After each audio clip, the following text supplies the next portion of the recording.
Yo, it's patch day. It's patch day. And they changed spells. They changed spells. Yo, look at this huge patch note. Insane. Absolutely insane. We're gonna be playing a tournament later today too. In 3 hours. Let's take a look. Some big things. Some big things. They did a few fixes for campaign, whatever. I'll leave that for the campaign players. Balance changes. Solar engine nerf to the vigor. But here we go. Elite infantry. Elite infantry and domination. They now have capture weight. This has been a long time coming, man. Because previously you could bring elite infantry, they might uptrade, but they get outweighed by like everything. 2 units of cavalry, even 3 units of chaff. So like 300 gold worth of zombies would outweigh your like celestial dragon guard. It was a terrible time, but now we'll take 4 units of zombies. Huge.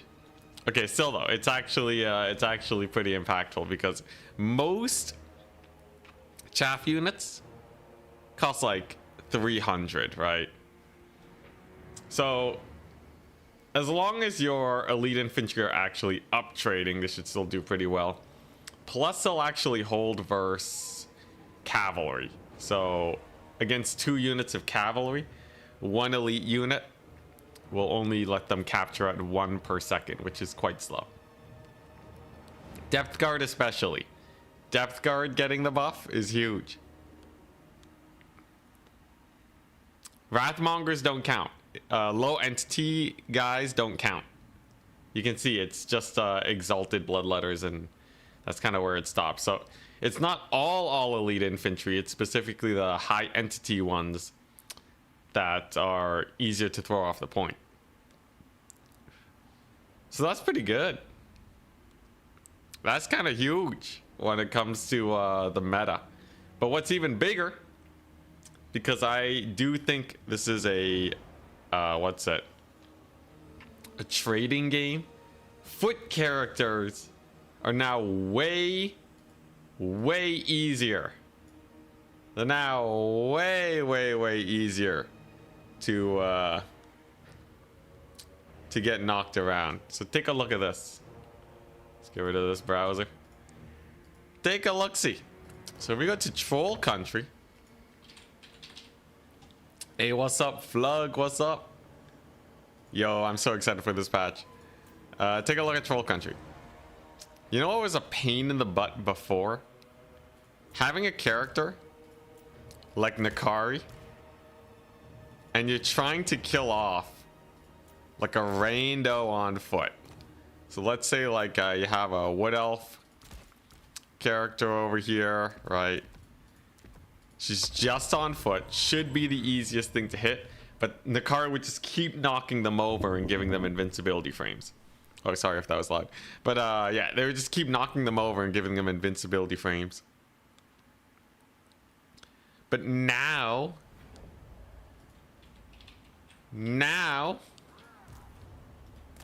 I think it's gone from 20% chance to stand up against a charge to 40%. So take a look-see. Nakari charging in to a little mini character here. She stood up. She didn't get knocked down immediately. Whoa, yo, that's actually crazy, man. Whoa, wait. Yo, that's a 1-2 combo. We are in agreement. Oh my god, the chasing, it works. That's 3 for 3, 4 for 4. Okay, yo, that's insane. Holy crap. Someone that'll actually stand up and face their death for once. Yeah, it was kind of silly that foot characters were tankier than some legendary lords. Dude, that's insane though. What the crap? Wait. Yeah. Can we take a look at White Kings? White Kings could be way easier to shut down now. Let's take a look. Let's take a look at this. Yo, this completely changes the meta. It changes the meta so much. Queek nerf. They did buff Queek. They actually buffed Queek. It's insane. Yo, did you guys see Uncle for Uncle got a 200 gold reduction? I can't believe no one's mentioned that yet. I can't believe they actually made Uncle for Uncle the strongest regiment of renown in the game stronger. Insane. CA clearly don't know what the meta is. Okay, anyways, I'm memeing. I'm pretty sure he's still garbage at 2,000, but you never know. Okay, so let's take a look. So, Nakari charging some White Kings. Oh, dang, he stood up. He didn't get hit. Oh my god, look at that. This is actually doing damage. It's like a huge Nakari buff, by the way. Did you see they actually buffed Slaanesh too? It's kind of funny. Aside from Slaanesh losing out, like this charge is slightly slower, but legit, Slaanesh is actually like a little bit stronger now. Like sure, Pavane isn't banned anymore. Well, like Pavane isn't banned anymore. That's just a buff. They did nerf it. So the way it works now, it's a tiered ability. So 10 seconds of damage followed by 14 seconds of rampage. It's definitely weaker. Like that's definitely way weaker. There you go. There's a rampage. But holy crap, Nakari can actually hit these guys. Oh yeah, Kadai Destroyer is cheaper too. Hell yeah. But yeah, so it's still very strong. But and then they like buffed the cultists of Slaanesh. They made them slightly cheaper.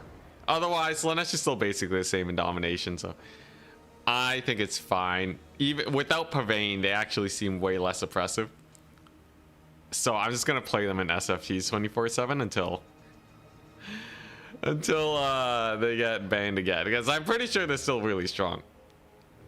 What's really exciting for me though, look at this bloated corpse cost reduction. So they used to cost 475. Now they cost, 425. Now they cost 350. So 350 over 425. Wait, 350 over 425. Yeah, so they cost almost 20% less. It's a 20% value amp on the bloats. Much more importantly, they made White Kings a lot cheaper. So White Kings now on the Rotting Promethean, I believe. White Kings on the Rotting Promethean. I'm pretty sure. Pretty sure they're just way cheaper now. Let me see. Let me see.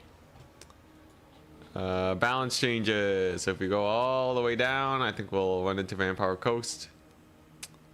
Wood Elves, Warriors of Chaos, Counts Coast. Gunnery Whites on the Rotting Promethean. From 1,100 costs to 950. It's kind of insane. Kind of insane. Doombolt got plus like 4 damage. Yo, one thing that's crazy that I think will actually change undead playstyles, especially if they don't want to go for the other lore of magic. It's not the fact that they buffed Curse of Years. That got a very minor buff. Oh, yo, some big buffs though. Real quick. Yo, they made Crystal Sanctuary 33% cheaper. This is insane. It's still a 5-second cast time, so it's kind of janky, but like, it's 33% cheaper. If the spells is still not meta after this, that would be kind of insane. I really hope this spell is meta, because if they made it 30, like, no single unit in the game can get a 33% cost reduction and not be incredibly meta. Right?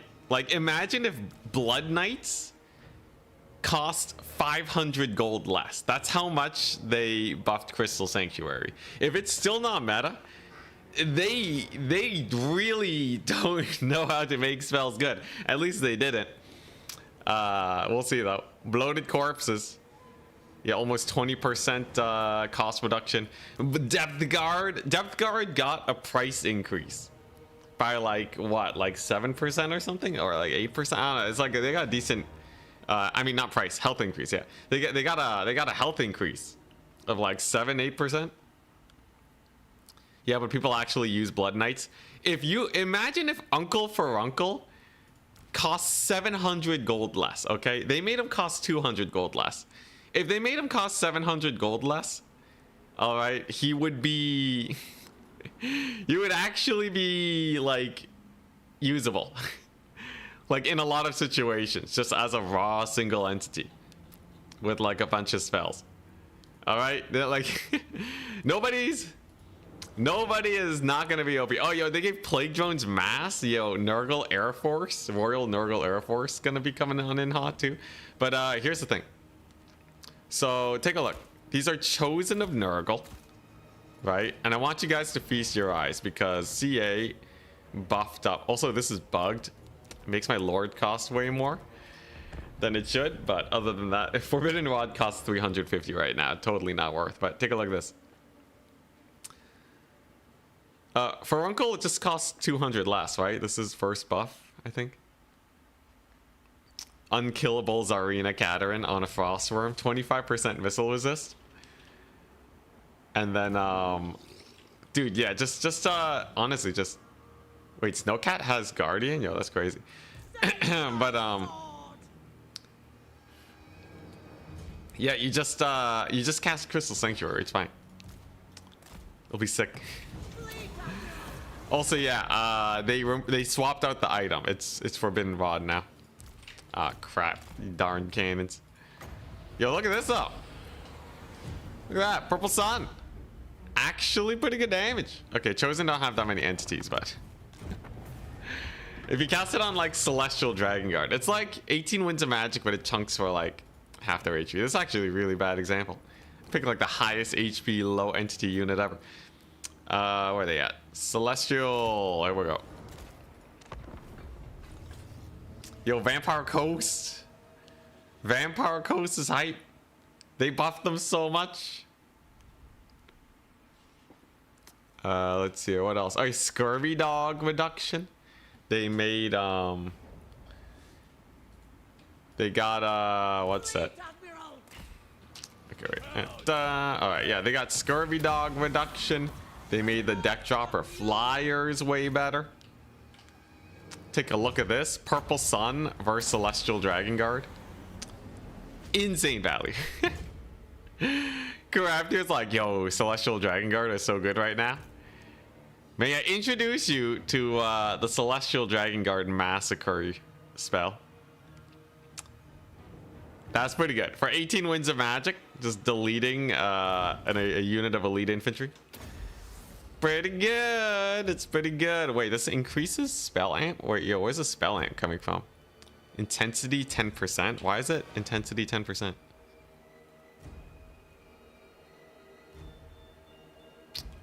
Does Forbidden Rod give spell intensity in campaign? CA with the Shadow Forbidden Rod buffs. Oh hell yeah! Oh yeah, they're just dead. Yes, it looks spell mastery, huh? Poor Celestial Dragon Guard. Yo, people spend 22 Winds of Magic to Buna Cavalry, so I think 18 Winds of Magic to Purple Sun Dragon Guard is still worth. It's dodgeable though, which is a little rough. It does. It gives a 10% spell mastery. Yo, that's okay. Yeah, there you go. Shadow Forbidden Rod bonuses.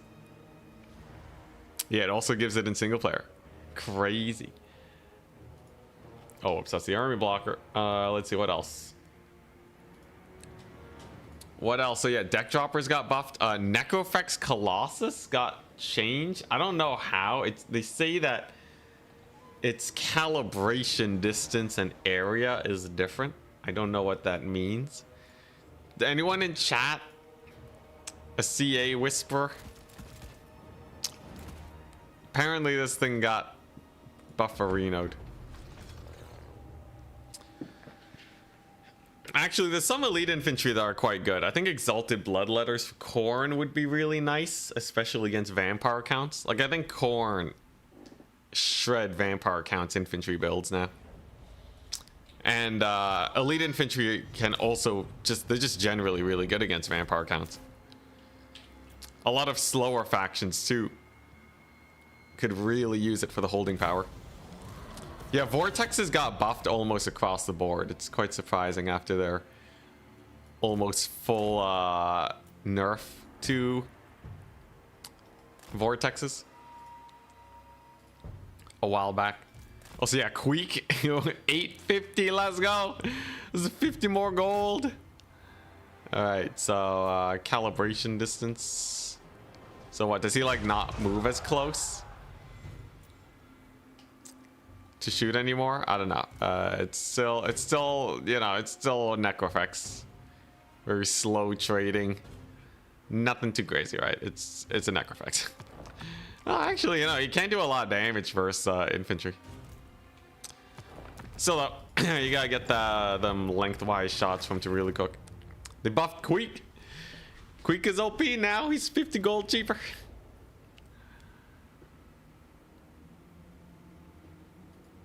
Let's see, what else do we have? I think the biggest things is the fact that foot characters can actually be attacked now. Like, it's not a waste of time to attack foot characters. Village got cheaper by a little bit. Doom Knights got anti-large finally. Oh my gosh.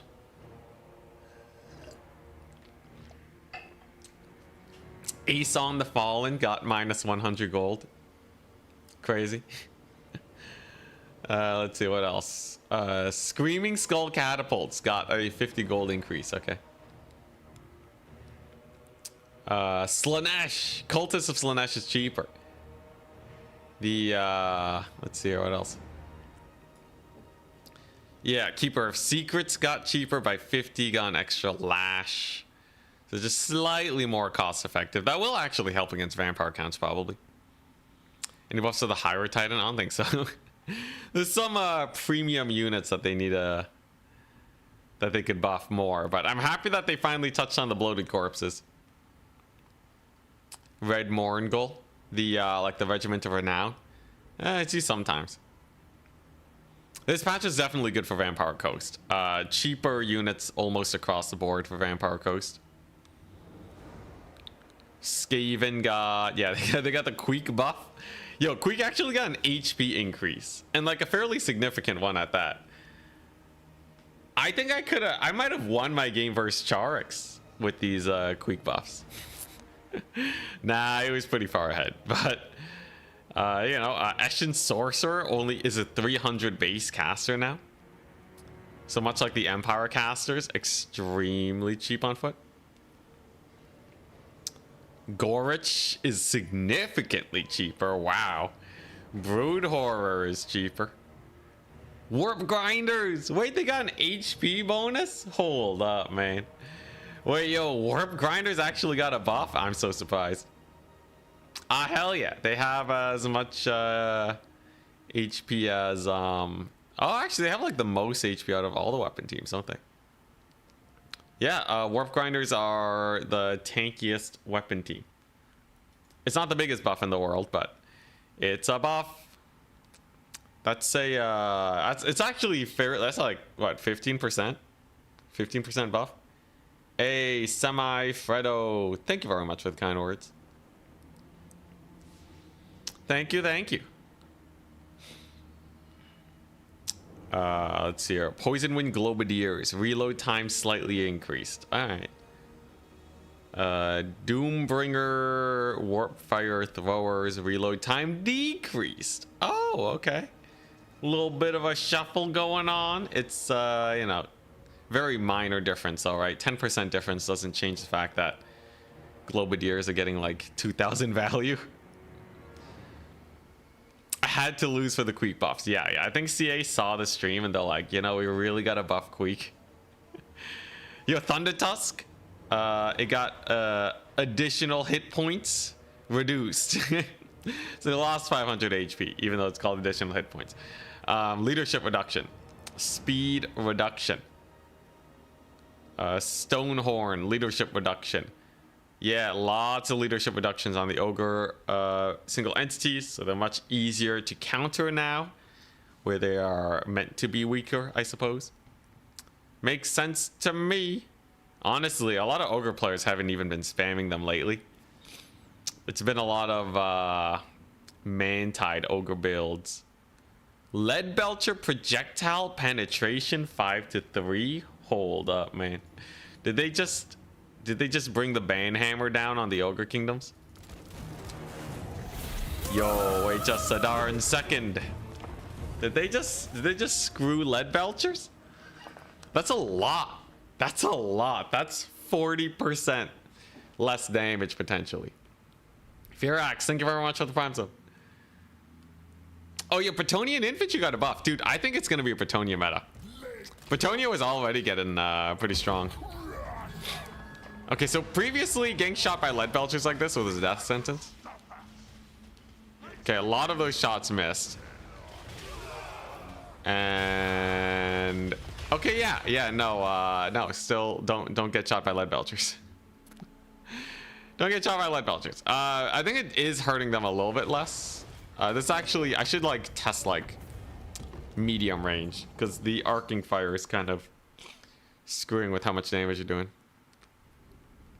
Yeah, no, a Footlord's finally being squishy is insane. And knock ignore chance for larger units like Tyrion and the Spider is so good for making them stick around in the fight and actually land hits. I think they need to do it for Bruckner too. I think he also staggers a lot.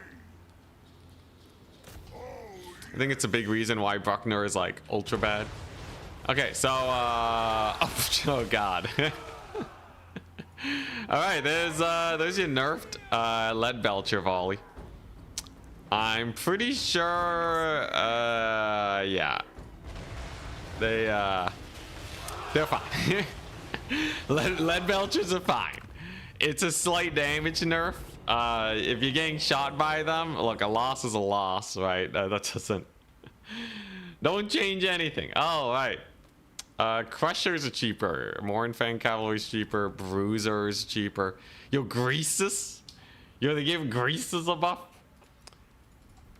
Yeah. Look at this guy. Look at this big boy. So he still costs 1,400. He's still very low HP. Effectively a bullet sponge. But he has a monstrous impact. All right, I gotta see what it looks like, because at least if he can't be cycle charged, at least he'll have one thing going for him. I still think he sucks,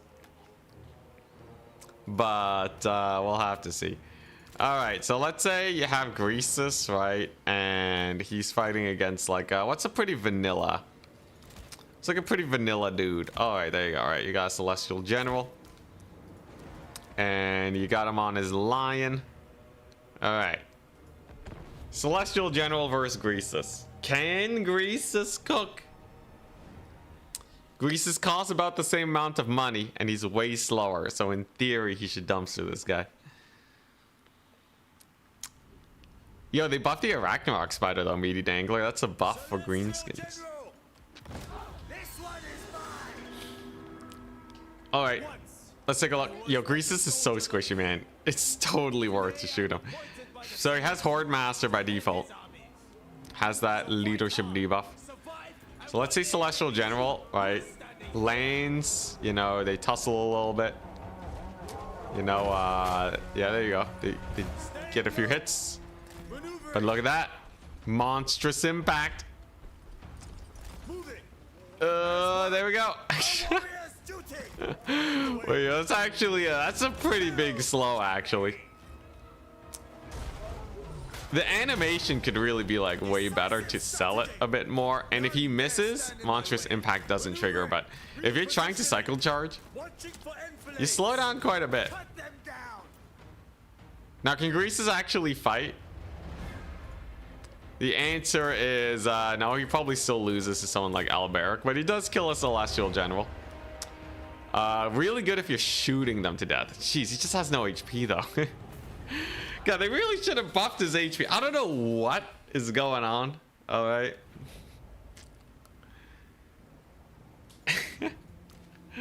Like, okay, look. Let's actually test it out. All right, let's actually just raw test it. Okay, I must know. So let's give him the braid because he'll typically have that, and blessing of the lady, and then we'll give Greasus like everything, right? So if Greasus doesn't dumpster Alberic here, it's real bad. Because for same price, Alberic is way better. He's way better.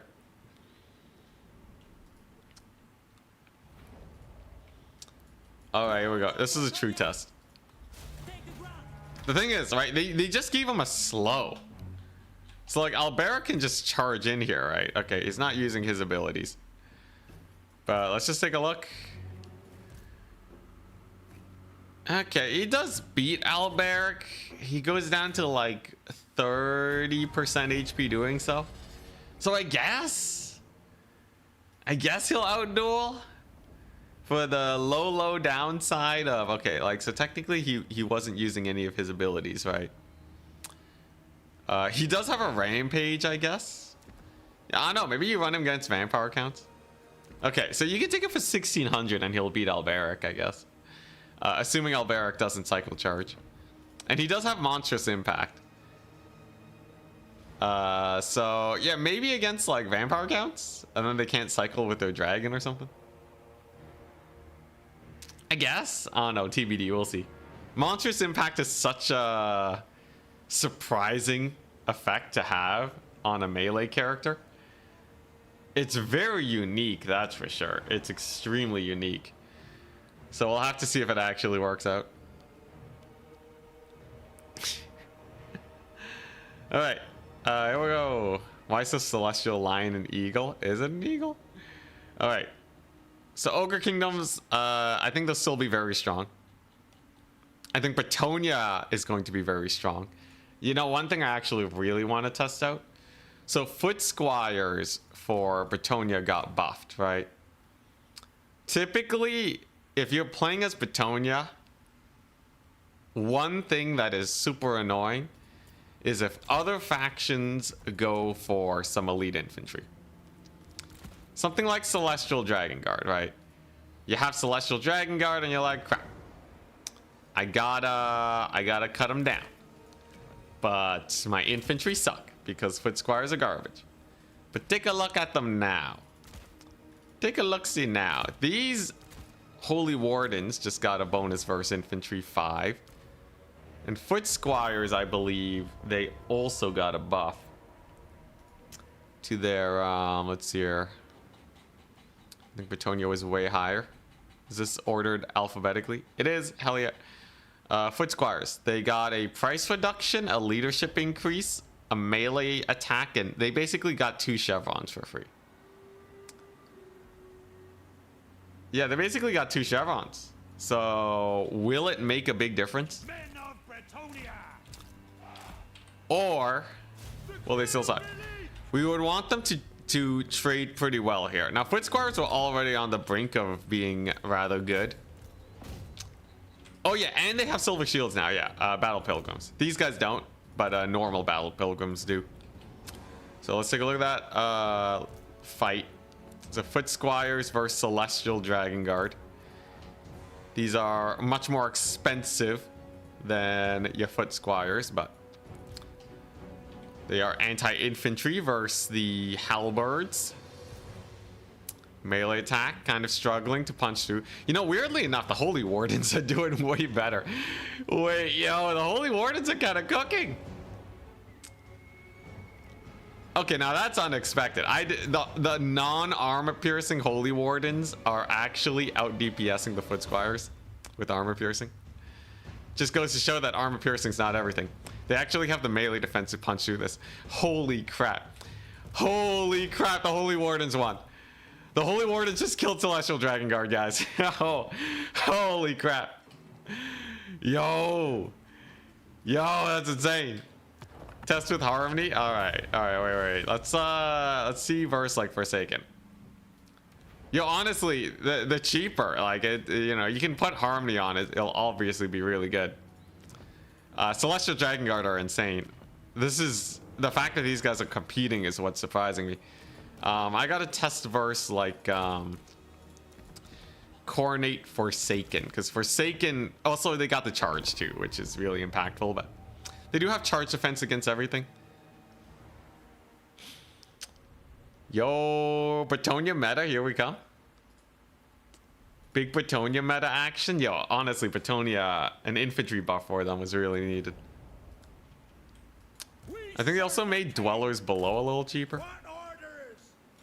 Overall, nothing too crazy though.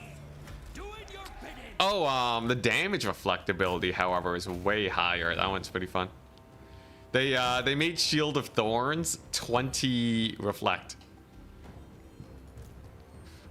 Yeah, Uncle for Uncle's OP, yeah. So do the Holy Wardens out DPS the Foot Squires? Are they just better than Foot Squires now? Holy Wardens have insane melee attack. They have 22 extra melee attack with that frenzy. And it's actually about even. Foot Squires are significantly cheaper than Forsaken, and they kind of dumpstered there. Holy crap. I think Bretonnia finally... Yeah, the thing is, they were already running Foot Squires. I think Bretonnia is busted now. I think Bretonnia is going to clap some cheeks this patch. Bretonnia has gotten some buffs back to back to back. On top of their... See, Beast Slayers of Baston got a 5 leadership buff. Trebuchet buff, let's go. 600 gold Trebuchet, amazing. Knights of the Realm buff though is insane. So Knights of the Realm have 100 armor now. Like these were already good Bretonnian units. Yeah, we ran them because we had to, but like Bretonnia is not a bad faction. Yeah, so Knights of the Realm have 100 armor now. Holy crap. Grail Guardians got 50 gold cheaper. That's not going to do too much, I think. The knockback resistance changes are insane. We tested it out earlier with Nakari. And Nakari was landing hits again. It was amazing. Skaven got buffs, but they're not like that impactful. It's gonna help Skaven, but like it's on a lot of units that they don't use. These Bretonnia buffs are on units that Bretonnia is currently using, along with Prophetess getting cheaper, Alberic getting cheaper. Holy crap! It's always been a toss-up between him and Lewin, but this will definitely make Alberic slightly better. Lord on a Hippogriff got buffed. Blessing of the Lady is 100 gold for characters in...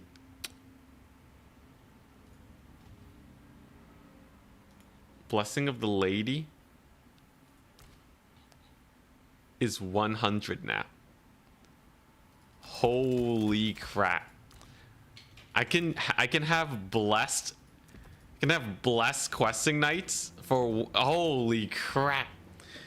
Wait, this is something that I actually ran before. This is just worth. It's 15% damage resist. So let's treat it like a 15% bonus for less than 15% of the cost. You would run Blessing the Lady on all your Knights of the Realm. It helps with the leadership so much because the damage reduction is huge. Yeah, it was 150 before. So all Blessing of the Lady units are like, dude, you can put it on your Knights Errant. I don't care. Wait, what's 700 times 0.15? That's 105. Yeah, so it's actually, in terms of raw HP saved, it's worth on Knights Errant even. If they break, it's gone. It's true. It's true. I guess that is a thing. Still though, its overall impact on keeping your leadership high from reducing your damage taken is massive. It's absolutely massive. I think straight up you just slap Blessing of the Lady on everyone. Everyone gets a Blessing of the Lady. And on characters, it's also cheaper now. Dude, yeah, you would just put this on Paladins, right? Like, it's not that expensive. You could go double Paladin, double Lady's Blessing for let's see here. Yeah, you go double Paladin, right? They both have Guardian. You bless both of them. So now you have 30% resist Paladins for 50 gold cheaper. You can bring that up to 50% with Charmed Shield if you want to be crazy. You use Potion of Foolhardiness, then you don't rout. Okay, it starts getting a little expensive at that point. The patch is out. Patch is out. Any new Chaos stuff? I believe all the Chaos Knight incarnations got a 100 gold cost reduction. That was something I was pushing for. No, it was all the Lance incarnations. Okay. Yeah, so all the Lance cavalry got a they got brought up to speed with the normal ones because Lances are a side grade. Chaos Knights of Tzeentch are 1400. Wait, so if you go to, wait, did these guys get cheaper too? No, they're the same. If you go to Warriors of Chaos, oh yeah, and they Swords of Chaos, they don't spread their damage anymore or something. Let's take a look at that. Yeah, how did Chaos Knights compare to Blood Knights real quick? Let's see here. Whoops, that's not Blood Knights. Vampire counts Blood Knights. So they're very similar, but they don't have Frenzy or the Hunger, or they're undead, so they don't heal, and they also don't have anti-infantry. And okay, yeah, so Chaos Knights are just I guess they have more HP though, but they're still just worse Blood Knights. Would you take non-healing Blood Knights for 1300 that can rout? Maybe. Anyways, it's not like they got buffed. So we were going to test let's take a look.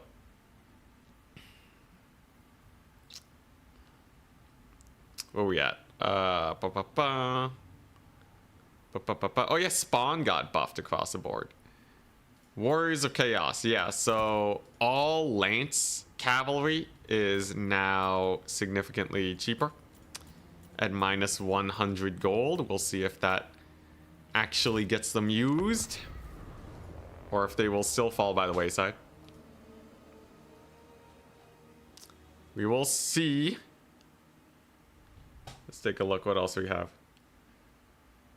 Let's see here. Some Beastmen adjustments. This is nothing too crazy. Oh, Cockatrice got 50 gold cheaper.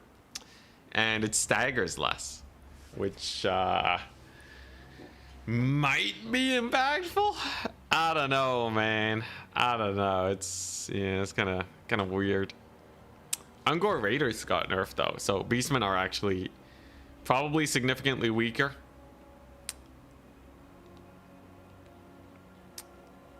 Maybe not significantly weaker. Did they buff Khazrak? Khazrak! Wait, yo, Khazrak 150 price reduction? Wait, yo, that's actually insane. 150 gold price reduction on Khazrak? That might actually make him meta. That's a lot. That's a lot. That's over 15% price reduction. It's like, what, 18, 17% cheaper Khazrak? And he's not, he was never actually the worst lord ever. He was just kind of outclassed by the Doombull. Oh yeah, we should check out the berserker changes. Yeah, They will be in a slightly tighter formation now, which will help them get more hits in against other units. So these guys don't have splash attacks now, right? So they just hit for a base 80 damage. I don't know. Are they gonna be worth? Let's actually do a quick comparison to like Rot Knights real quick, because Rot Knights are, let's see here, Rot Knights are way more expensive, but they also have healing, right?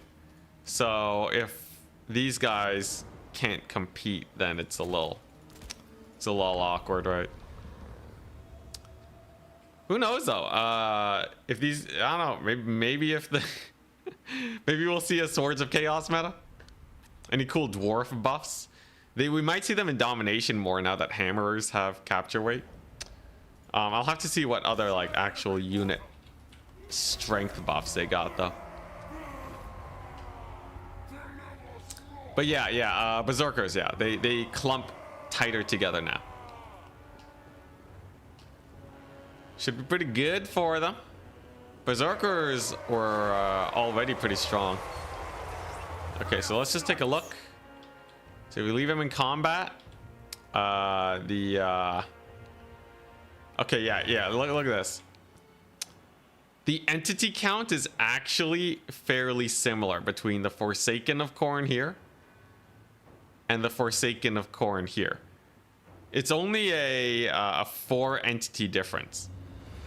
So Swords of Chaos are doing dramatically more damage to individual entities now. They don't spread their attacks. This is most useful versus units like archers. I would expect them to do quite well there. Yeah, Doom Knight anti-large. It's a new age of chaos. It's a new age of chaos mobility. But in the end, Rotting Riders are just so much better because they heal, right? These guys get worn down. They do have a charge speed and charge bonus, a little bufferino, but I still think they're pretty sus, these Swords of Chaos. Like, it's cool and all, right? But yeah, nothing too crazy there. One interesting thing to test out though. So we did see spawn buffs, right? So we're going to compare them to, I think, their closest competitor, which is going to be Blood Beasts. So if I had a spawn of, let's say, let's see here. Let's say we're dealing with a fairly lightly armored unit, right? Let's actually go very low armor and go for like Exalted Bloodletters. And I have to decide, you know, am I going to go spawn or am I going to go Blood Beast, right? Let's say I know I'm up against demons. So let's stack it in favor of the spawn as much as possible. Do they have a chance? Because previously, no one was really running spawn anymore. White Kings are massively nerfed because they don't get knocked down as easily. But price-wise, they're the same. We'll see how it actually ends up panning out. With them being so much easier to kill now because they don't get knocked down, it could completely change the foot character meta. Hex Wraiths, do they look good now? Let's say Hex Wraiths don't feel that. Based on what I saw, it doesn't seem like they're that different. Okay, so Blood Beasts versus Spawn. Blood Beasts are way faster. These Spawn, though, all right, they reduce the armor of the Exalted Bloodletters. They have magic damage, and but they are slower than Blood Beasts, and they did not kill the Bloodletters before the Blood Beasts. So in the best case scenario, stacked in favor of the Spawn, literally could not be better. Magic damage, armor reduction, and they don't even overspend for the armor piercing. They get outclassed by Blood Beasts. So I think maybe Tzeentch will run spawn if they're comparable to blood beasts against demons specifically. I think Tzeentch will run spawn into demons of chaos at most, although spawn kind of get hard counted there and they're kind of slow. 50 gold cheaper, I guess. Oh yeah, they are unbreakable, that's true. Yeah, but they took about the same amount of damage. I guess they will fight slightly longer. You know what? I think in the best of situations is not too bad. I wonder, what if you use the frenzy spawn? Because the frenzy increases damage by a lot. A lot of the time, most chaos factions are looking for DPS, not holding power, which is why we're not really valuing the unbreakable very much, but it will keep them in the fight for longer. Could even be good against something like the Tomb Kings, depending on the situation. Let's take a look here.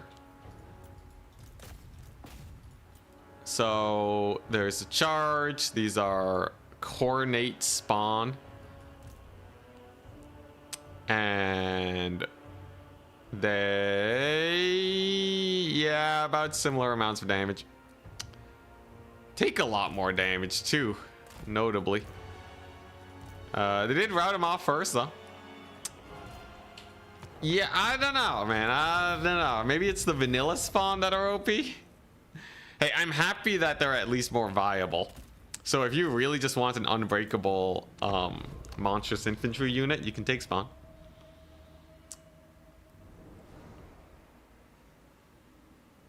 So happy Doom Knight's got anti-large. It's so good, man. It's so good. It's gonna help them dominate vampire counts even more. Like, this patch in general, while vampire counts didn't really get a lot of nerfs. Not that I think they needed too many nerfs, but I think a lot of factions got way better tools against them. Like extra capture weight on elite units, the nerfs to foot characters and the like. It's all great. Let's see, normal spawn, yeah, less DPS, cheaper price. Oh, Blood Beast routed though. I think this Bloodletter aggroed on them. Interesting. Yeah, maybe you can take vanilla spawn. I don't know. I don't know. They're all, it's, you know, it's a medium buff. Anything new with White Kings? So if you go all the way down to the vampire count changes, vampire counts, they have, oh yeah, a lot of speed buffs and decreases affect charge speed now. Previously you could ignore speed differences by just charging into the enemy, or speed debuffs. Yeah, spawn got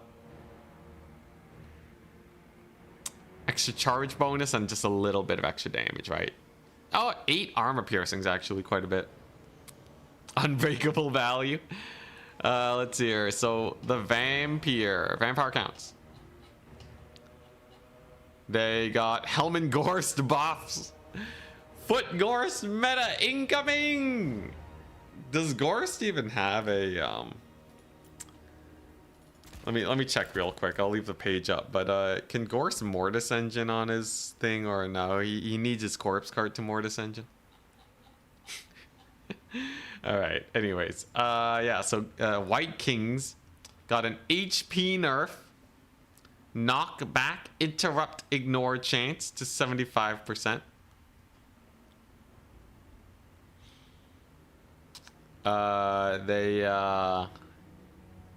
Yeah, hit reaction, ignore chance. So they will die easier.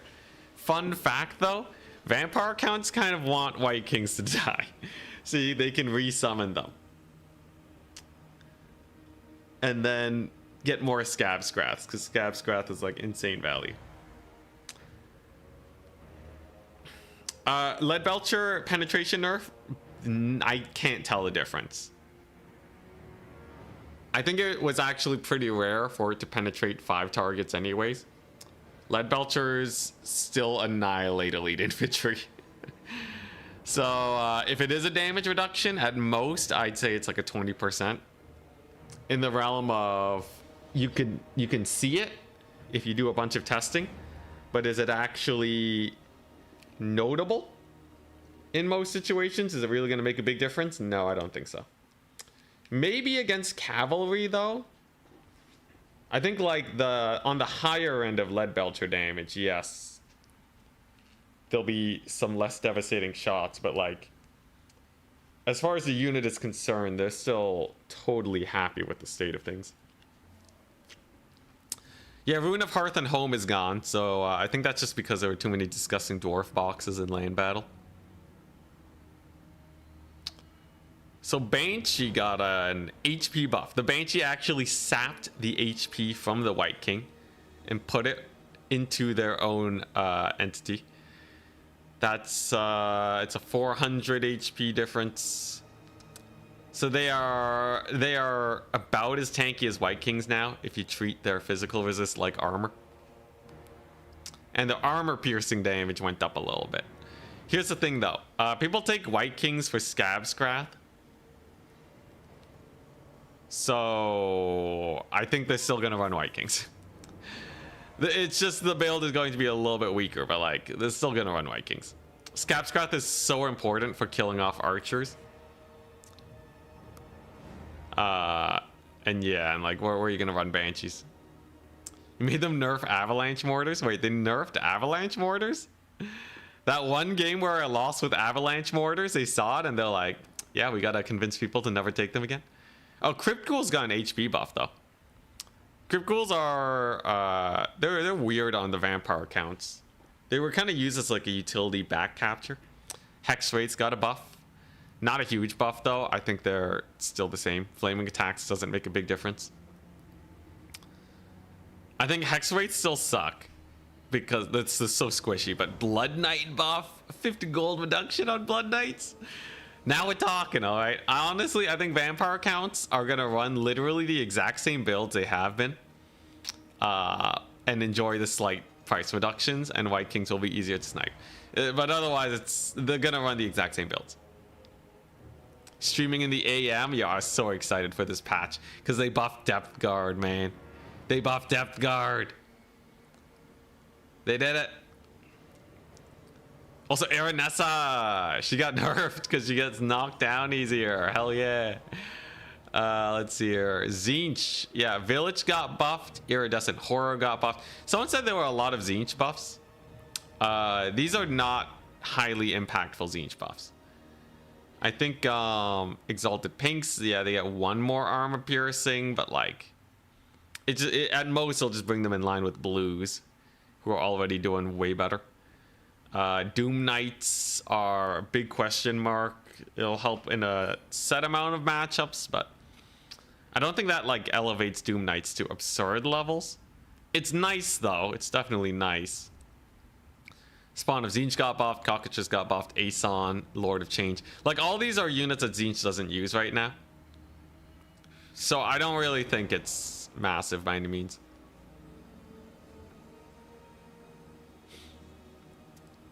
Let's see. Tomb Kings are, Tomb Kings actually got like the fewest changes.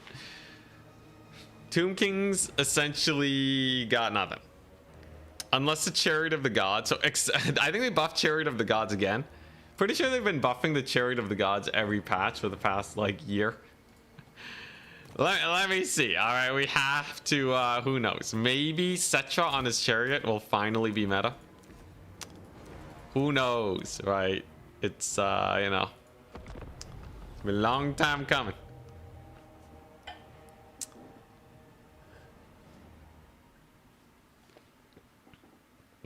Spilled water on myself. I don't know how to drink. Would have been funny if they dropped the patch a day of the tournament. That would be so troll. Look at that acceleration.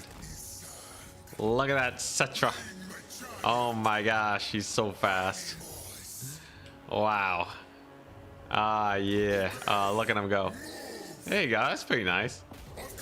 All right, now acceleration is much more important when he's stuck in infantry, right? All right, there you go. He does plow through. Can he force his way through infantry easily? Hey, look at that. He's actually killing a lot of entities. It's kind of funny. Let's see here.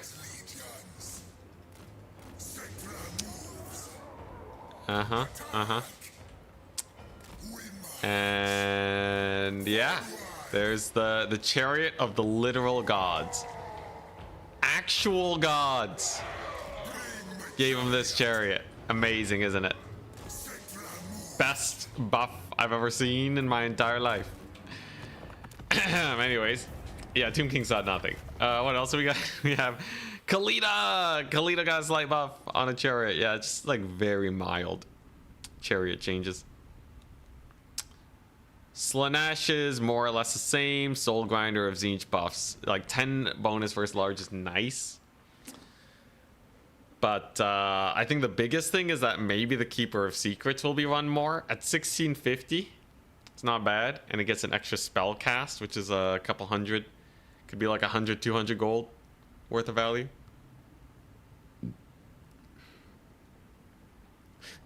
Okay, yeah. What's this about the Avalanche Mortar nerf? Avalanche Mortars, Death Glow Mortars, recruitment cost 1500 to 1600. I guess I was wrong. I guess I was wrong about the Avalanche Mortars. I guess they're OP. Okay, I've seen Charix get some work done with them, but like... Alright. You have one less Skaven Slave if you run the Avalanche Mortars. I hate it, though. I hate it. I'm never running it. I don't think Charix was running it much anyways. Pavane nerf is massive, but it's actually a buff for Slaanesh as a whole. Because... Pavane was straight up banned. So the fact that they can actually use it again is quite nice. And let me remind you, Pavane is a damage spell. So before you guys start saying, wow, Pavane is so good or is so nerfed, we're never going to use it again. Let's just double check how much damage Pavane does. On top of forcing the cavalry unit to have to run away. It might still be very worth. How does it compare to a thing? Oh yeah, Gorich is cheaper. That's pretty fun. Let's see. Warp fire throwers. Yeah, they made. I don't know how the warp grinder changes will play out. An HP buff is nice. Action sorcerer price reduction is nice. Brood horror mount reduction is nice. Like Skaven will just have slightly more money with some builds, including Queek builds. So I don't think that'll be super meta. Though it will make them stronger versus dwarves, which they didn't need. Honestly, it's kind of weird. But you know, Queek did need a little bit of loving. All right, so let's because it's been so long since I've run Pavane, I need a bit of a reminder. So imagine you summon in Doom Knights and you're like, I don't care about Pavane, it got nerfed. Let's take a look. It's 14 winds of magic.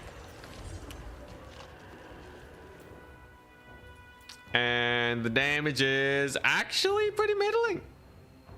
Less than 1,000 damage. Reduces the vigor to real bad though.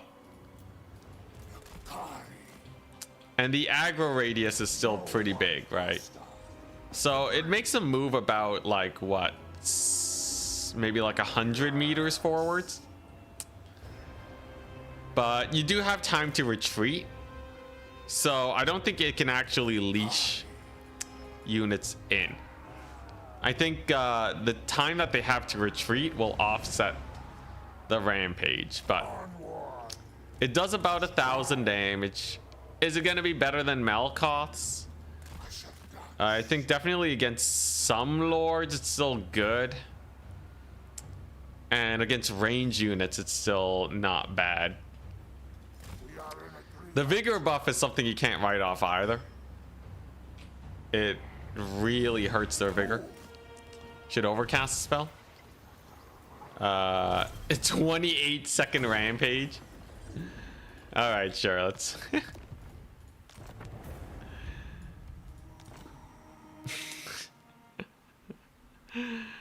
Let's see. Yeah, you can also use it. Like, I think it's much more in line than before. Rampage is not always good, by the way. Have you seen the Kislev Rampage? Let me get it straight, all right? There are spells with Rampage that are bad enough to not see play. So if we overcast this bad boy, it does double the damage, 10-second phase duration, and it will rampage for 28 seconds. So just how far can we leash this unit of cavalry with an overcast Pavane? Okay, so first things first, I want to see, do they aggro? Do they pull in? Overcast gets them down to... It makes them lose 2,000 HP, which is honestly almost Buna levels. So you get almost a Buna for the price of Buna. And then it rampages them for 28 seconds. I see. I see. Well, you know, it's fine. I welcome our new Slaanesh overlords. Yeah, and then you can also normal cast it if you just want a mini. Buna's over it's 2005. Okay, it's 18 seconds. This is for 10 seconds. Oh wait, no, is Buna 2200? No, yeah, I think Buna might be 3000 damage range. Okay, no, so it's not as bad. This would bring it into probably slightly better than Buna tier still though. You tried to tell them it was too long. Well, we'll see. So yeah, yo, that rampage, man. Holy rampage. Yeah, so you just get to you just get to kill whatever you want. Yeah, honestly, Slaanesh, like keepers being able to kill foot target, I think Slaanesh is as good as ever. Yo, here we go. Next SFT. Next SFT, I'm just playing Slaanesh forever until it inevitably gets banned again. I swear, every single patch, he's like, we can't nerf Slaanesh too much. I bet it's the land battle crew. Not that there's anything wrong with the land battle crew, but I still think CA needs to buff the Chaos War Shrine and nerf Slaanesh mobility, because like they're really strong. But with the Pavane ban, people were playing Slaanesh less. They did nerf their army abilities. Who knows? But yeah, I think Slaanesh. They even buffed the cultists. They made the cultists slightly cheaper. So you can take some literally free demonette summons on top of a cultist, or it's a free cultist because the demonette costs 800, right? The cultist is 850. This charges as long as they're in melee. So yeah, I think they buffed Slaanesh.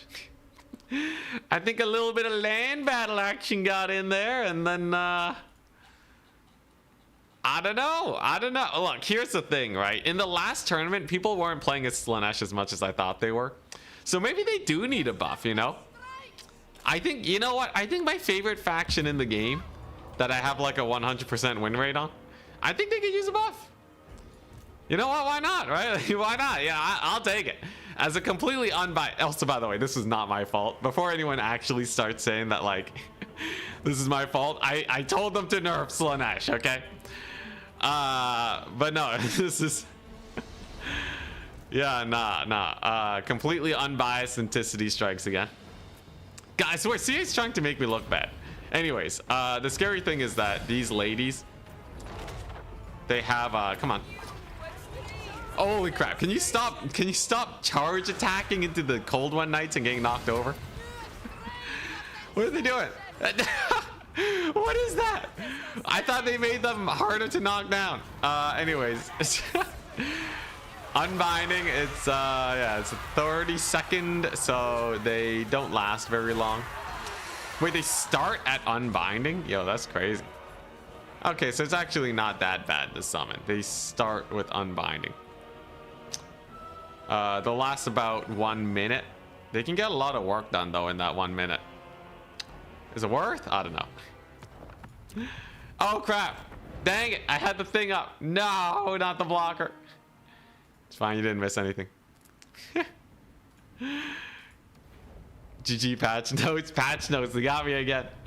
Okay, wait. So first things first, I gotta show you the jank. You missed the jank. It was crazy. Turn cosplay. God dang it.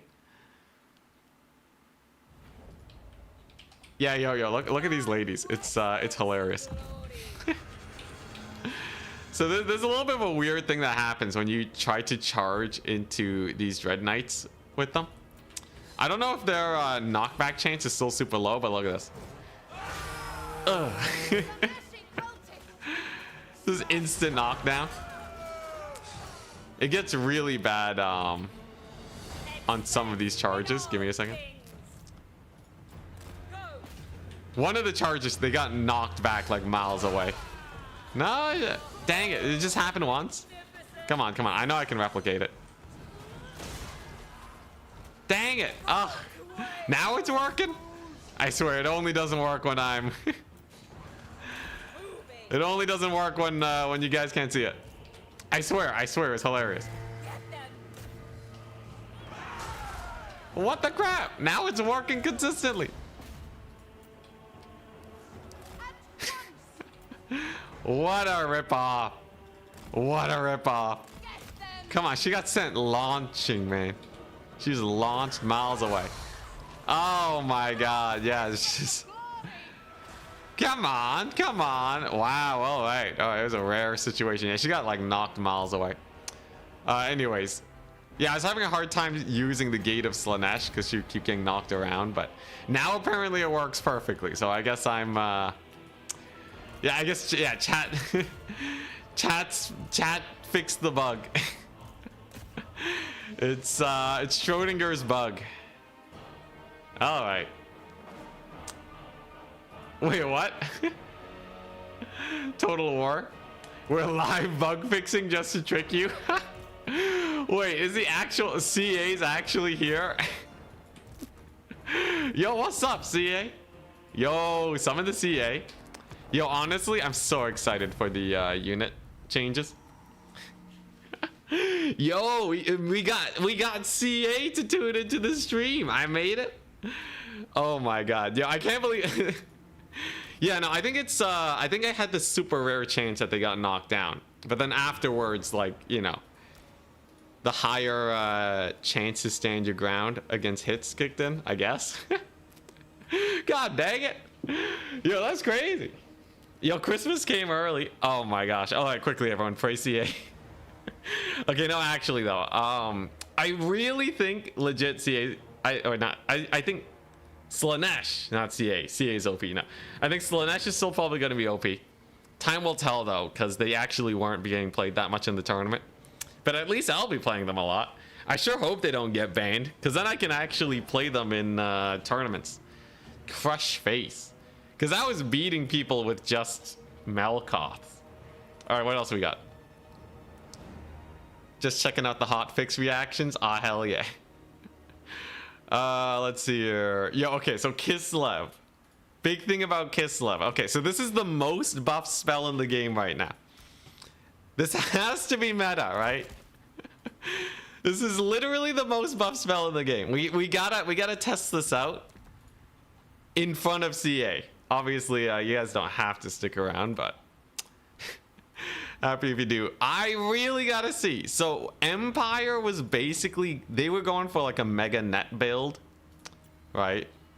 So straight up, they would go for like a double light wizard. Okay, double light wizard, and then like straight up like triple null and Ironside to counter my Kislev single entity build.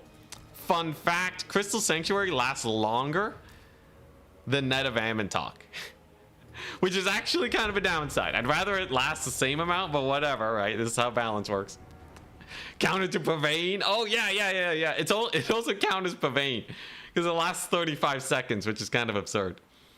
This legitimately, I really hope this becomes meta because this is probably one of the coolest spells in the game. All right, this is like actually such a cool spell. It's an 80% damage resist. So if I just cast it on this Frostworm now, it only costs 8 winds of magic from 12. Look at that. So if it got netted by Net of Ammontok for 20 seconds, who cares? Who cares? It has 25% missile resist, 80%. Oh god, it's gone, it's dying. Oh jeez, oh the humanity. Yeah, actually getting closer is the hard part. but if they net it down, right? The idea is you can get some cavalry into the backfield. I don't know, there's potential here, there's potential. There's potential, right? So like, whatever the focus firing, you counter it. Okay, yeah, maybe it died immediately after. It's a fun counterattack. Maybe in a melee grind, you can get some work done. It's not gonna really work for cavalry, but like this is what I was thinking, right? So you give it the net, right? It's like, oh no, they got a volley off and now it's netted by Net of Ammontok. Boom. Now it will not die.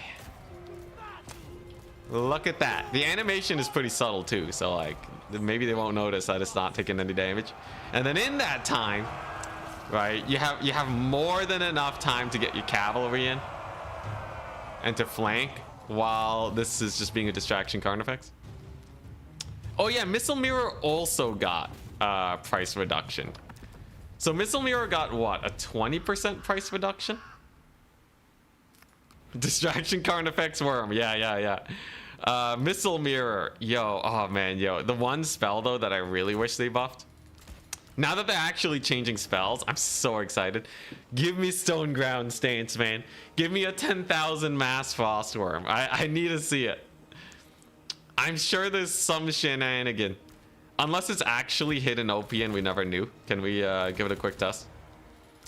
2 Flagellants. We're going to use Stone Ground Stance on one of the cav units.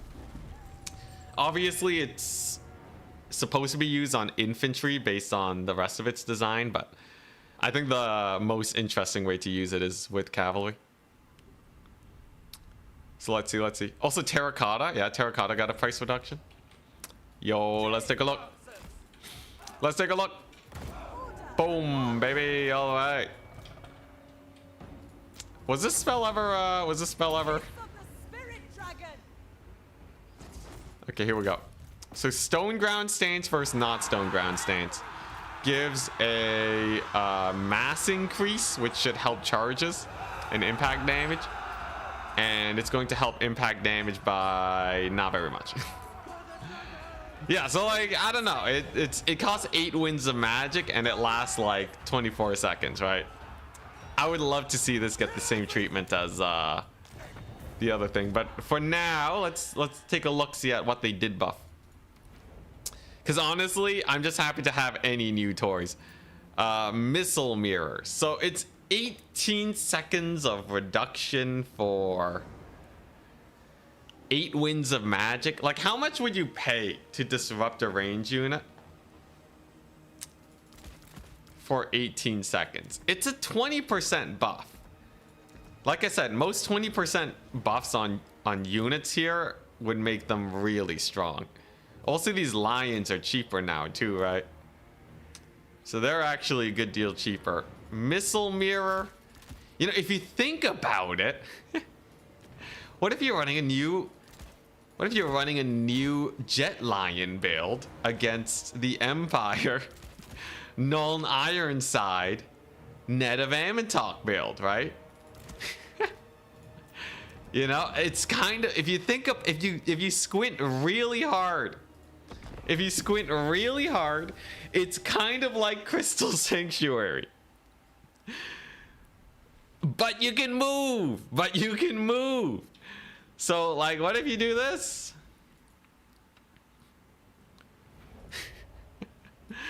No, look at this. Look at this. This is actually this is mind blowing. All right, look at that. Then you do that, and you do this, and then it's like, haha, you can't shoot for 18 seconds. And that's, I think, just barely long enough for you to get a charge. Honestly, Missile Mirror would be pretty good for rush factions. There's some rush factions that would really appreciate shutting down a range unit for like a few seconds. Although then again, most of the time they get killed anyways. And it only lasts just long enough for 8 winds of magic. I think Cathay can probably do better with like Plague of Rust. It's a start though. It's a start. Flaming Sword got massively buffed. I swear, just for the memes, it's kind of funny. So here, take a look. Flaming Sword. So Flaming Sword generally in multiplayer. I'm not gonna go on a rant. I'm not gonna go on a rant for anyone freaking out. Let's take a look. So let's say you are up against some big demons, right? What's a fairly common demon that you might have to deal with as the Empire? Let's say you're facing Skulltaker. He got nerfed, but let's say you're facing Skulltaker. He has a lot of armor. People are gonna complain about that. I need a low armor big demon. Is Scarbrand?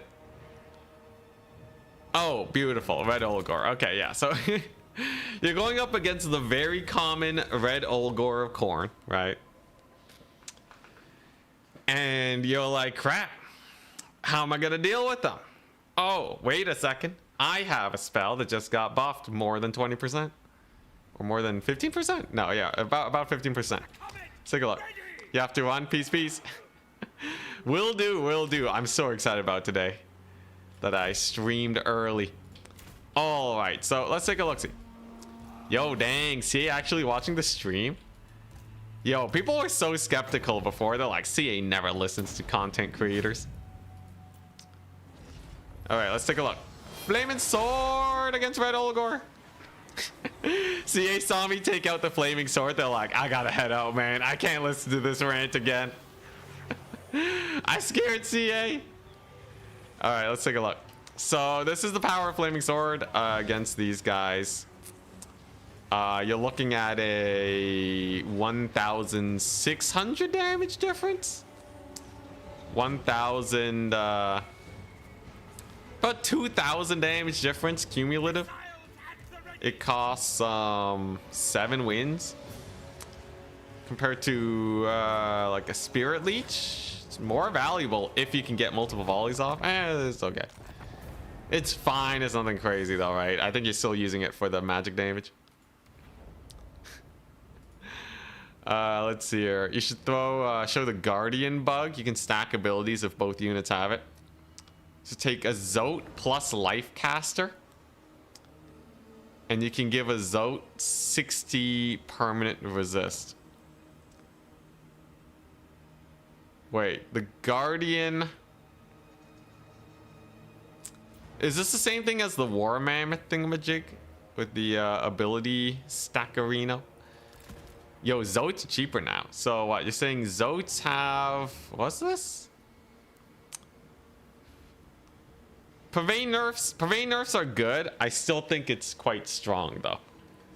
I think you can definitely get a lot of work done with it, but it's not nearly as oppressive as before. A Zote plus...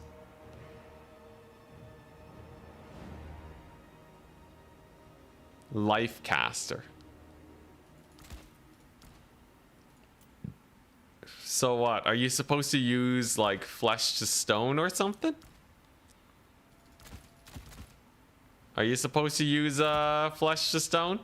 Let's see. We go here. Let's test this out. Yeah, I guess it's Flesh to Stones stacking. So if you put 2 on, it becomes permanent. We already dealing with some bugs. We can do it with anything. Oh boy. So you're telling me, yeah, so if I chuck out Flesh to Stone on this lady and then Flesh to Stone again. Let's see her. She has 120% physical resist. No, it wore off. But you can do it with anything.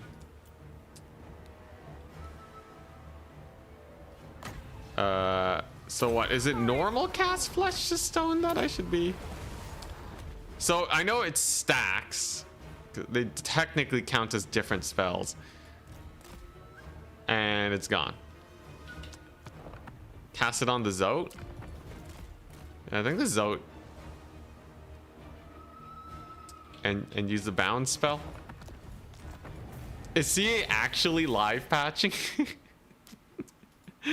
Are they actually live patching? Let's see here. Okay, wait, let's I know, yeah, they actually just fixed it. Holy crap, that's insane. Let's see here. Norska. Did it get fixed? I don't know. I don't know. They weren't kidding. Holy crap. Let's see. War Mammoth War Shrine. So what if I take 2 War Shrines real quick? Congrats on the Turin victory. Thank you. Yeah, they actually were a live service game. Holy crap. Yo, what is this? Okay, wait. I know the bug existed with the mammoths previously, so we'll see if they fixed it.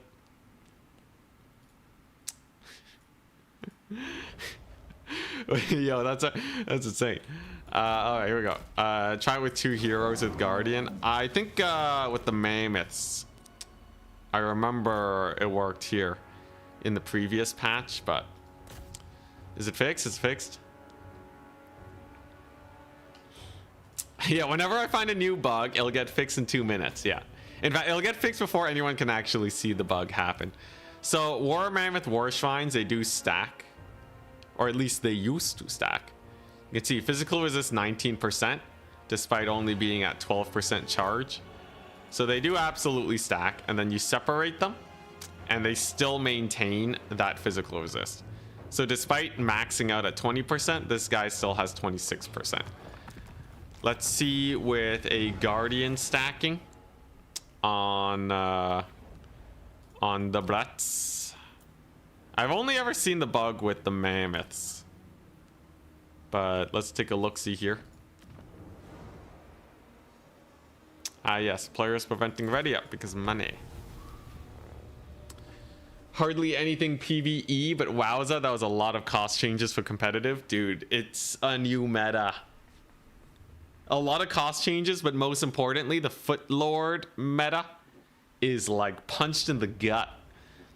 The Footlord spam meta was kind of getting old, I'm not gonna lie. Okay, so Alberic has 15% extra resistance for the Paladins. And he still has 50. Nope, it's gone. How about the Paladins? And nope, it's gone. Okay, yeah, no, it's just the Mammoths. It's just the Mammoths, man. It's just the Mammoths, and we already knew that one existed. People are already getting angry on Reddit about the multiplayer changes. That's just Reddit. There's always going to be someone, right?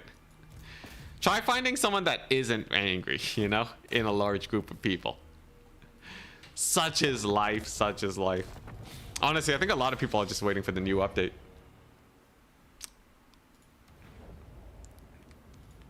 Let's see here. Yo, what else? What else? So armored Kossar great weapons got a price reduction. Ooh, I like that. I like unit variants being cheaper because the price increase has always made them less effective.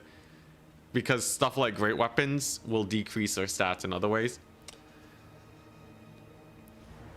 Stay away from the Reddit. It's honestly not that bad.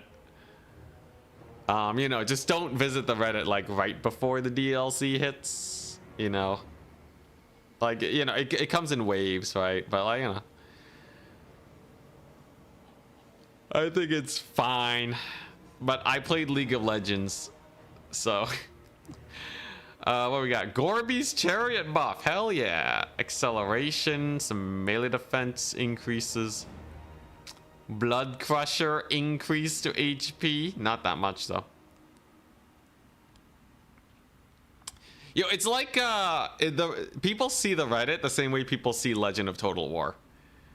I think Legend of Total War, you know, like he's had his ups and downs, but he gets a way worse rap because I think people like in your mind's eye, if you don't watch Legend of Total War consistently, he's like, you know, pretty extreme, right? Cheese 2000, you know, BM, whatever, right?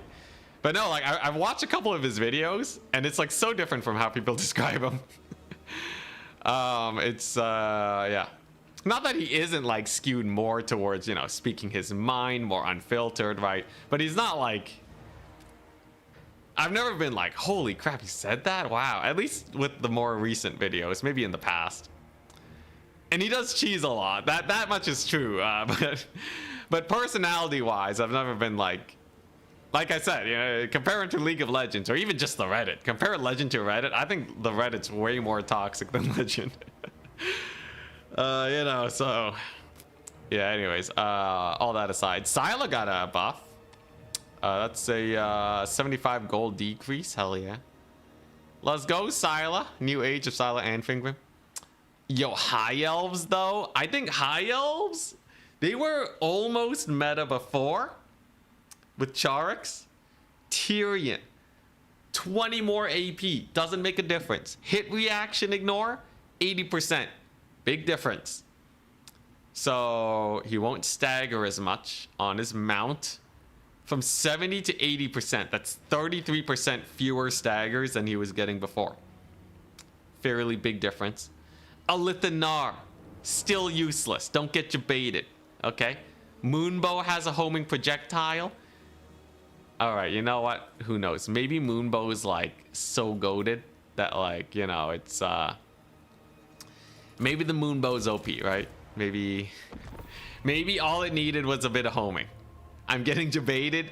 Chat's gonna ask me to bring a Lithanar. I just know it. They're gonna be like, it's a 100 gold cheaper. But it's Moonbow.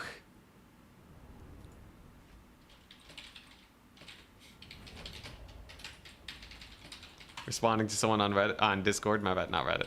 All right, let's take a look. Maybe it's the clutchest thing in the world. Moonbow. Behold the power of a Lithanar. Here we go. All right. I should have left the browser up. I don't think anyone wanted to see that. I should have left the browser up. How you doing? Pretty good until I saw that. That's, yeah. Lore Master of Hoeth. Lore Master of Hoeth is buffed. Yo, that damage. Yo, huge. My bad for having you answer on Discord while you're streaming. It's fine. Lore Master of Hoeth. Boom. Look at that damage. Oh my god. He's gonna cook it up so hard.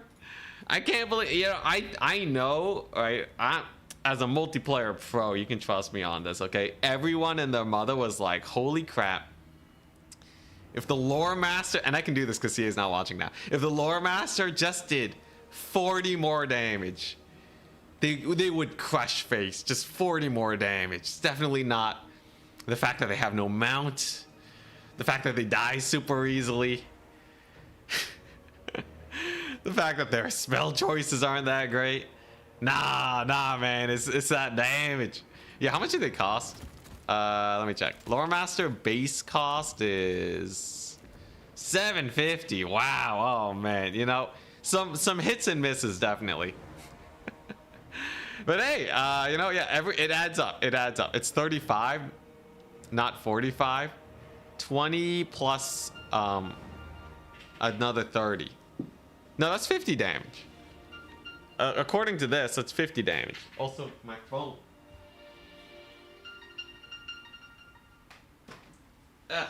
My alarm. Oh, right, yeah. No, it's 50 damage. Yeah, no, that's huge, actually. Wait, no, that's not 20. No, it's 40 damage. My bad. Yeah, it's 40. My bad. Been trying out Flaming Sword yet? Well, it's still the same spell, right? It's just slightly more cost efficient. it's fine, you know. I think it's still really good against ethereals and physical resist guys if you can get a lot of shooting. Yeah. Anyways. Yeah, 10 plus 30 equals 50. Huge math. Huge. Anyways, yeah, 40 damage. I had it right the first time. Chat had me questioning. Anyways, wins and losses. Noble now has Colossal Strike instead of Deadly Onslaught. They've been giving Colossal Strike to a lot of guys instead of Deadly Onslaught. I think it's fine. Sisters of Avalorn. Ooh, I just won with the Sisters of Avalorn. I won an SFT with 4 Sisters of Avalorn. That build now has an extra 200 gold to throw around. Actually, not that bad. I don't think it makes Sisters of Avalorn insane, but it's cool. It's fine. You personally prefer Deadly Onslaught? Isn't Colossal Strike just like better though? It doesn't give charge bonus. It gives bonus versus large. Lasts 32 seconds. What's someone who has Deadly Onslaught? What? Someone in the Norska roster, maybe? Let's see here. I'll get the blocker down for you guys. Don't you worry, chat. Deadly Onslaught. 60% charge bonus, 25% damage. Colossal Strike's is better. It gives a 60% charge bonus, but like that's not that huge, I don't think. Because you're already hitting all the time when you land your charge anyways. And then there's 25% damage boost. Colossal Strike. Unless you mean design-wise. Colossal Strike gives you 1 more second of buff, ITP, and bonus versus large.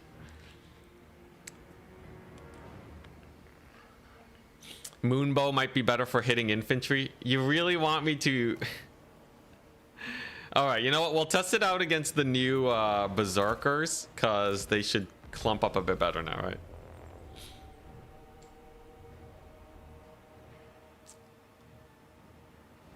Maybe.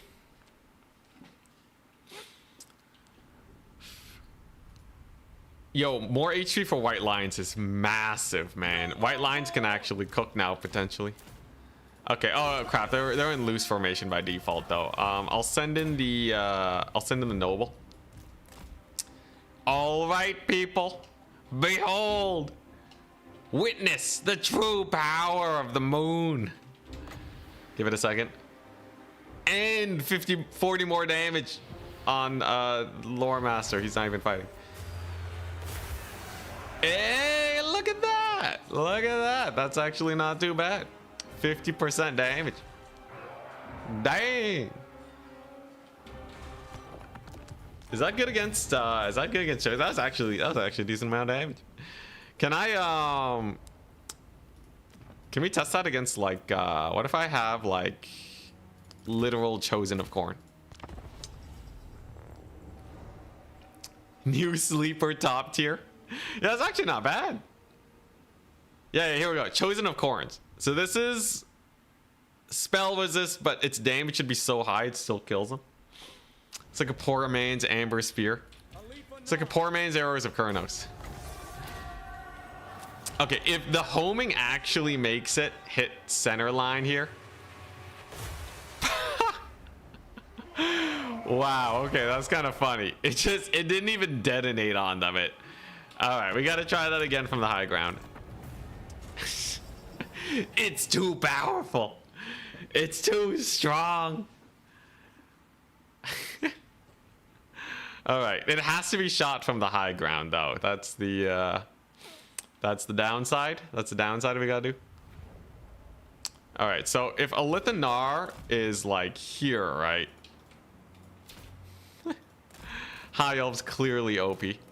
Okay, so you put him on a hill, and then you're like, oh yeah, perfect angle.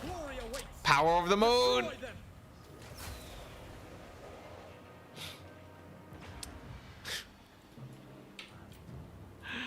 Wait, that's actually kind of good. That's... Wait, yo. It's 400 value. That's actually like almost. That's actually not that bad. Now this is against like chosen, right? But like even 200 rallies on it is not that bad. Unfortunately, I don't know, are Elithanar's shots even homing though? I think his shots might not be homing. Can we check this real quick? If I take an exalted bloodthirster dude and make him normal, it's a bit nutty. If you just need that raw armor piercing, that's not bad. What we got? Glade, White Lion's Trace. Yeah, look at that. HP increase. Sword Masters of Hoeth. They got charge bonus and 3 AP and a little bit of weapon damage. Interesting. Yo, honestly, I kind of want to play High Elves. Although they didn't get that many buffs, but I think White Lion buffs might just hard carry. We'll see. We will see. So, Elithanar, right? So you have the Bloodthirster. Do Elithanar shots home like the Wood Elf variants? Yeah, they're pretty fast. I don't know if that's homing though. Oh, God. Oh, geez. Yeah, okay. Moonbow might be hype, but Elithanar is not. All right. Yeah, Lion maxing time. So let's just give him a hard fight. So if you're playing High Elves and you run into some, let's say you run into some Black Orcs, right? White Lions are the same type of unit as Black Orcs. In theory, they should trade fairly well if they get the charge on here.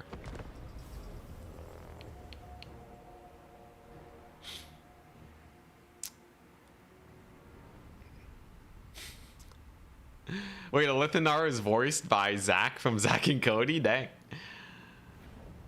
Or is this just a meme that people are saying? If he sounds like him, good enough. All right, here we go. White Lions versus Blorks. Oh yeah, Curse of Undeath got buffed. Maximilian will be happy about that. Vampire counts actually got, I would say, slightly buffed. But a lot of tools against vampire counts also got buffed. This is a White Lion charge into Black Orcs. If White Lions win here, it'd be insane, but they're not going to win against Black Orcs, even with the charge. Now, how much damage did they get? Against a unit of even stature? Yeah, they lost pretty bad. They lost pretty bad. Now, Black Orcs, you know, they're supposed to be good, right?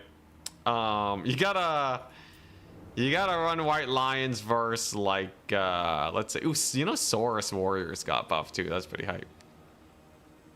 It costs way more, but like they didn't get more value. Like in terms of raw value trading, the White Lions did worse. What's like a standard elite infantry unit that High Elves have to face on the reg? Your Hargonath Executioners got buffed too. Let's say, you know what? Maximillionaires always talk about how Graveguards suck. So let's say you have a Graveguard normal and a Graveguard great weapon. If the White Lions don't uptrade here, considering that they are getting no support from corpse carts, that'd be pretty bad.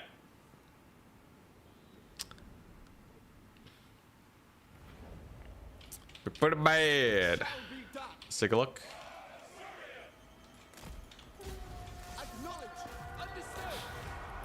Temple Guard, a little bit of Temple Guard action. Dang it, Elithanar. He killed 5 of them. It's fine. Let's just take a look.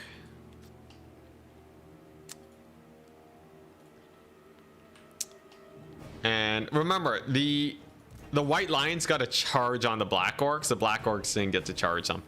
So usually the unit that gets the charge will get a massive value. So against vanilla, yeah, so White Lions don't beat other armor piercing infantry in their tier. And even against Graveguard, without support, they don't even win that tussle. So you're not going to bring white lines against undead because these guys are obviously going to be healing a ton. Even against normal Graveguard, your white lions don't even win. On the charge too. This was with the charge. So do they still suck? Yes. Yes, they do. Do they suck slightly less? Correct. Do I want to play High Elves now? No. No, I'm done with them. A lot of greenskin changes. Gorabad. Slight price reduction on one of his abilities as I get some mass. Wyverns, 3,000 mass. Are all the Wyverns 3,000 mass? Hydra got buffed with more HP. I wonder if we'll get a Hydra meta. So the Wyvern has 3,000 mass now. Does it matter when the biggest problem is it rampages? Let's see. Let's just give it a quick look. See, why don't we? So let's give another Graveguard unit. We're gonna go to the greenskins. And we're gonna scroll down and take 2 Feral Wyverns. Avalanche Mortars plus 100 gold, Skaven OP. That has to be like a land battle thing, maybe? I don't know why Avalanche Mortars got a price increase. I've never had a situation where I'm like, man, Avalanche Mortars, that's an OP unit.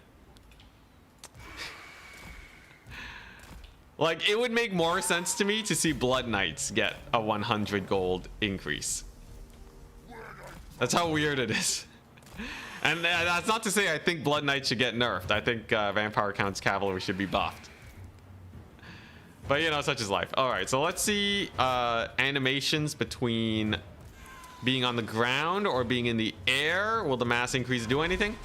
Looks like attack animations are, wow, very, very powerful. Them some good attack animations right there. There's some really good attack animations. Can we get a mass check? Can we get a mass check over here? Very good mass, right? So they just plow through Graveguard like no one's business. But do they do anything? Do they do anything though? Do they have any animations to speak of that are good? The answer is yeah, nah, right? That's not a lot of damage. Not a lot of damage, no healing, very expensive unit. 28 melee defense. Wow. Wowza. It's a start though. It's a start. I think it's in the right direction. Mortar nerfs so to offset the queek changes. Flappa's got a price increase. They were pretty popular, so it makes sense. I think the normal pump wagons are still very good though. Archers across the board for the greenskins got an arm piercing damage buff. Does that include normal? No, just the night goblins, which are too expensive. Trolls though, 750 trolls. How do I feel about that? That's a pretty good buff, right?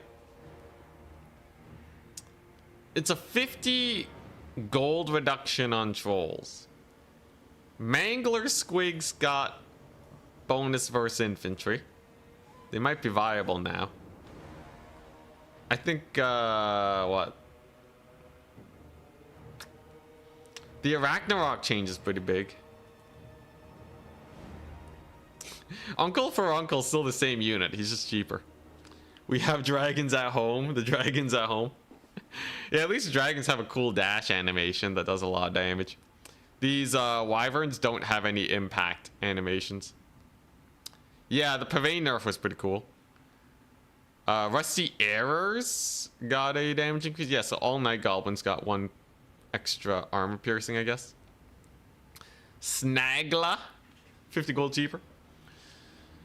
Ruglud's got slightly nerfed. Very slight though, just like a gentle tap. I think the biggest thing is Azag has more mass.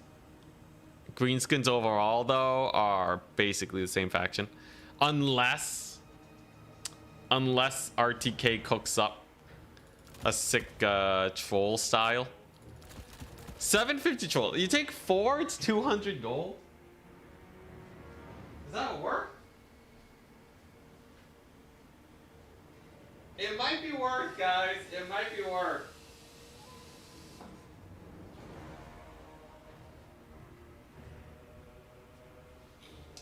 There's some factions that can't easily tear out these guys or chase them off.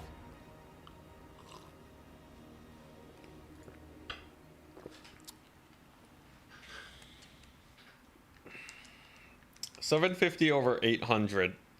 So they're 6% better?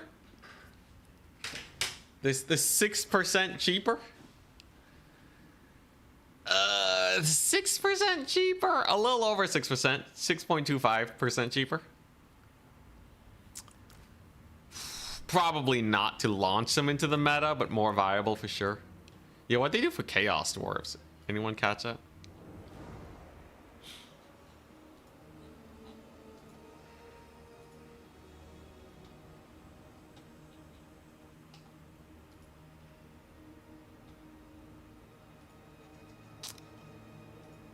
Let's see here. I gotta manage my tournament, by the way. I'm playing Vampire Coast. It's gonna be so hype. Let's see. Tuesday SFT.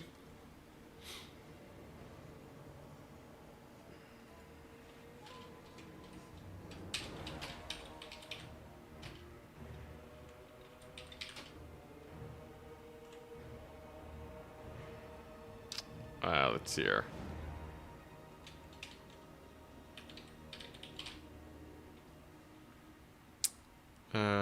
War Shrine Mammoth. Limited to 1.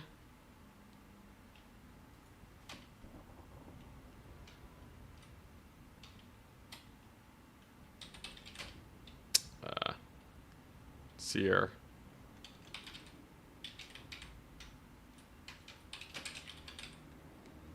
There we go.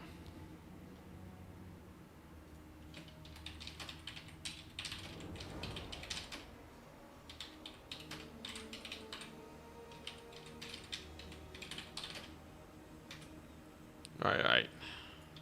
Just gotta edit the rules for this tournament. Coming on up. Why is Dark Elf the most played this season? I don't know. Usually my explanation is it's like if it's trending in on the RTK side of things, I think it tends to pop off. Dark Elf builds were trending for a while. I think they're also just like one of the more fun factions to play generally. But I RTK had like, you know, general trends too.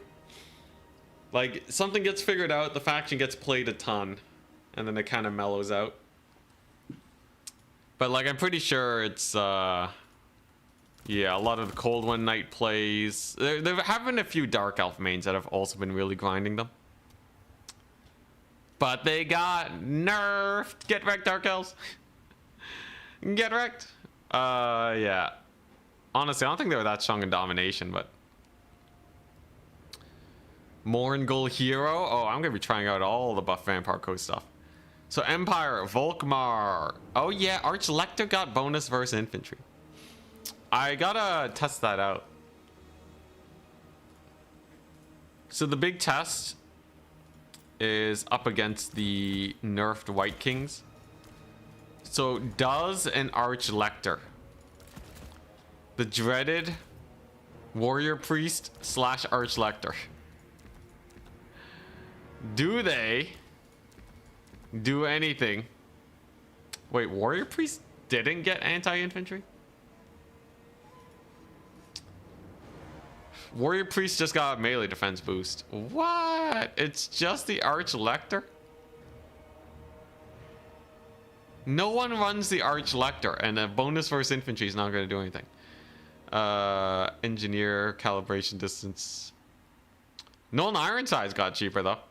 Now that's height. That's really height. I think Nolan Ironside DPS is really good. They have a lot of stopping power. Their accuracy is quite nice. One thing I actually really want to see.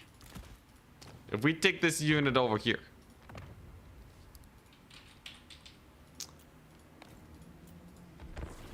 good is their stopping power? Can I go like a 5x Null and Ironside build now?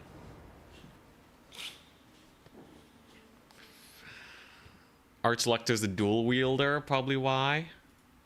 Interesting. I guess that would make sense. Let's see here. Dwarves really did not get any changes, did they? Thoric got a price increase. So no Thoric, Ungrim. Yeah, dwarves are really gonna rely on their I don't know, their hammerer buffs? No, dwarves are still garbage in domination, right? I'm pretty sure dwarves are still absolute hot garbage in domination. Yeah, Gate Master for Cathay buffs. So yeah, you see, these guys have a lot of stopping power. So they actually slow down infantry just by hitting them. Because you see how it kind of pushes them back a little bit. But the overall damage versus shielded unit like this Grave Guard is spending 825 on this unit. And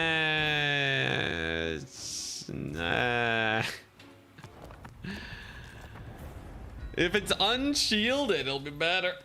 I'll definitely be dabbling. Take at least one of them. Just see how it goes. Dwarves are indeed really slow. But hey, if you run hammerers as dwarves, you can... Nah, that's not gonna do anything. Hydra might be good. Yeah, the health increase is nice. Will make it harder to route, which is very important. Holy crap. They got almost 1,000 HP. That's a lot. It's like they gave it a mini blessing of the lady. So it should actually hold pretty well. Charybdis got 5 melee attack. I think a War Hydra strategy with the price reduction, I think it's almost there. Some people were running War Hydras before, so they must have been at least on the brink, right?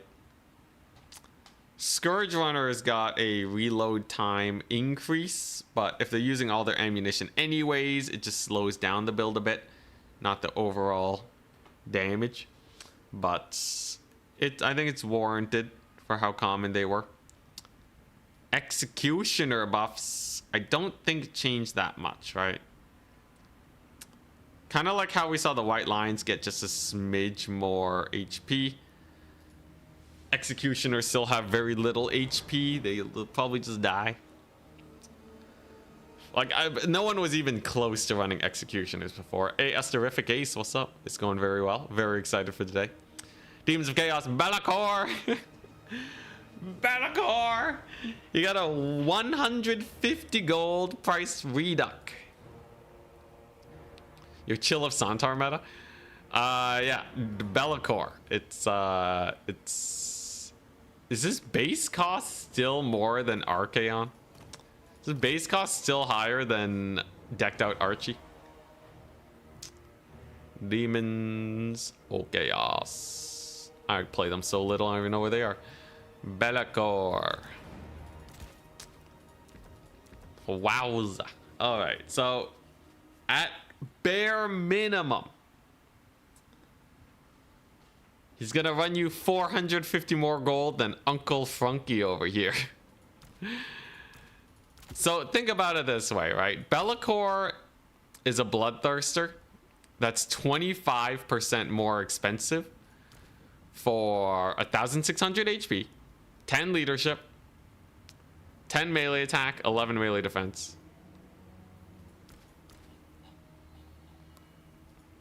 Huh, that bloodthirster doesn't have frenzy. He has missile resist, which is pretty cool. 25% missile resist, but he costs 25% more money. He also doesn't have the anti-large, but he does have access to spell casting, so you can have a spellcaster in your army. Jeez, he's expensive though. Oh man. All right, let's compare him to a Shredder of Lustria real quick. It is a pretty nice price reduction. The question is it enough? So there are some units in this game that are worth the money. This thing's 3,700. If you bring Whispers and Darkness, you can also bring Shadow Shroud, 20%. 22 seconds makes them invincible to range attacks. You can make them heal.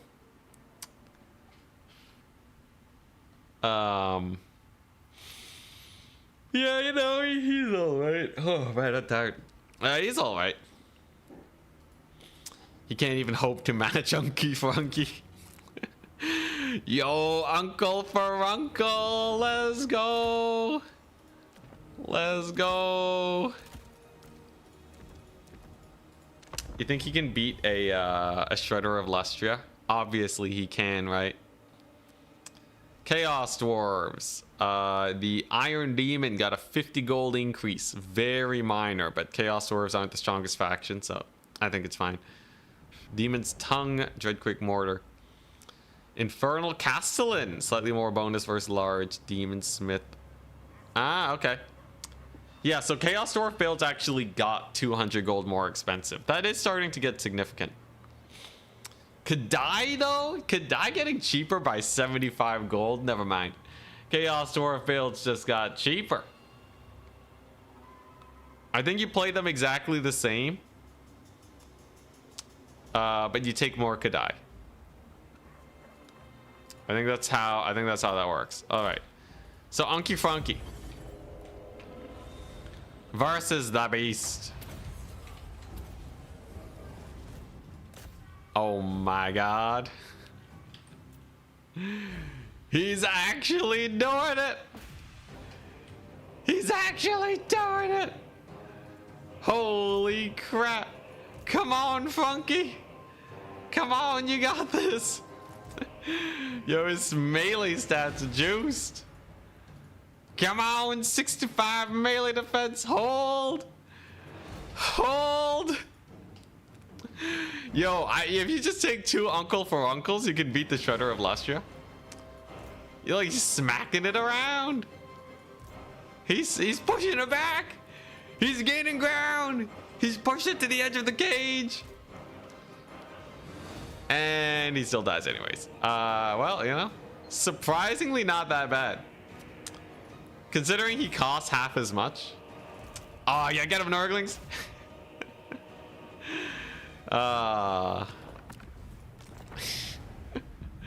Doombolt. Oh yeah, how much did these spells get buffed? People keep talking about Doombolt. Doombolt's the one that just got like 2 more damage, alright. Let's see here. Doombolt, Swiftwing, Pavane, Lash, Death Frenzy. Death Frenzy got buffed.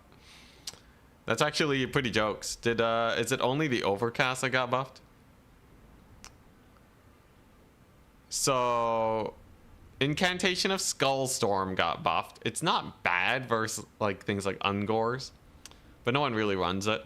It's an okay spell. It's kind of expensive. Upgraded, it's 15. Vengeance, Incantation of Vengeance got a nerf to its duration. Lesser Doombolt, Armor Piercing 100. Oh, that's gonna help Doomfire Warlocks. It's not bad. It's actually not bad. How much does Doombolt cost? I'll check for you guys. So Doombolt in the lore of Dark Magic costs 9 Winds of Magic. Wait, no, that's Lesser Doombolt. So that's specifically for Doomfire Warlocks. Oh. Yeah, because the normal spell's just called Doombolt. Doomfire Warlocks OP? That's actually a huge buff for Dark Elves. So that's why they're the most played faction. It's because everyone was getting ready for this patch. Interesting. Oh, did normal Doombolt get buffed too? Transformation of Kadon got way cheaper for the Vargulf, way cheaper for the Great Eagle. Holy 3 winds of magic cheaper. Okay, so everyone's running Transformation of Kadon now, right? We're back to Warhammer 2. This is like insane. If they did this in Warhammer 2, people would flip their garbage. It would be like there would be riots in the multiplayer scene. I guess power creep. Slow and steady, as you know, as long as the game's balanced. Flensing lasts less time, costs more. That's a pretty big nerf for Skaven. Oh, Veil of Shadows. Oh, hell yeah. Oh, hell yeah, Veil of Shadows. Yo, we did some shenanigans with stealth spells a while ago. Which one was Veil of Shadows, though? It's not in the lore of Shadows, though they did make the Withering cheaper. Hell yeah. Veil of Shadows. Was that a Skaven? No, that's Skitterleap. Oh no, this is Veil of Shadows.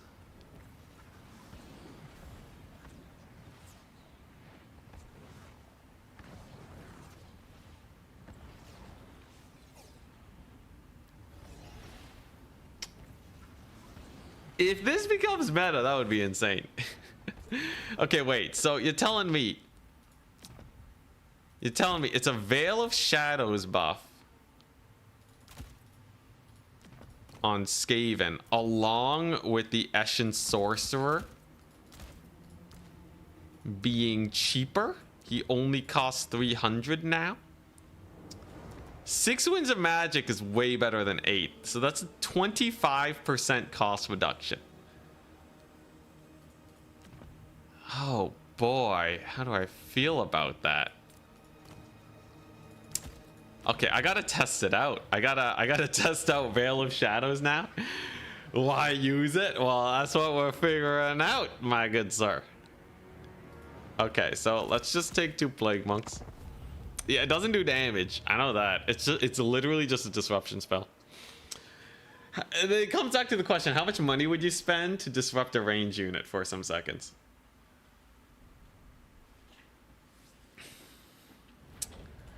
Yeah, does it stagger cavalry or something? Okay, let's take a look see, right? So let's have our 2 Plague Monks here, right? Okay, geez, AI, I swear. It's very hard to sandbox without sandbox mode, it turns out. Yeah, we'll see if it crowd controls cavalry too in a second. So let's see if we take some Cold One Spear Riders. Right. Will it stagger them? Duration's also really short. 6 Winds is good though. And with the lore passive, it's going to be slowing everything for 20%, for 10%.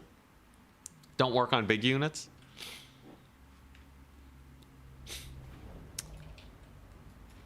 Yo, I can't wait to embrace the Manticore meta though. That'll be jokes. Okay. So, Veil of Shadows. Can we use it in any way that actually helps us out here? Alright. Also, I gotta message people that my tournament is starting soon. So, it's a pretty massive AoE. And it knocks units down a lot, right? So, you see how it knocks them into my formation? That's pretty jokes, right?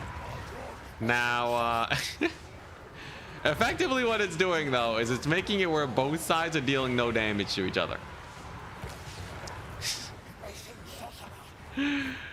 All right, 6 Winds of Magic, baby.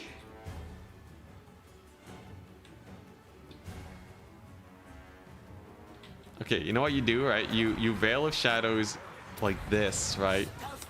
And then that way...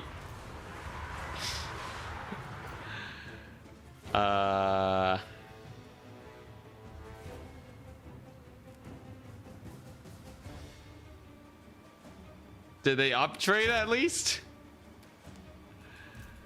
Okay, Veil of Shadows did nothing. Does it hit the cav? Ah, yeah, look at that. Kind of scoots them around just a little bit. That's 6 winds of magic spell right there. Alright, I really can't tell. It's Alright.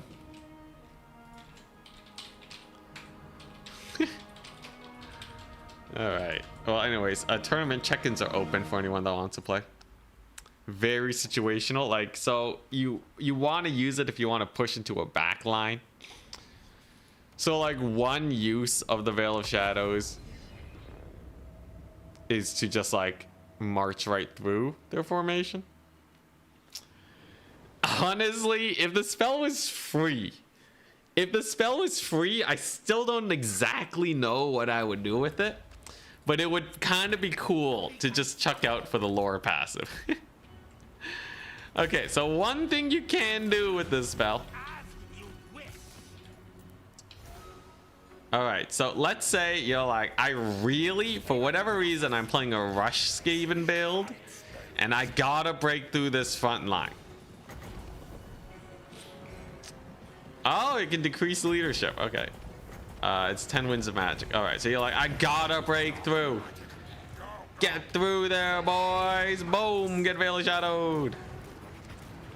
And then you just walk right on through like nobody's business. This is probably the funniest way to use Veil of Shadows, because it does guarantee you can get through. Funnily enough, Veil of Shadows would be more useful against Skaven with cavalry than it is playing as Skaven, because you have nothing that can make use of it. Just wave and smile, boys. Yeah, if Skaven had cavalry, they could actually use this. Maybe with the doggos, but like, I don't know. It's 6 wins. I'd much rather just have 6 winds of magic to cast, like, I don't know, anything else. It's also a 100 gold ability, but like, why not just cast like Armor of Darkness, or like Skitter Leap even, or like hell, Black Whirlwind, at least it does damage. Brittle Bone maybe. Monsters and Wolf Rats. What Skaven player is like, man, I really want my monstrous units to be alone in the enemy backfield? Why not? It's not like I use my Rat Ogres exclusively for defense, or my Wolf Rats that I use exclusively for defense. Oh, I know. It's because the Hell Pit Abomination. Yes, chat's favorite. Clearly you want to YOLO the Hell Pit Abomination because it's the best monster in the game. Yes, I think we figured it out. Can you stop a cav charge with it? Let's see. So let's say I have a Globadier and they're getting charged by cavalry. In fairness, Brood Horrors are faster now. Oh, they actually got a speed boost? Oh, that's pretty cool, actually. Let's see what else we have. Okay, wait. First off, spells, alright. So Doombolt got 900 damage. Wait, what? Doombolt upgraded 1,600?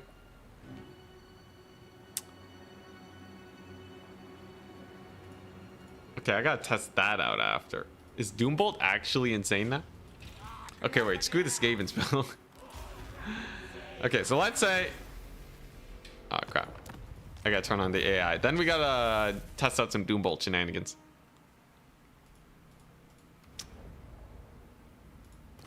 Yo, Doombolt got a massive buff. Yeah, you guys weren't kidding. Doombolt legit got a 60% damage increase. Pestilent Birth got cheaper. Pestilent Breath got cheaper. Pestilent Breath upgraded got cheaper. Death Frenzy is cheaper. Just the upgraded version, though, I think. Omen of Spirits. Okay. Wait, what's Omen of Spirits?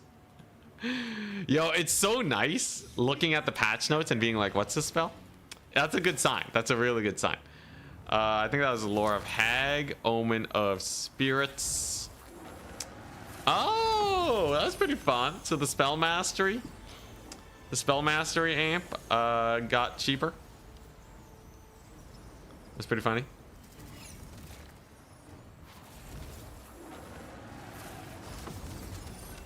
Okay, let's take a look at this. B6 says Veil of Shadows. He's DMing me. He says Veil of Shadows net cavalry that don't have 1,500 mass. Okay, so what if I overcast this bad boy? Veil of Shadow them. Ah, hell yeah! Ah, hell yeah! Look at that! Yeah, maybe. It's like kind of annoying to work your way around it too. It's constantly slowing them and decreasing their leadership.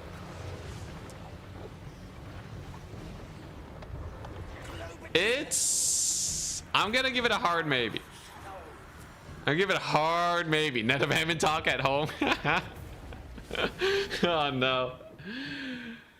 It's so janky. Yeah, and maybe, I don't know. It's a 3 Winds of Magic wind up and it costs 100. Like, I don't know. Like, do you just run Brittle Bone? Like, it's almost test Flaming Sword yet. It just got a price reduction. That's it, right? Nothing to test. Okay, so Omen of Spirits is upgraded. Skaven's got some buffs to their other spells. Thank you, B6, for giving me the info. Yeah, so if it's not flying or a chariot. Yeah, it's kind of just like a big old force field. Okay, so there's some funny stuff you can do, right? There's some funny shenanigans. So what you do, right, is you go for double Eshin Sorcerer. You go double Veil of Shadows. Skaven should generally be jank. You know, see, this is hype. Yeah, well, we'll test Doombolt in a second. I think this might actually work. let me cook. You can make an impenetrable front line. So you're like, crap, they have 2 units of cavalry. What am I to do? What am I to do against such reckless hate? Oh wait, I got 2. I got 2 veils. Look at that. Look at that. And then Turn's gonna be like, and then they're gonna have to move in. They're gonna have to go in like this so that they can get through the Veil of Shadows. It's kind of backwards, but anyways. CA's gone. I can do this. Does it work? I don't know, but it's, yeah, it's okay, I guess. It's okay. Protect your range. Is it working? I don't know. It's jank. It's jank all the way around. We got to build a wall. We got to go triple. Can you go in Eshin Caster? No, the only support dudes. Dang, what a ripoff. Oh man. Yeah, Turn would be proud. All right, I don't know if it's worked. I'm gonna test out this shenaniganry. Now, who has access to dark magic? Do Wood Elves technically, do they have access to dark magic? They do, right? On the Spellweaver. Spellweaver has access to dark. So if you take Doombolt on her, did they buff Chillwind too or something? Let me check. Witch Broth is cheaper. Lash of Slaanesh has more casts. Crystal Sanctuary is significantly cheaper. Upgraded is also significantly cheaper. Heart of Winter gives a minor speed debuff at the beginning. Stream of Corruption is multicast. Pavane got tiered. Swiftwing adds a charge speed bonus, which is hilarious. Missile Mirror is slightly cheaper. Storm of Shadows also reduces charge speed, which is pretty big. Flock of Doom, longer cast time. It's apt. Amber Spear. Ooh, Ooh, Ember Spear 6 wins. Ooh, ooh, dwarves are gonna get massacred this patch. Any dwarf main that woke up this morning to a CA patch, they woke up, they put on their little hat, try and look a little bit taller. They whipped out their hammerers. They're like, oh boy, I can't wait for finally for dwarves to be meta. See ya, punch him into the floor. Also, that was a normal cast Doombolt. I think we're gonna get the Lord Snipe meta now.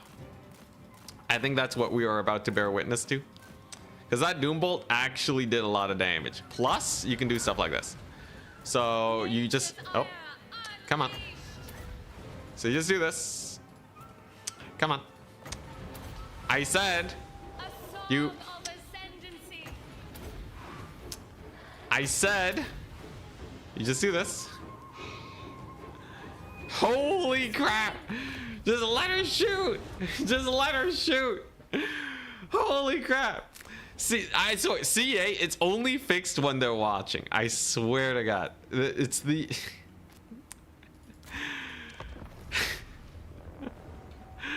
Oh my gosh. All right. As I was saying. Who's the worst Dark Elf Legendary Lord in battles? I don't know. A lot of them see play. All right, give me a second. So, let's take a look. Normal cast Doombolt. How does it work? How much damage does it do? If I just slam it down right on top of these Colon Riders, it is going to net me 3 kills, 52 value. Not very good unless it blobbed up.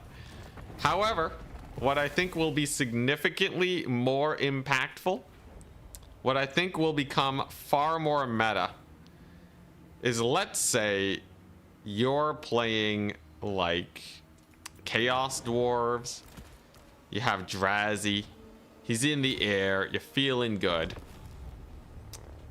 I think an Overcast Doombolt just beats the brakes off of him. Let's see, let's see. Devolve got lasts a little bit longer, okay.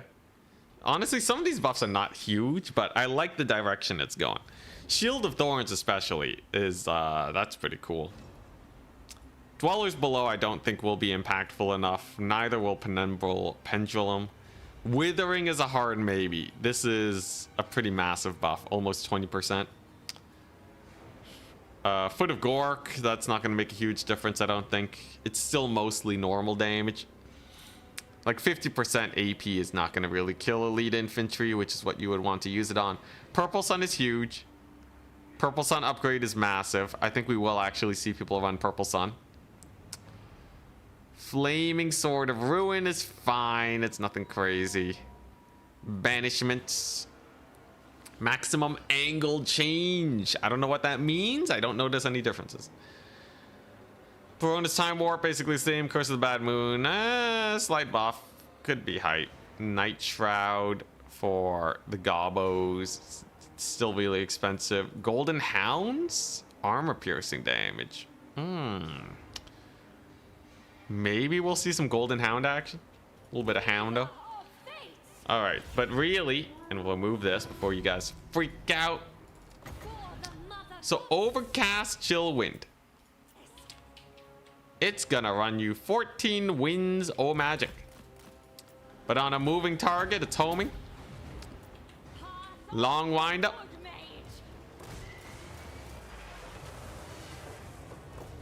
"14 winds of magic."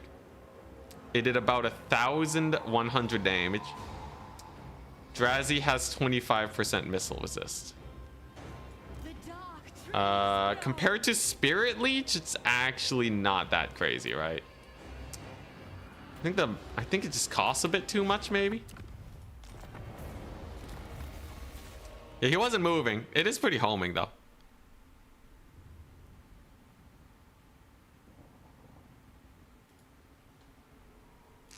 Let's see here.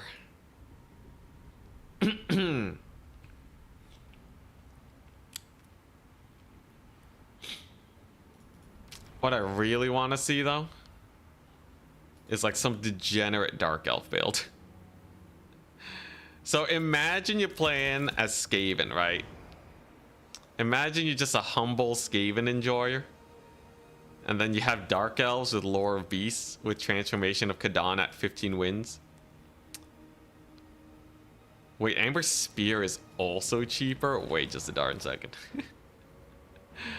I wanna bully this Skaven. So Charks really like Snickets, right? So imagine you're playing dark elves and you come in with the how many of these guys can you take? With the quad Doomfire Warlock, transformation of Kadan, Amber Spear. I think dark elves might be one of the best Lord Snipe factions in the game. Let's see though, let's see. Soul Sealer changed at all? No. Excuse me. Let's see here. Yeah, I'll have to take a look at Golden Hounds, Curse of Years. Magic reduction is interesting. We'll see how that plays out. So imagine you're playing Skaven, right? And you're like, wow, I got Snicket, she's stealth, right? It's all great. But then the Dark Elves start pulling out this business on you. Now Snicket is fast. Holy crap, he's fast. How much can we stack this up though? Oh, he dodged it. Oh, he got hit by that one. Oh, he got hit by that one. Oh, he dodged that one. Oh, wow, that actually did do a lot of damage. Okay, yeah, so you do have to be a little careful about it, right? Yeah, Lesser Doombolt. It was, it got a slight damage aim. Yo, Snicket, yeah, he's got. How does that work with Queek? Queek got a, he got a buff. So in theory, you're getting like half a Spirit Leech worth for each Doomfire Warlock you send in. You don't assassinate the assassin? Yo, he actually did pretty good. Okay, so how about Queek though? They buffed Queek, so he is slightly tankier. So you get a solid 100 gold for an Amber Spear on Queek. I think Amber Spear is gonna see a lot of play now over Flock of Doom. Queek unfortunately is much slower than your poor boy too. So imagine you just roll in with 4 Doomfire Warlocks and then you just start spamming this at 200 meters. It's pretty in a minute and a half, Queek's gonna be dead, man. Like, it's over. And there's not much you can do about it. The spell has a lot of range. Hey, he's in there though. He's cooking. Yeah, I don't know. Where'd the 4th Doombolt go? I have no idea. All right, here we go. You know what? Just all of you Doombolt. Can I get to stack? I think I'm gonna have to learn how to Doombolt properly. Oh, Queek. Wait, can you just stack it sometimes? You can actually hit him while he's on the ground. That's pretty jokes. I think Marathi has it. Oh yeah, Marathi Doombolt. He's just on the ground. The suffering. The sweet suffering. Yeah, so what if players just start doing this? Just like quad Doombolt? Oh boy. Yeah, it actually does land pretty well.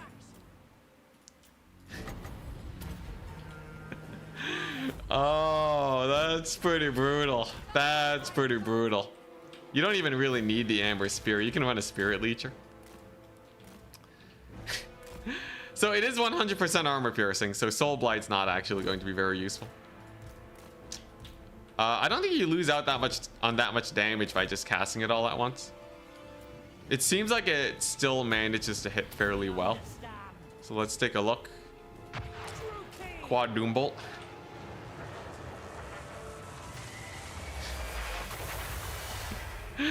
Yeah, I think at most you miss like one Doom Bolt, but it actually works out fairly well. Oh, that's hilarious. Okay. Yo, I could totally see this strategy becoming a little degenerate. I think it's cool that the Dark Elves can snipe stuff, though. Orbital Strike. How does it work versus Chariot Lord? That's what I want to know. I think the Dark Elves are going to be Doom Bolting everything. Doomfire Warlocks are the new meta. Cold One Knights, get out of here. Doomfire Warlocks are my new friend. Doombolt is for everything, actually. It can hit basically all targets pretty well. Wolfric.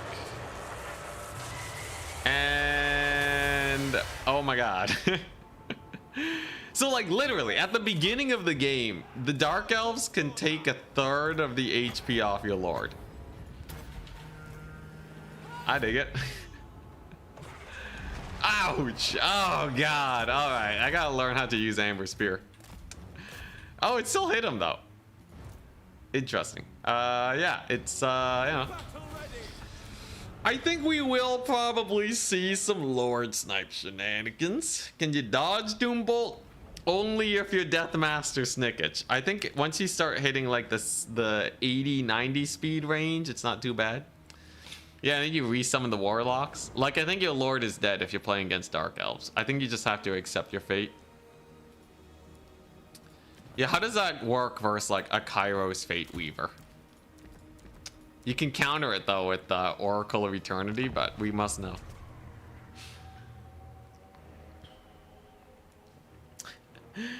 A new Arrows of Kurnos just dropped. Near undodgeable. It actually does do a lot of damage versus Greasus. Oh, don't do my boy Greasus that dirty. He's already filthy. Let's see here. Yeah, so versus Kairos, it's already you know. Oh, actually no, it only just gets his shields off. Yeah, so you know. How does Uncle for Uncle do against it? Wait, is there any way we can amp it? I don't think there's a way we can amp it. What I am more worried about, though, is, like, what if you go Empire? Or any other faction with, like, expensive infantry units? I think it'll only be problematic versus certain low HP lords. I don't think it'll be problematic, but I think it might just be meta against everything, because it's just raw value, right? You're getting a free 100 gold value just for casting Doombolt. So we saw my Sisters of Avalorn really got cooked versus Doombolt before, and I'm wondering, yeah, that's pretty big. That's quite a bit of value. It's quite a bit of value. That's, yeah, and I think it already kind of did that before, but if you really want a Lord Snipe, you can. It's 200 gold value, 2 Doombolts. That's a 400 net value on these guys if you summon Elite Infantry. I think Doomfire Warlocks just mulch Elite Infantry. I think it'll be meta against everything is a pretty big statement. No, I think it's gonna be a new age of Doomfire Warlocks. Like, they're not gonna spam it versus everything, but like every faction will probably have to fear this, taking any amount of elite units. Excuse me. Woo.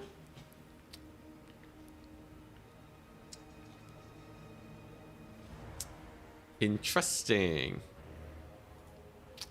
Gehennas. Oh yeah, and technically Wood Elves can also run it. They're the only other faction that can run dark magic, though, right? Does anyone else have the lore of dark? Am I missing somebody? Warlock ROR has a different ability set.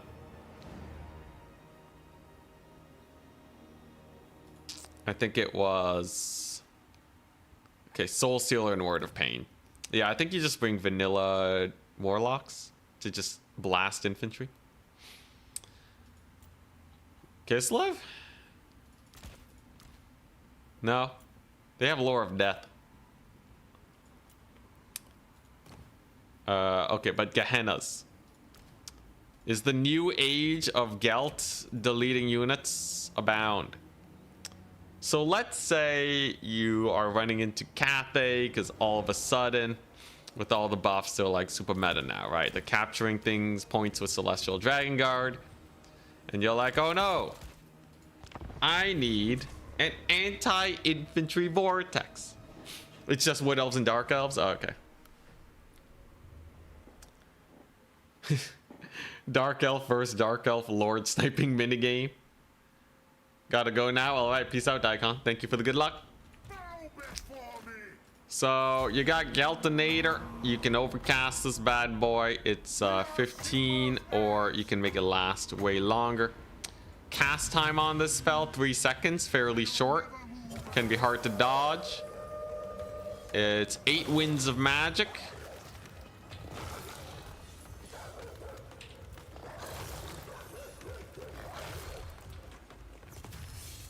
It's not bad, actually. This is not bad. This is Celestial Dragon Guard. The AI did walk into it. Let's do a proper test where I need to test it with like flagellant support. So let's say it's actually like, let's say you have a bunch of Jade Warrior Halberds and you have to choose between Searing Doom and Hounds. Hounds is more expensive. So let's see. High Elves? High Elves shouldn't have dark magic. Do they? I'm pretty sure they don't. I think they have like every other magic. The Scribes. Let's see here. Nahakara has death magic. And it's campaign exclusive, I think. Do High Elves have access to dark magic? I thought they didn't. Alright, so yeah, Jade Warriors. So let's take a look. Let's give it a slightly unfavorable piercing bolts. There's the Hounds. Oh, Hounds can friendly fire hard. I don't know if it beats piercing bolts. Piercing bolts is just way more consistent. I think the Hounds, you would run it versus like some infantry, but it's really hard to outpace piercing bolts. Oh, you're saying High Elves have dark magic? I've never seen a High Elf player run dark magic. And they don't have it. They have death. DB. Don't listen to you. I think we figured out why. I'm sorry, man. But nope. Yeah, piercing bolts is just simpler and safer. All that. So, interesting. That's, I think that's the majority of the things I wanted to try out. Mantle of Gorok, though, being cheaper. Mantle of Gorok, very light buff. So, Mantle of Gorok is a 40 melee attack boost. Will it be worth? Man, I would have loved to see a huge buff to Mantle of Gorok and just make it way more meta than Flock of Doom.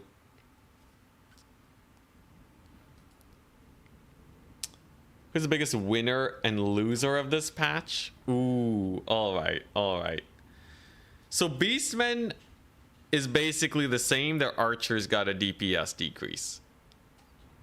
There's nothing really different about them though, except for freaking Kazrak. He's a god now. Kazrak's amazing. Look at this guy, 800 gold Kazrak. Compare him to a Doom Bull even. Boom. He's cheaper than a Doom Bull. And he's worse than a Doom Bull. So I guess fair is fair. Yeah, he has 6 speed. He has... Yeah, it's kind of sad. I guess at least he's cheaper now. You can put him on a Razor Gore chariot. Now he's more expensive than a Doom Bull.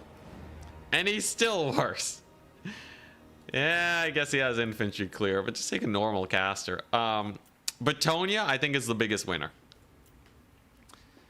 By far. Not only did Bretonnia get the Blessing of the Lady 100 gold for all their cavalry, which you will want to take on all their cavalry now. You're just gonna run the Blessing of the Lady on everything. Charg's gonna pop off with 1200 Pegasus Knights with Blessing of the Lady. There's no way he doesn't. It's just way too good. It's just too good. On top of that, the Holy Wardens are insane. They will win every single infantry fight that they get to lay their hands on, with foot squires following right behind them, cleaving their way through basically everything. Bretonnia got buffed like crazy. They're having the time of their lives. Trebuchets are even cheaper for the rough situation that trebuchets are useful. Alberic is 50 gold cheaper. So if you just include just the foot squires. Oh yeah, and these guys have 100 armor now. So not only do you save 50 gold on Alberic, you save another 100 gold when you bring 4 foot squires. So that's 150 gold saved. And then on units that I was already bringing Blessing of the Lady on, that's 50 gold per. So this is like another 100 gold. And Knights of the Realm are better. And trebuchets are cheaper. And the Holy Wardens have anti-infantry. And Battle Pilgrims have silver shields for the situation where you want to rush range factions with infantry. That's, along with the Green Knight not getting nerfed, is absolutely, it's Bretonnia meta. All right, they were already one of the better factions in domination, and they became one of the even betterest factions. Huge winner. Chaos Dwarves come out of it mostly unscathed, with a couple price increases to Iron Demons, but some price decreases to Godai Fireborn. I don't think the builds are going to change, and the price about evens out with Godai Fireborn being easier to summon on in. I think Chaos Dwarves are happy that they survived any nerf onslaughts. Oh god. Holy crap, that's hilarious. Dark Elves, they get new Doom Bolts, so they're doing great. Okay, no, Demons of Chaos, like, nothing changed, all right? That's just I don't even know. Anyways, Doom Bolt changes mean that Doomfire Warlocks are going to see a lot more play, with Cold One Knights being spammed out a lot less. I think maybe they're just a 2 of, but you don't want to bring them in 24/7 because you just start losing gold there. Chariots got nerfed too, but I think the expansion to their playstyle is definitely a plus.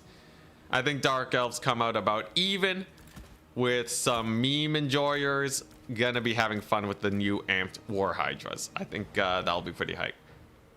They'll be pretty good. Sorcerer Prophet got the Chalice nerf. What's this about Chalice nerf? Prophetess?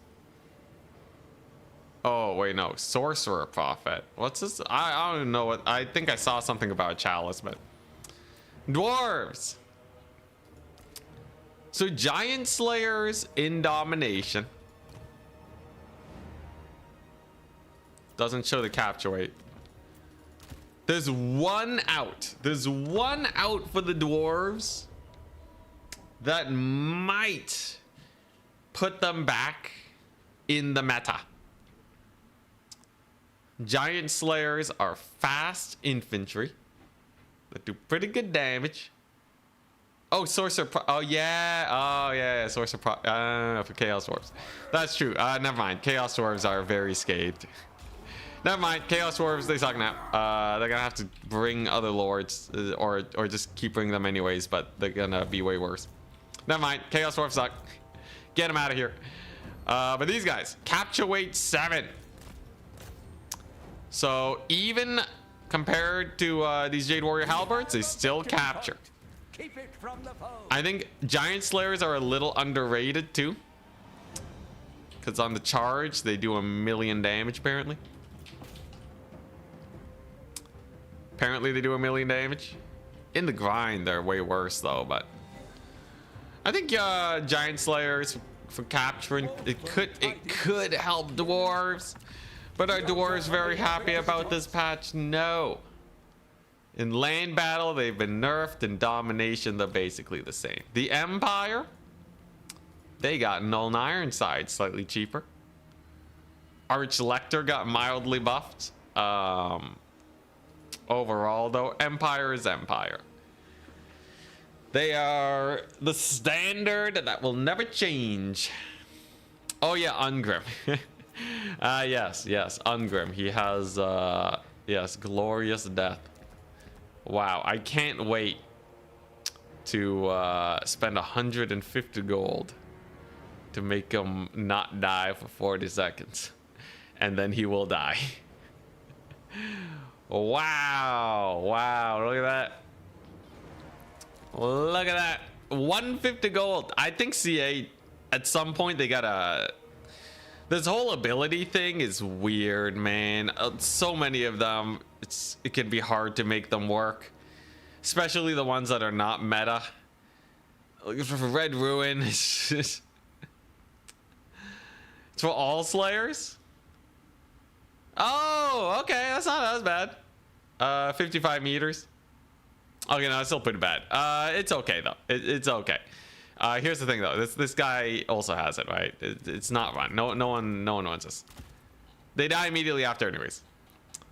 Let's see here. But it's true. It's there. It's an AOE. It's an AOE. Yeah. What do you think about the new Pavane? I think it's maybe in a good spot. Still strong, but probably not OP. It might still get banned because people are sick of Pavane. But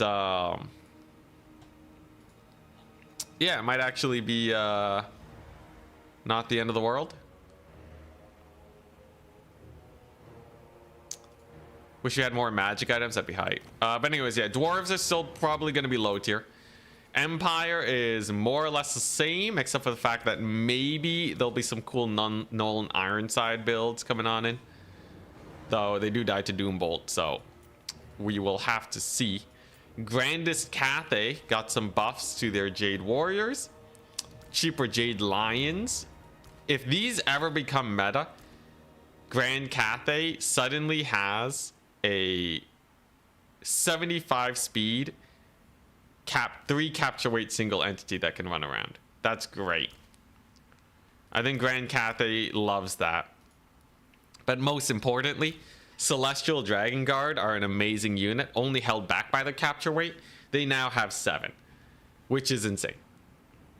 Scourge Runners shoot slower, but I think Dark Elves still come out on top because usually they use all the ammunition on them anyways. But yeah, Celestial Dragon Guard are cooking this day. They just amazing. Every single game as Cathay, just take the maximum number of Celestial Dragon Guard. Just every single match. There's no reason not to anymore. They're significantly better than Jade Warrior Halberds. And you know what? If people want to bring spells to kill them, I don't know, use Jade Shield or something. I don't know, do something there. But yeah, that is definitely a good spot for them to be in. Greenskins, lots of nerfs. Flappas got nerfed with a few buffs to some of their lesser used units. I think greenskins are still going to be about the same as they were last patch. And it's up to you to decide whether or not they were strong or not last patch. I think they're terrible personally. I think they are far too route prone. So they really struggle versus good terror play. But RTK's been cooking with them. And it's not like they haven't been able to get wins. It's just specifically against me. I find that I have an easier time shutting them down. But they are still fairly scary, fairly good against many factions. I think they stay in B tier. For the Gore got buffed, but it's not. It's just 50% AP. It's not that much. High Elves. Mild buff to the White Lions, but not enough to really make a dent. Mild buff to Sisters of Avalorn, but not really enough to make a big dent. I don't think we'll be seeing mass Sisters of Avalorn metas. One thing that might happen, maybe some Amber Spear action to deal with armor. Maybe some Eagle summons now that it's so cheap. 12 Winds of Magic for an Eagle is a steal. But I think High Elves are more or less the same. Sunfang got AP. Oh, hell yeah. Okay, maybe we see a Tyrion meta. What? Sunfang is 33% AP.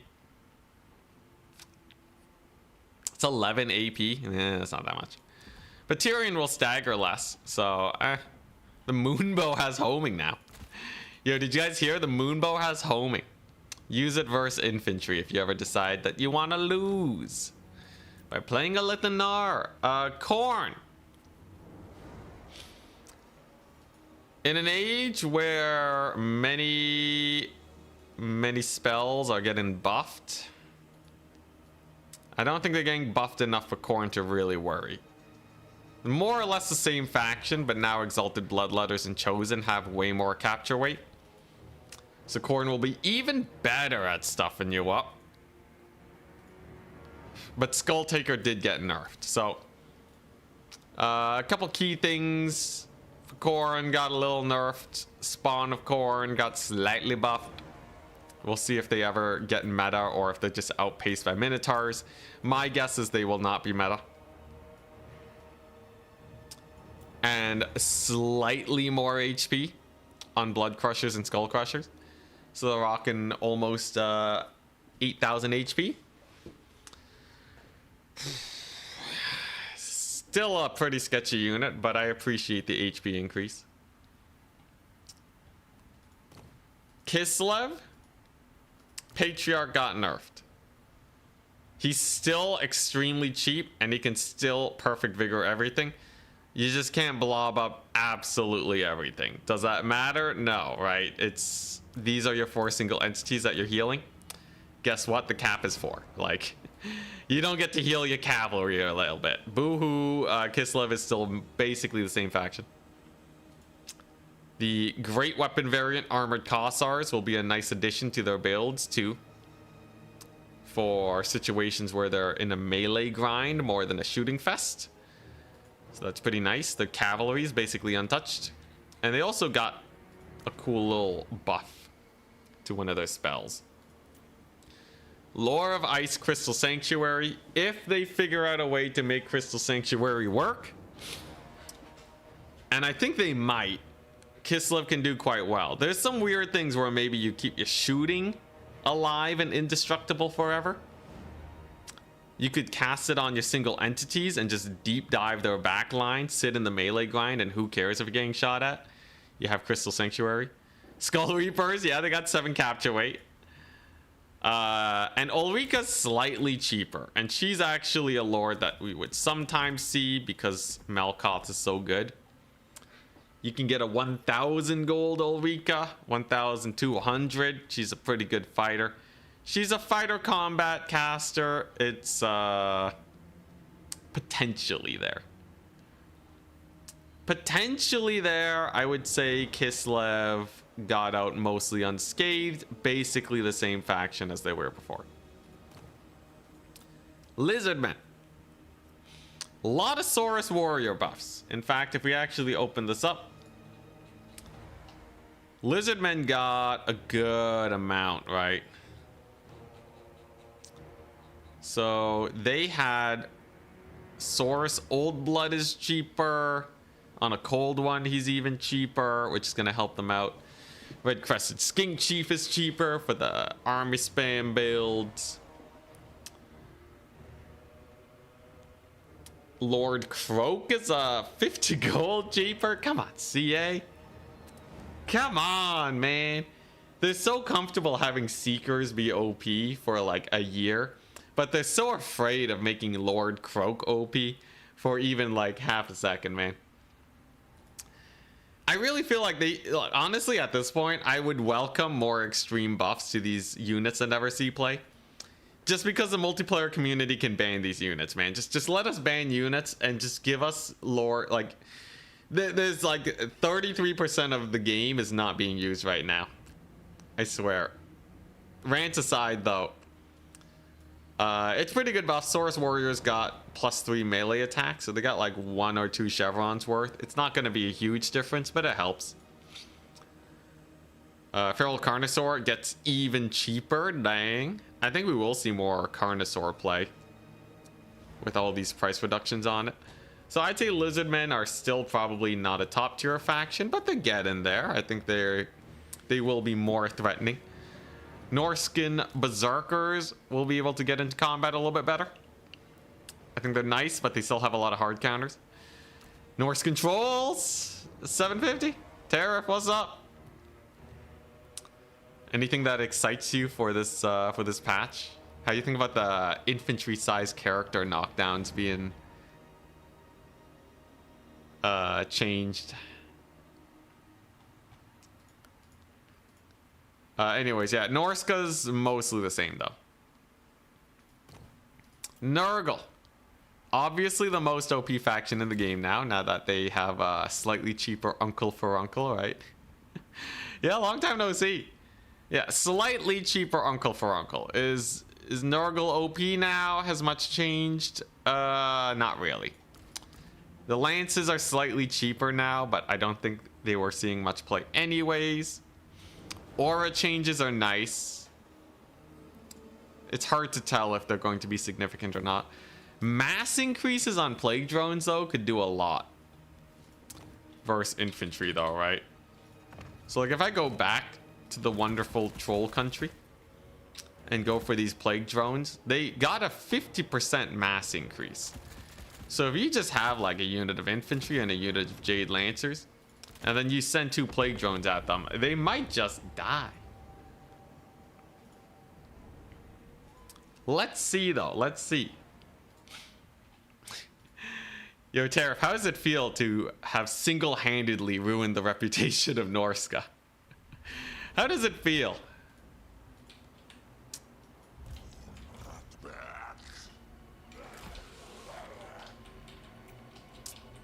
Okay, let's take a look at this. Oh yeah, Marauder Spears got slightly cheaper. So plague drones are pretty cool before. With the mass increase, let's take a look. Impact damage.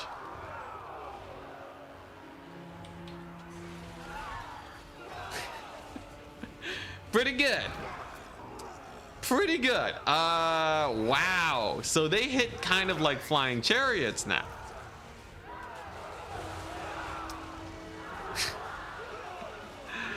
So plague drones are flying chariots now. I see. Okay, that's pretty cool. Very interesting. Plague drone meta incoming. Gonna help with that impact damage. Nurgle god tier. I think Nurgle's a hard maybe. I'm gonna give Nurgle a hard maybe. I think I don't think they'll ever be full meta, but I think people will actually start running them here and there, and Turn will have... He'll maybe run plague drones, but he doesn't like them much.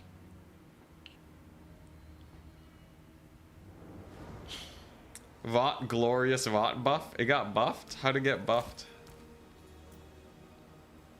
What was even Vought, glorious Vought? What was it?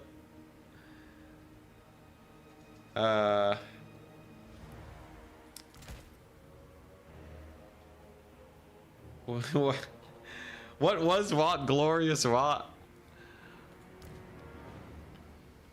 The army ability. I don't know, man. How'd they change it? Vought, glorious Vought. It lasts 2 more seconds and it's the same ability, guys. I think it will spread a bit more. It'll spread a bit more, but like it's basically the same ability. I don't think it's nice. It's nice for sure. But I don't think it's like a mind-blowing game changer. Because people were using the heal a lot before, or the slow.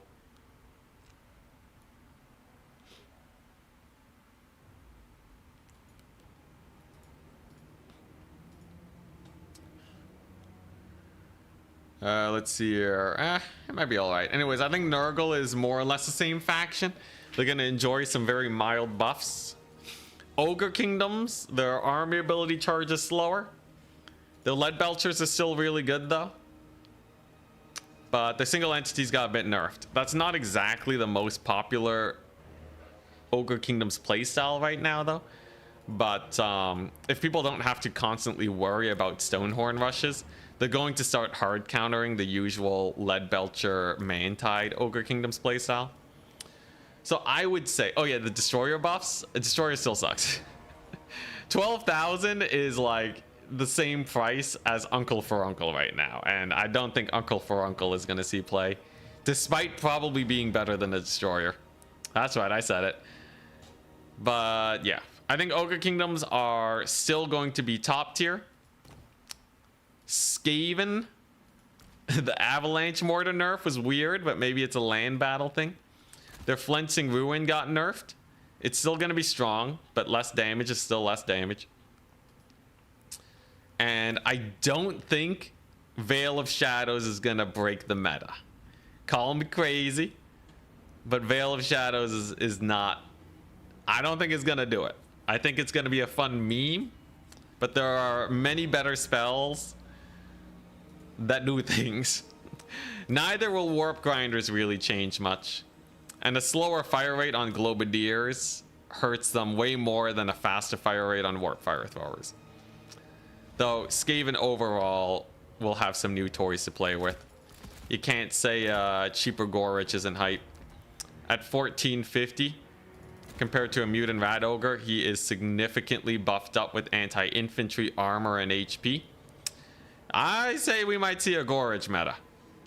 Legitimately, I think Gorich will actually see quite a bit of play, because Evisceration's a really cool ability. Crown of Command, maybe, for some situations. Straight up, just run him for the spell resist, right? Like, Gorich is, he's ready to cook. Skaven as a whole, though, more or less the same faction, I would say. Slaanesh, Cultist got buffed. Pavane is now a usable spell instead of being banned. And their army ability, while charging slower, was maxed out a lot of the time anyways. So I think Slaanesh is going to be stronger this patch. Along with having a cheaper Keeper of Secrets, just in case you really wanted to punish people with single entities. Yes, it doesn't heal, but hey, just take it against vampire counts, right? It's a 1650 Mega Annihilator of Worlds. Exalted Demonettes have extra capture weight now. Not that Slaanesh was getting stuffed up by infantry anyways. And they even have access to their Seekers of Slaanesh. Is the Slaanesh faction weaker at all in domination? No. Spawn got buffed. They're stronger, but only slightly slow. I think they will remain an S- tier faction. Would have been S+ with old Pavane. Tomb Kings. Not many changes, right? Actually, Tomb Kings are like one of the more untouched factions. They're basically the same. What, did Khalida get a small buff? The Chariots got some slight acceleration. Literally untouched. Tomb Kings are the same. Tzeentch, a lot of their elites got a little bit more damage. A little bit more on the armor piercing side. But at most, if they're as good as blues, they're interchangeable with blues, right? So Tzeentch is not really going to change much. Still going to run Exalted Heroes. And they do have Doom Knights with armor, with anti-large now, which is definitely a big plus. Maybe we'll see some Doom Knight metas. Maybe. Cockatrice doesn't stagger as much and is cheaper. Is it gonna be good? I don't know. Maybe it was just the stagger problems this whole time and it'll do way more damage. Can't say Petrifying Gaze isn't hype either. And 50 gold is still 50 gold. But Tzeentch really needs that ground force to cook. And without many buffs there, outside of a very minor Zongor change, not really too much. Oh yeah, and I guess Village is cheaper. Yeah, okay. Alright, sure. Everyone's totally gonna run Village over Kairos now. Totally. Absolutely. Definitely the best Tzeentch Lord in the game. Totally. No, Tzeentch is basically the same. Vampire Coast, on the other hand. Yeah, tournament starts in 1 minute. I'll give some people time to check in. Vampire Coast, on the other hand. Cheaper zombie pirates. Cheaper fell bats. Cheaper deck dropper handguns.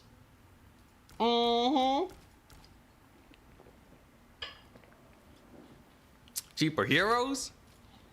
Higher HP depth guard with more capture weight. You know we're going to be playing Vampire Coast in this SFT. Absolutely. Did I declare it? SFT declaration. Vampire Coast. There we go. Real quick. Vampire counts. Blood Knight change. Cheaper. Blood Knight plays are going to be way more common now. I think cavalry Vampire counts builds, we'll be seeing a lot of them. Plus a Crypt Ghoul buff. Vampire counts are benefiting with their roster, but the counters to them are stronger because elite infantry do better. Warriors of Chaos, they benefit from Doom Knight changes. I don't think the Swords of Chaos really buff up too much. And otherwise, it's same old, same old. Oh, I guess cheaper Spears for Tzeentch is nice. But yeah, it's, it's same old, same old. I don't think Chaos gets too many changes. Maybe if the cheaper trolls are really that good, but I don't think so. And Wood Elves, I think Wood Elves stay top tier because Shield of Thorns just got buffed. So Sisters of Thorn are going to be even better. They were already pretty common before. Should be exciting. Now, that out of the way, the tournament begins now. Generating that bracket. Let's go. At Goblins. Round 1. Enjoy. Patch day height. Patch day height. We're up against Dr. Jellyfish. Also, I'm going to go for 5 rounds because of the number of signups. Dr. Jellyfish. Yo. I'm Vampire Coast, baby. Oh boy, this is so hype. First High Elves, we're dead. It's over. It's over. It's totally over. So we're on a Rift at World's Edge. We're playing Vampire Coast against High Elves. I just have to remember how to play these guys. Lore of the Deeps is unchanged. I do have some sick Buna plays though, and this person can Purple Sun. Forbidden Rod is like so expensive for some reason. It costs 350. It doesn't say it costs 350, but it does. But yeah, I think Purple Sun is a big maybe. So fun that Queek got buffed right after your run. Maybe CA saw how bad he was doing. But yeah, cheaper Halberds is amazing. We love that. And Vikings are cheaper.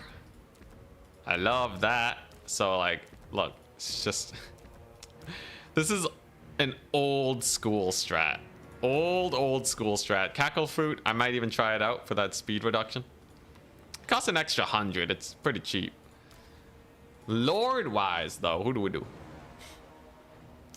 Dr. Jellyfish sounds like a SpongeBob character. Almost, but not quite. Yeah, what am I doing? Kraken Lord? No, that's Lokier. I'm Kraken King. Thank you very much.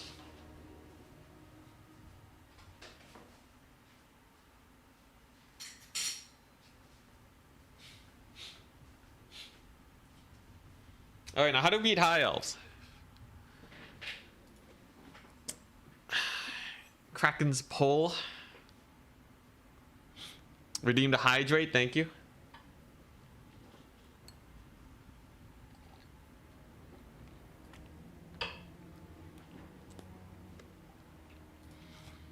I think the halberd spam will be really good. And we're gonna have to try depth guard.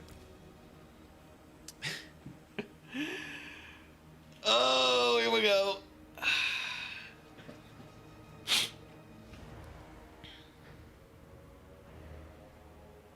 High elves don't like getting hit by bullets. Yeah, but the archers have such crazy range. You need to get like some sick deck gunner plays usually. Necrofex.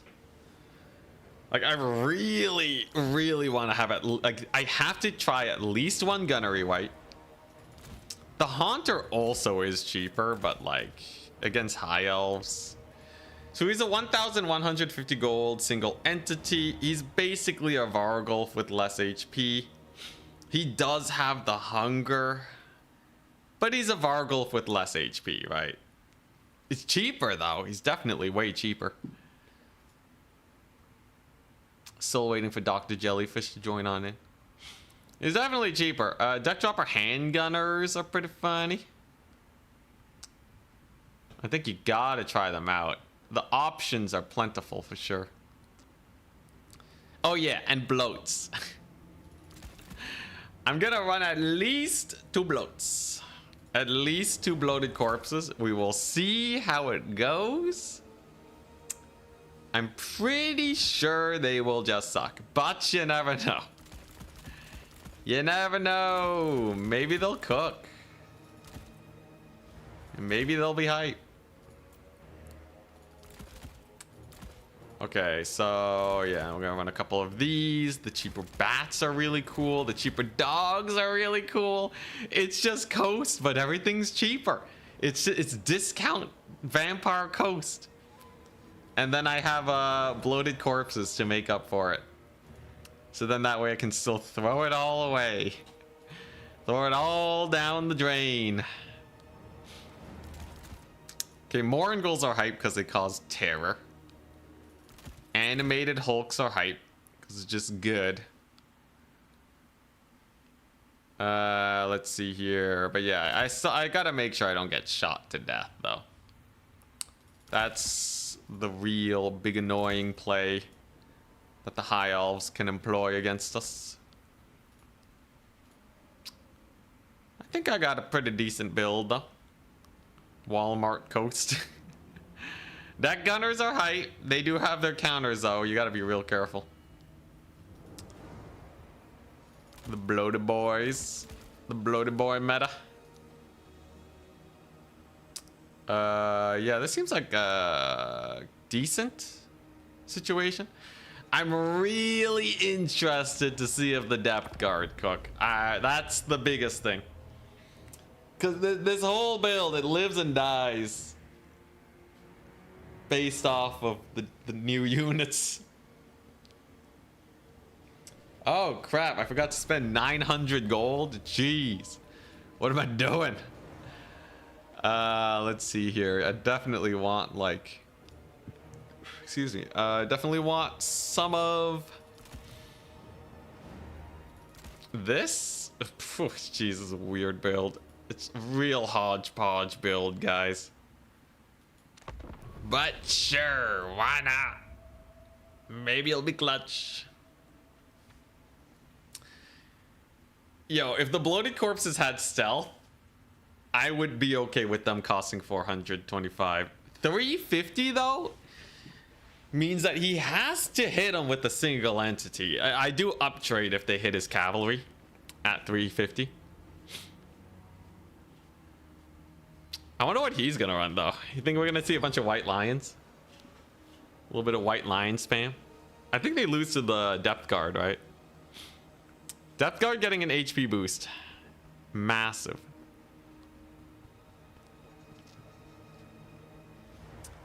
Oh boy, this will be real interesting.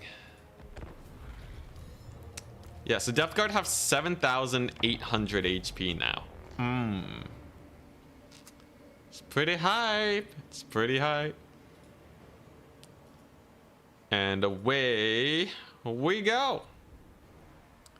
Time to not die. He'll bring the moon bow? No, please.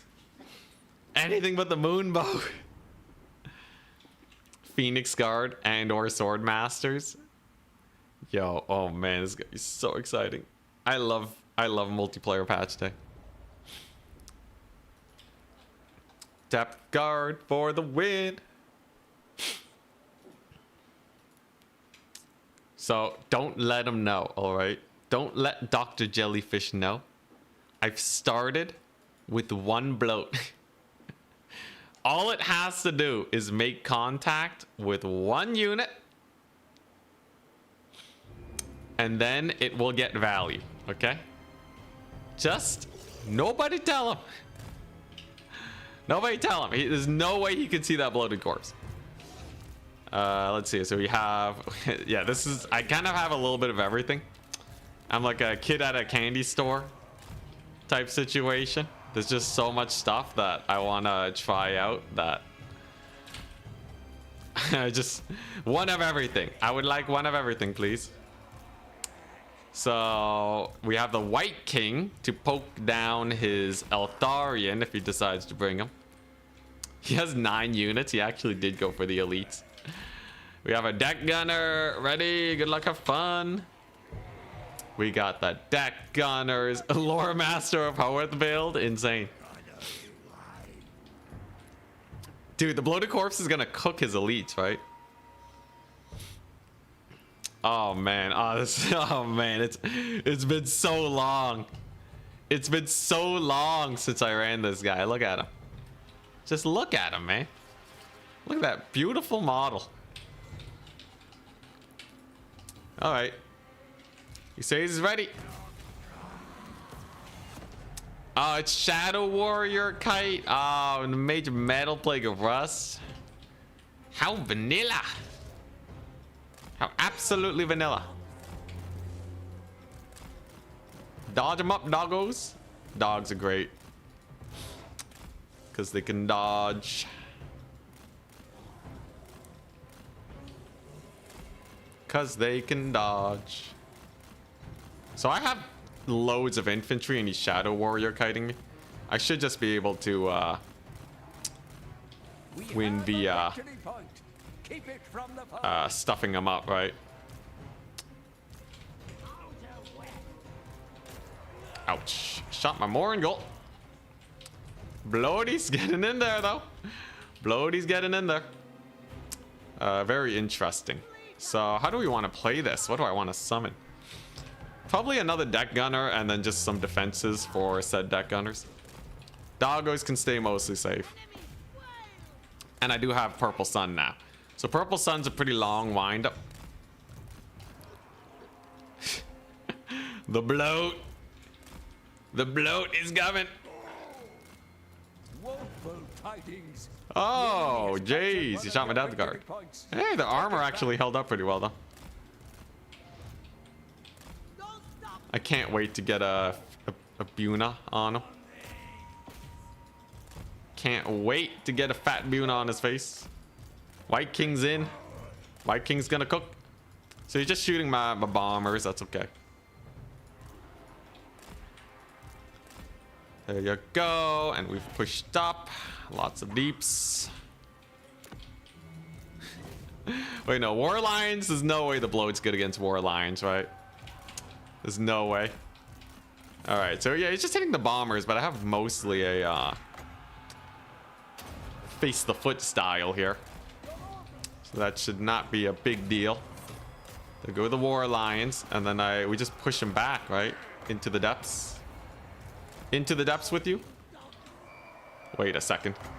Is this some forbidden tech? It's a 50% slow. That ability, by the way. So I can't actually get a I can't actually get a Buna on them. Holy, I mean a Purple Sun, not a Buna. Yo, get Purple Sun, son. Oh crap, he has cap.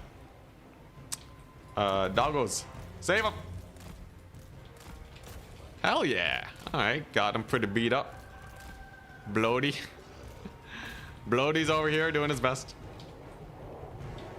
There you go. Doggos are doing fine. Technically, it's worth. Technically, it is actually worth. Come on. Come on, baby. Ah, yeah. Let's go. That was worth. Could I have done better? Absolutely. Was it worth? Mm-hmm. Bloat number 1. Great success. Amazing success. All right. Sick. So at this point, I just got to keep spamming out these guys, right? And it'll never capture the points. Kaboom, baby. Ah, second bloat's going to die, though. No, not like this. Oh, jeez. The volley. All right. Might as well do a little bit of damage to his caster, I guess. Oh, he's dodging. Oh, the plague of rust in the net. Crap, killed it. Not the White King. Not the White King, too. That should be a pretty good scab scrath, at least. Pretty good scab scrath. Oh, pretty good purple sun, actually. That'll be pretty jokes. Oh, hell yeah.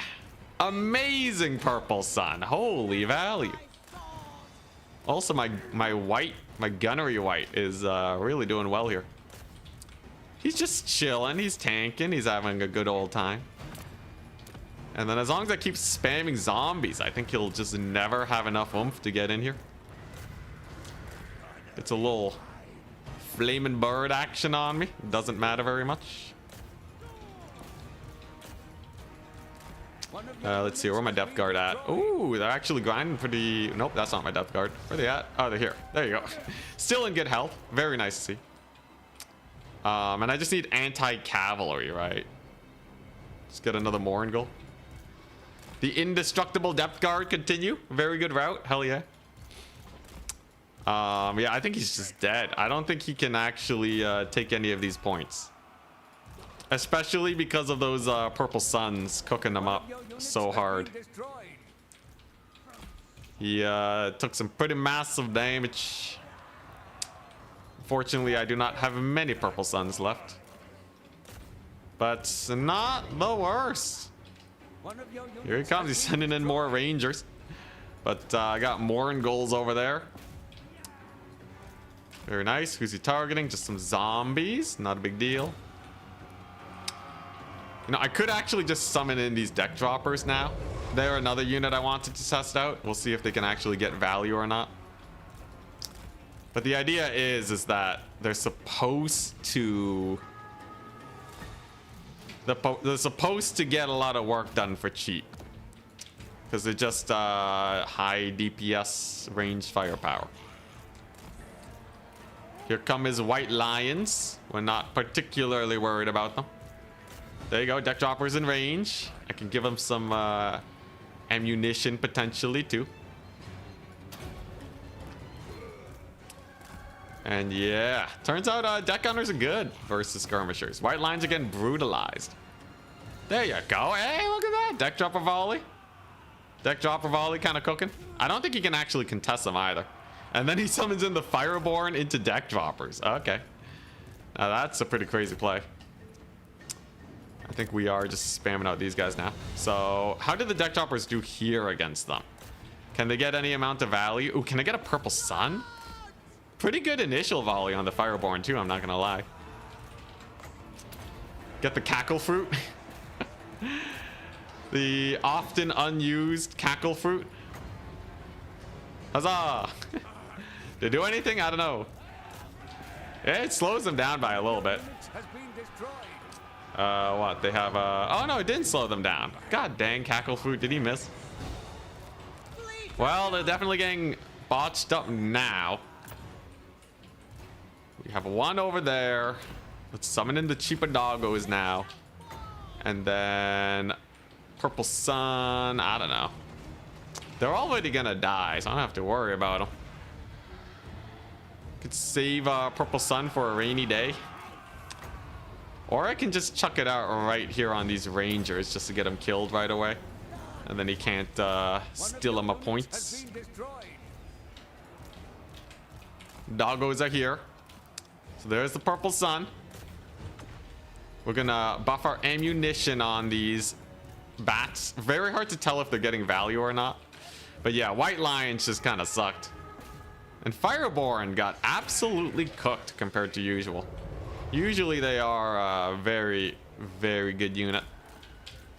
But against a shooty-based faction, not so much. Jeez, my gunnery white though. Come on, gunnery white, live. Okay, yeah, cackle fruit's not it. But I think we're still doing fine. I don't think you can uptrade here. I just have too many units. Doggos are in. Gunnery white's dead. But my lord is still alive. How much value has she gone? 1,300. That's only okay considering the circumstances. I feel like she should have been able to get a lot more work done. And unfortunately my doggos are still a little weak. But a win's a win. Cackle fruit versus flashbang. Flashbang's like a million times better. We'll also get to check the bloat value, by the way. So only one bloat was able to get its value. We'll see if it was actually worth though. I do think summoning them in the spawn and catching units out is a good way to go about it. But yeah, we'll have to see. Also, I did lose the other depth guard. This match might have just been won off the backs of my deck gunners here more than anything else. But who knows? Maybe the deck droppers are doing fine. I think it seems like their damage is doing pretty well. Seems like it's doing pretty well. Against the Illyrian Reavers, it's definitely cooking. More zombies for days. Yeah, I don't know. Well, I'm really interested in these damage values now. Super interested. I think my opponent definitely just bought a bad build versus mine in general, though. And you gotta remember, I get like an extra 25 gold every time I summon a polearm zombie. He gets the Frostheart Phoenix in here. All right. All right there, buddy. Frostheart Phoenix versus my boys. But it shall not be enough. And we do get the win. GG. All right, let's take a look. Gunnery white, mega value. I think the gunnery white, you just take them now. I think, yeah, you'd be silly not to. So Vampire Coast wins. That's the first win of the day. Moringal Haunter, not worth. Doesn't really have the ranged firepower or the armor. His slow is kind of fun. Bloat number 1, 0 value. Bloat number 2, barely 350 value. Okay. Yo, maybe CA's onto something, you know? That's kind of sad though. Even when he nails it, he only barely pays for himself. I don't think they fixed the janky bat shooting. Though the price reduction looks like it will be worth. Interesting. New depth guard. 433. Kind of sad. That's a little sad. Did he kill my depth guard? Okay, no. They didn't die at least. I think. No, I did resummon a depth guard. No, they did die. What killed them? Did they get shot to death? Okay, so depth guard were kind of sad. Deck gunner got 2,000 value. Next time what we need is... Yeah, I think honestly you just play this like vampire counts, right? With double gunnery white, and then you use deck droppers as your main air force. Welcome to the circus of value. Man, I remember that. But yeah, I feel like Vampire Coast is absolutely going to be doing the face to foot style. I think Vampire Coast is even more incentivized to do it than before. You probably don't run the bloated corpses, but like 100%, right? These halberds are insanely cost efficient. When it comes to infantry, they're doing pretty good. And then you have double gunnery white. Just running around on their crabos. So this is like super cheap. This is super cheap. 1,100 for the value these guys bring in. Can I test bat shooting? Sure, I'll test bat shooting. If they don't say it's fixed, it's probably not fixed. But who knows? A man can dream.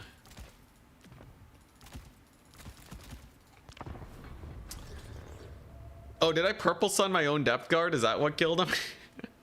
Shows how powerful purple sun is. I think bloats are like barely usable in the best of situations. I'll give them a barely usable. So the problem before was if you move too close with your deck droppers, they would not shoot. Okay, pretty good volley there from the bombers. Yeah, if the bombers shoot at these guys, we're saved.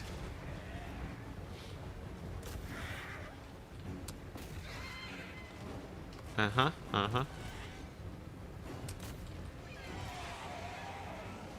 Okay, wait, I gotta make it where they don't move. This is kind of hard to tell.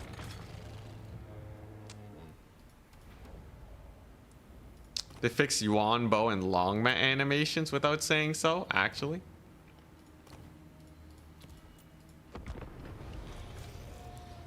Oh, Purple Sun is absolutely usable now. Purple Sun is like, it does the same damage that it did in like Warhammer 2. It's not the most consistent, but it's pretty great. Forbidden Rod is still 350. It's a little broken. Unless CA fixed it midstream, which is not possible. Okay, so bombers. Ooh, okay, all right. Where you go? That's new, right? Nah. You see this guy? He got too close. He got too close to the bombers. They're like, oh crap. Enemy in range. Hold fire. Yeah. So bombers are not fixed. Though I think it's slightly better now, maybe. I think they are slightly better at shooting than they were before. But if anything is within their range, it's going to be a little janky. Oh, God, yeah. Like, look at that, right? You can't work with bombers when they do this. I don't know why they have a minimum range. Doesn't really make sense. But at least the other ones can shoot.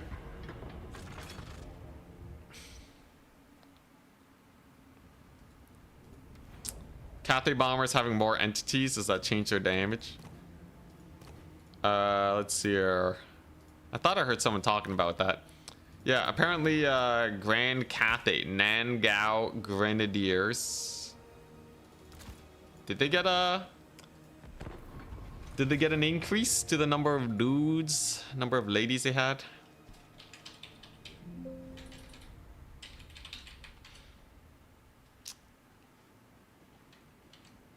Grand Cathay. They got 10 more entities. They got 10 more entities than before. I don't think it makes a big difference, but you know, 10 entities is still 10 entities. Maybe a little bit more HP. Damage is not the worst versus these armor dudes. It's better than base archers, I guess, against the shields. It's not bad. Their range still is what makes them worse, though, right? And like their damage is not always going to be so perfect, but you know, it's a unit. What else can I say? Do they get more HP for having more entities too? Seems like their HP is very close to that of peasant archers. Hard maybe on the unit. Hard maybe. Maybe they outpace peasant archers. Maybe. I don't know, man. Alright, how's the bracket doing? Oh, hell yeah. Bracket's done. Advancing the Swiss. Goblins. Round 2. We're up against Sepa. Yo, yo. I'm Vampire Coast. Isn't that a familiar name? Who's Sepa playing as today? Sepa's playing as Norska. Okay, so that should be a pretty bad matchup for Norska.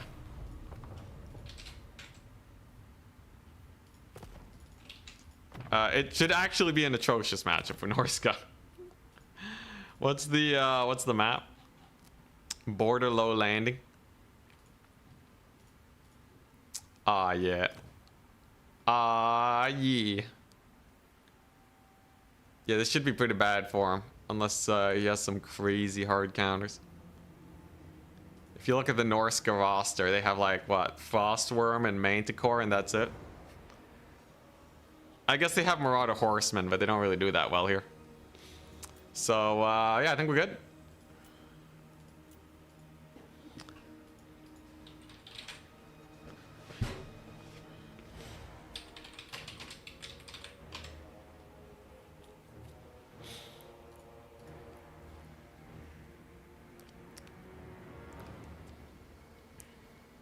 He's coming back for vengeance. He wants blood. Okay, Norska is pretty chill though. Norska's pretty chill. The air squad is nigh unkillable. But we will have to see what he decides to go for here. Oh my gosh, yeah, no, he's done for though. This'll be a tough one. This will be a tough one regardless. Almost regardless of what he tries out. Unless he has like some forbidden Norska buff. Maybe the berserkers. Maybe the berserkers are like suddenly amazing. Let's see here. So what am I running?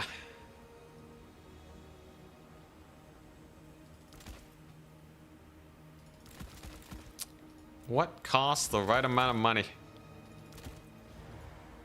475. Sure, I'll take one of those then.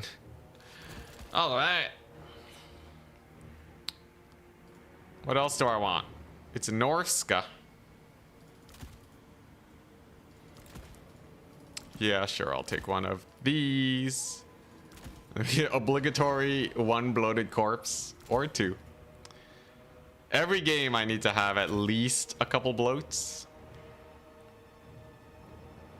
And before Frost Dragon shows up. Frost Dragon's spooky, but yeah, it's not that bad. Realistically, it's not that bad. Lord-wise, though, what am I doing?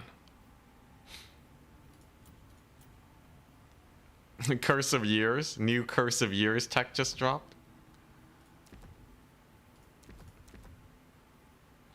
Okay, this should be good. I'll get rid of this. Take one of these. I'm getting called. 1 second.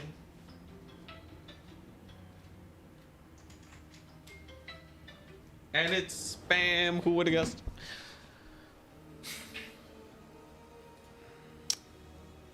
Take Big Crab. Big Crab is fun.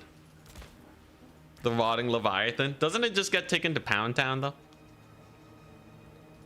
By, like, many Norskin tools. Most of the Norskin army.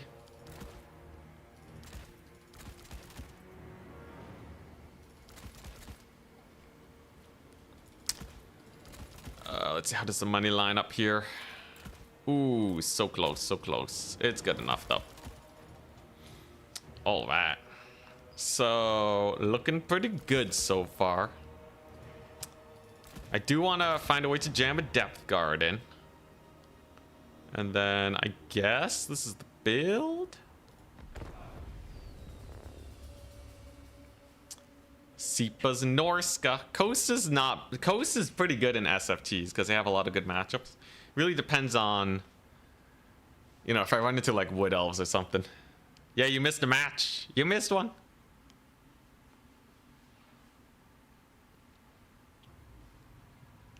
The grenades can disrupt formations, yeah, but it doesn't make that much of a difference.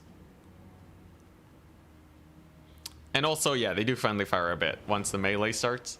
Much more than like a unit of archers. But yeah, newly buffed deck droppers versus Norska has to be good, right? It just has to be. There's no other way about it.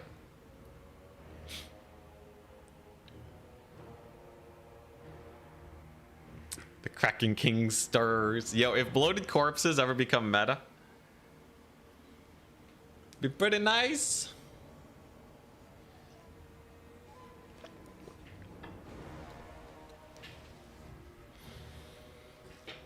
Oh man, a bloated corpse meta. Just make him cost 200 gold, man. Make him cost 200 gold. They should be a unit that is feared. Okay, 200 gold would be like really good though. I think bloats at like 275 is like a good endpoint for them to actually be meta. But like they have such a hard counter. 2 even. You shoot them to death or you touch them with a single entity. Like they're not that hard to counter. And it costs as much as an Empire Spearman shield.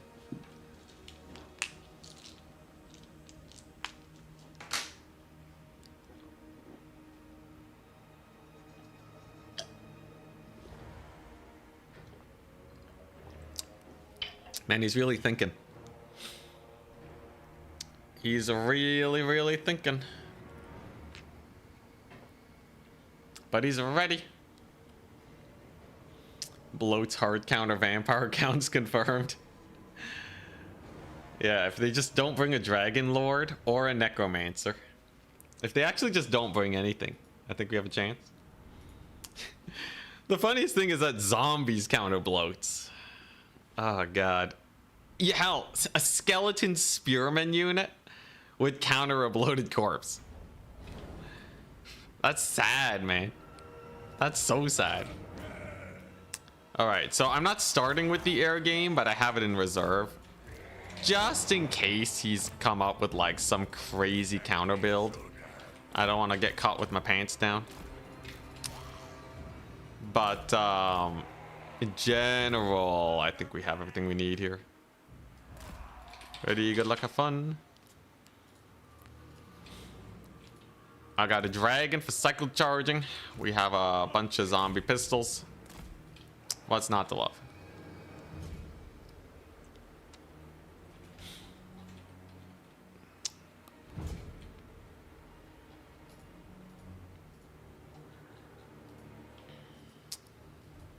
No bloats. I got one bloat. Every single build today is gonna have at least one bloated corpse.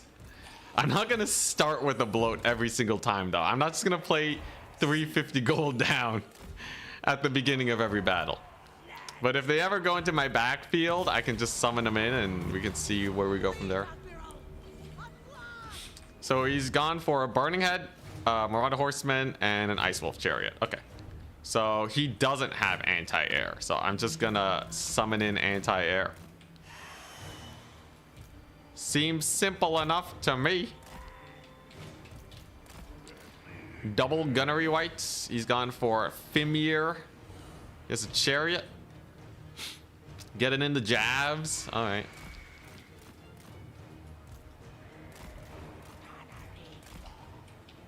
But if we just get enough of these guys, it's over, right? This should be nigh impossible for him to win. We have a victory point. Keep it from. Here we go. Get another one. And I have ammunition restock too. So as long as their HP is good, we're looking pretty comfy. Let's shoot the brutes of the hound. Get them bullied nice and early like. Lots of damage. Maybe cycle charge with my dragon. There we go. Oh, I brought Buna. I didn't bring Purple Sun. I brought Buna. Whoopsie daisies. That's kind of silly. That's kind of silly of me. Whoopsies. Did not mean to do that one. All right. There's the burning head. It's actually, I think we're just gonna dodge it accidentally. Okay, there we go. We just take a big ol' frontline fight. And then we kill off his chariots before they get too much work in. And then the gunnery whites use their scab scrap to just delete his everything. And this should be a pretty bad situation for him, right? Scab scrap looking good. Terror dragon looking good. That's a lot of routes too. That's a lot of routes. And I have yet another bat. There we go. Push these guys. And I have an awkward Buna I don't know what to do with. Whoopsie daisies. Could have used Purple Sun. Could have used a solid Purple Sunning, but such is life.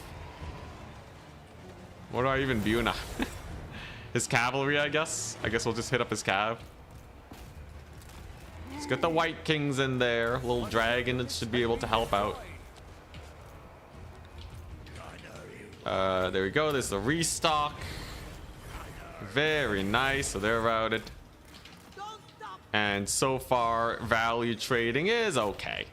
It's mostly coming down to my bats and how much work they can get done. There you go. So I can chase them off. The enemy has captured one of your victory points. Fire away over there. And then what? Purple Sun, the Fimir Warriors? I guess. It's not like I have much else to do. Lord's probably gonna die, actually, which is a little unfortunate. But, such is life. Look, I got 2 White Kings. They're cooking it up. They're doing great. Some Marauder Horsemen are running for the hills. What else could I possibly wish for? Maybe my Lord not dying for no reason. That'd be nice, I'd say. Let's see here. What do I need? Okay, so they're chasing them off. There goes the Lord. I really botched this. Let's see here. What am I summoning on in? Haunters? Morngles? Yeah, Fimir ended up being a little bit more annoying than I thought they'd be. Thankfully for me, though, we still have much ammunition. I'm just gonna restock, and these gun bats will pay for themselves in due time. There you go. Lots of damage on them. Goose is deteriorating rather rapidly. Unfortunate. One of your units has been destroyed. But not the end of the world. There you go. All right, gun bats. This one's on you. Hey, and he rallies. Hell yeah. All right. All right. Here we go. Yeah, he really mulched my front line, didn't he? Okay, gun bats. Do your best. So we'll start off by shooting these here chariots. Should be able to get a decent amount of work on them. Gun bats over there, doing fine. Probably gonna have to resummon my Lord though. Dang, yo, he just deleted my deleted my poor zombie front line, man. Alright, gun bats, cook them. Cook them up. I believe in you. Sure, your DPS might be a little low. It may be just a wee bit low. But I believe. I believe. Okay, there we go. We killed them. That's good. crap. He's gonna capture that point though. All right, gun bats, go. But the attack, go. Hopefully we kill them. There's a triple cap. That's a little awkward. Dude, I just ran out of infantry, man. I just completely ran out of infantry. All right, here we go. At least this guy's caused terror. That's gonna help me out. Little dragon over here, a little terror goose. Gonna be able to do well, I think. And value trading is slowly but surely coming back, thankfully. All right. All we gotta do is recapture this point then. And then I have a chance. Let's get the dogs on these guys. Push them back. There we go. Gun bats abound. Unfortunately, the terror geist is kind of sucking. Kind of sucking real bad here. All right, gunnery whites, pull back. It's getting there eventually. All right. And he has to pull back. Okay, that's not a terrible start. So now it's just, yeah, finishing the job, right? It's gonna take ages here. All right, there you go. That was a good capture. Man, my goose is getting cooked. Dude, the terror guy sucks, man. The terror guy sucks so bad. How's it dying here? A couple marauders is too much for you? Alright, here we go. Next up, we kill his Fimir. Goose better live, man. Maybe if I get my lord back in there, it'll be okay. Okay, there you go. There you go, she's back. You better stabilize, man. Its regeneration will do a lot, that's for sure. Okay.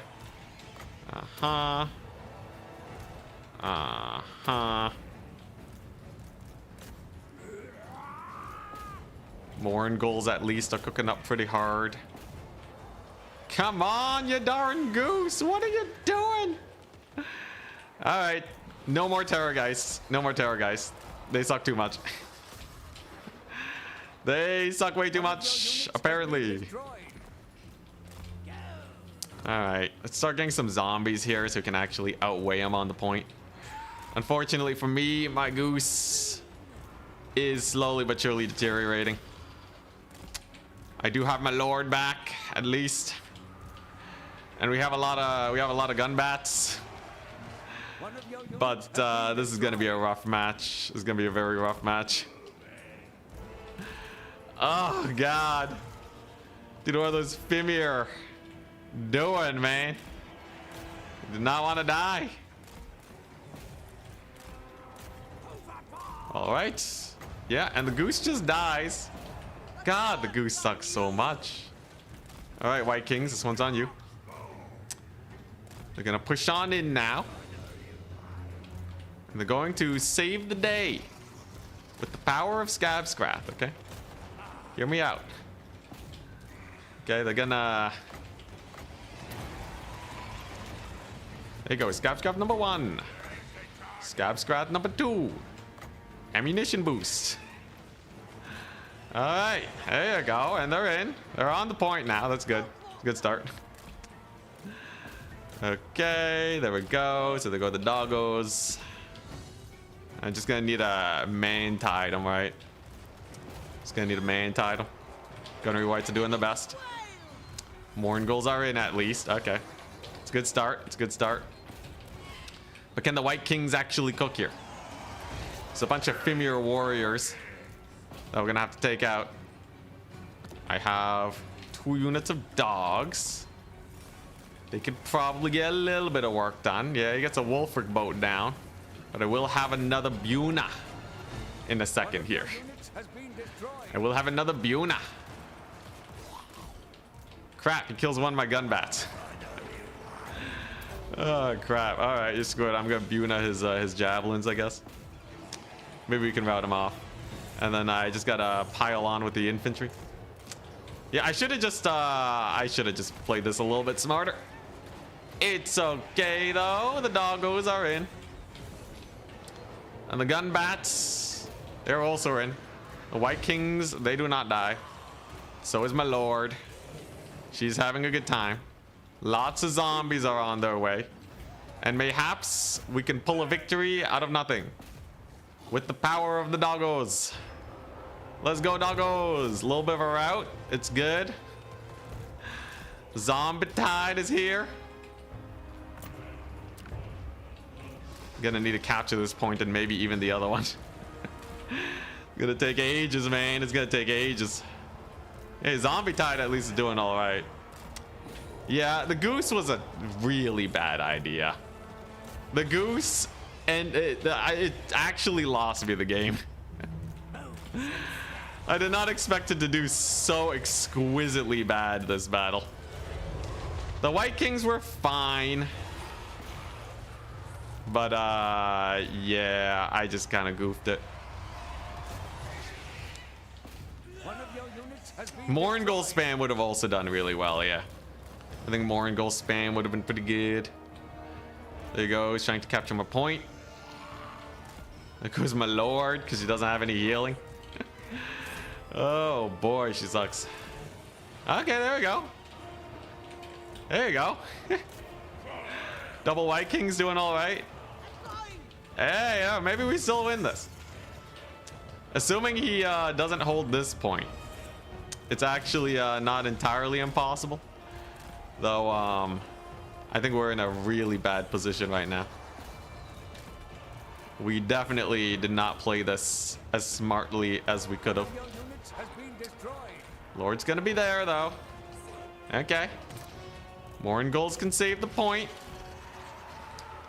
Here we go. Doggo back cap. He's gonna get the middle, however, but maybe there's a miracle coming. Come on, hold, man, hold. Ah, he's getting Marauder Horseman. It's over. Oh man, yeah, this was absolutely winnable if I didn't YOLO so hard. We YOLO'd very hard, unfortunately, and now he's gonna save that point. Yeah. These guys have missile resist when their leadership is high, too. So they don't die to the gun bats very quickly. Still, though, despite that, it should have worked. It's just the goose. Alright. GG, well played. Yeah, like, how much Valley did he even do? How much? 465, dude, the goose.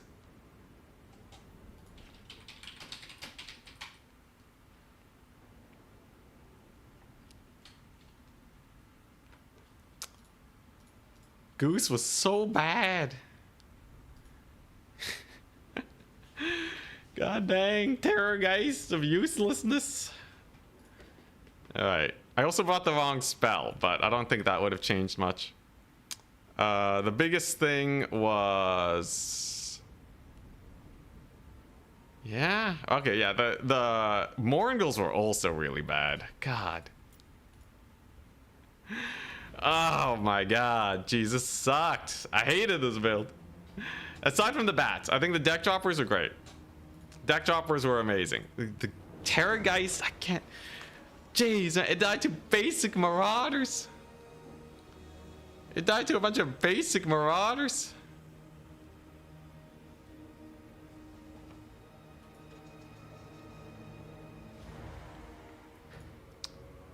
Such is life.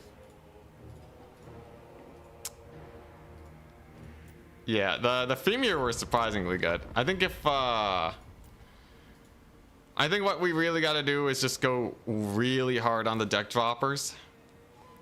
And then, like, I don't know. I think a cannon would get rushed down. They'd probably kill a rotting Leviathan with their armor reduction too. Yeah, you could try to shoot up all the infantry and maybe use halberds, but there's certainly a lot of infantry chilling.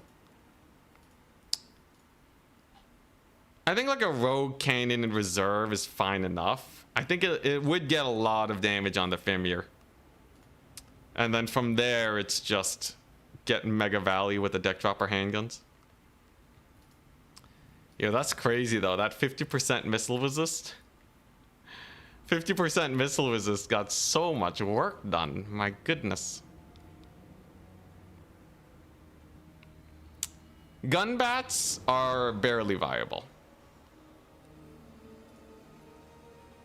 I would say. Alright, I'm gonna have to win the next 3 matches. So this is a 5-round tournament. That's gonna help us out a little bit.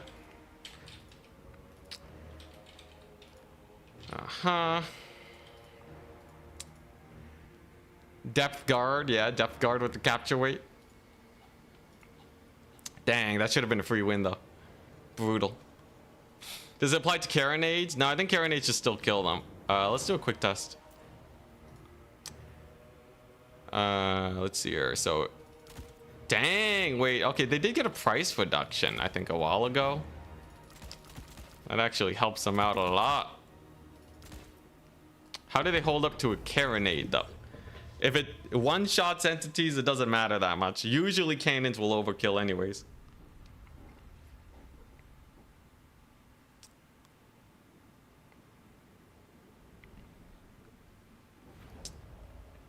Here we go.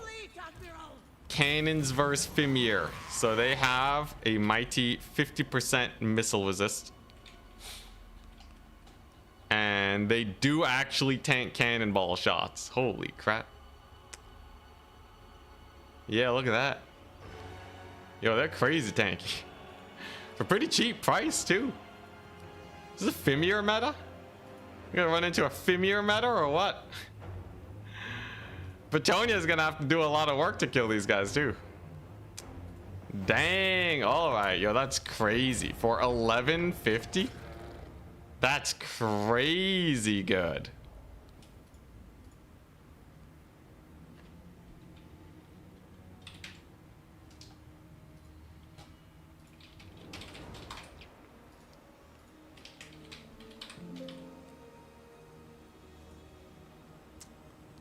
Oh, I gotta do some adminning real quick.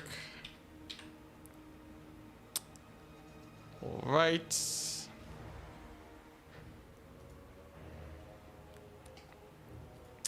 Huh. Are we going to witness a Fimir meta in Warhammer for the first time? They've never been like hard meta before, right? Yeah. Kind of sick. They just need leadership to have 50% missile resist. Hey, what's up, Santiago? So then what's the Vampire Coast solution? Clearly, Depth Guard. If the newly buffed Depth Guard can kill Fimir, we're fine. Then I just spam Depth Guard. I haven't been playing around a lot with the new Depth Guard. Depth Guard maxing could get a lot of work done. Mist Stalkers used to be meta, but never normal Fimir. Alright. Normal Depth Guard versus Fimir. In a vacuum. What are we looking at here?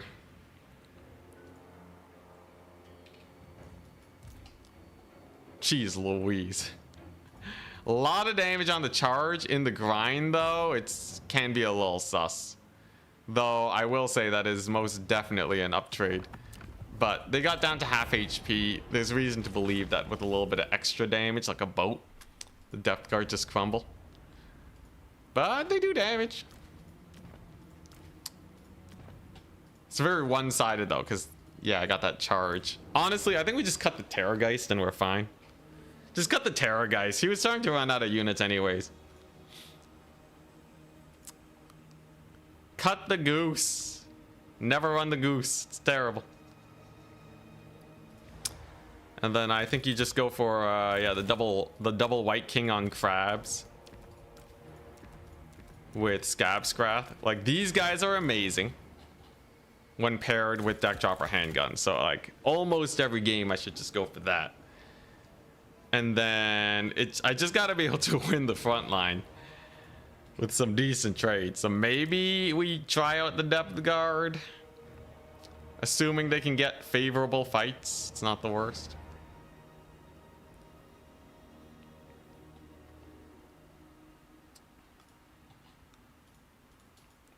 path to redemption is now. We are waiting for one more match to finish, and then we're good to go. What if we charge Fimir into Depth Guard? Sure. Let's see. Vampire Coast.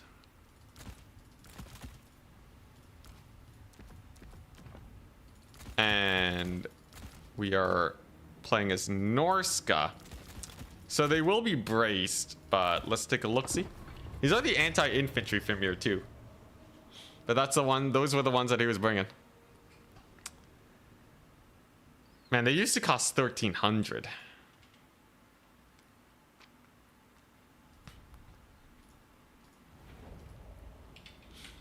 Okay, let's take a look-see. So, Fimir against Depth Guard. Let's see. So the braced Fimir charge on in. And the damage is massive because they have charge reflect. It's actually worse of the Fimir charge. So I actually should have taken more Depth Guard. That's the answer to everything. All right, new play, new build. Against melee factions, the new build is double White King, mass deck dropper, mass Depth Guard. Easy solution. And then pray that the Depth Guard live.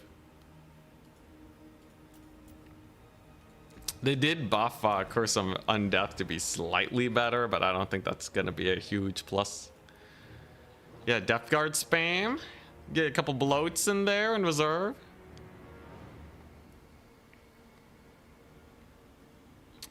They did get pretty buffed. 10 Depth Guard. I think you can only run 6. You can only run a maximum of 6 Depth Guards, sadly. Still waiting on one more match.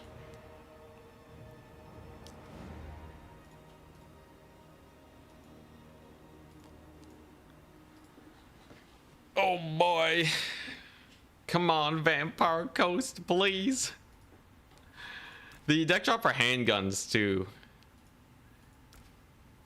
They're like almost there. I think with the White Kings. With the White Kings, it's not the worst. But it doesn't feel like they cook like they did in Warhammer 2. But Warhammer 2 is more of just a raw trading game. 19 bloated corpses. Are the new Graveguard any good? The Halberd ones, they're okay. Nothing amazing, though. I think most people tend to take the other variants. Are Banshees now better than White Kings? Nope. Scab Scrath is way too good. Banshees don't really bring much to the table. In fact, they get hard countered a lot of the time.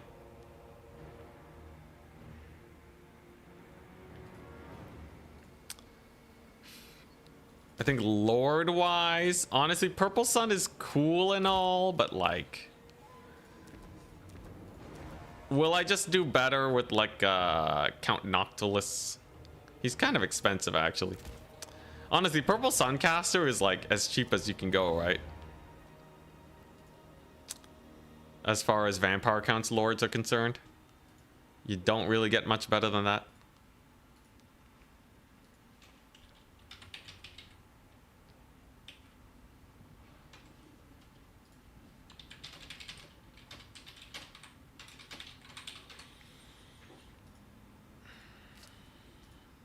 Yo, Depth Guard are so cool. I just wish it didn't suck. Mass artillery with bloats to protect it. I'm pretty sure the bloats would kill the artillery.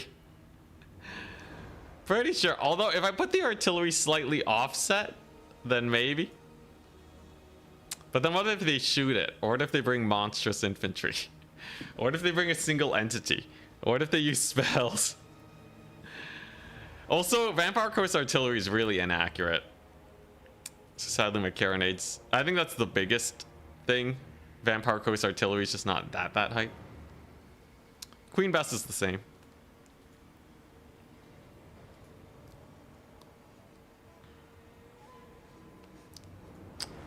Hopefully we can still make it to semis. 5 rounds though, gonna do me a lot of favors. Still waiting.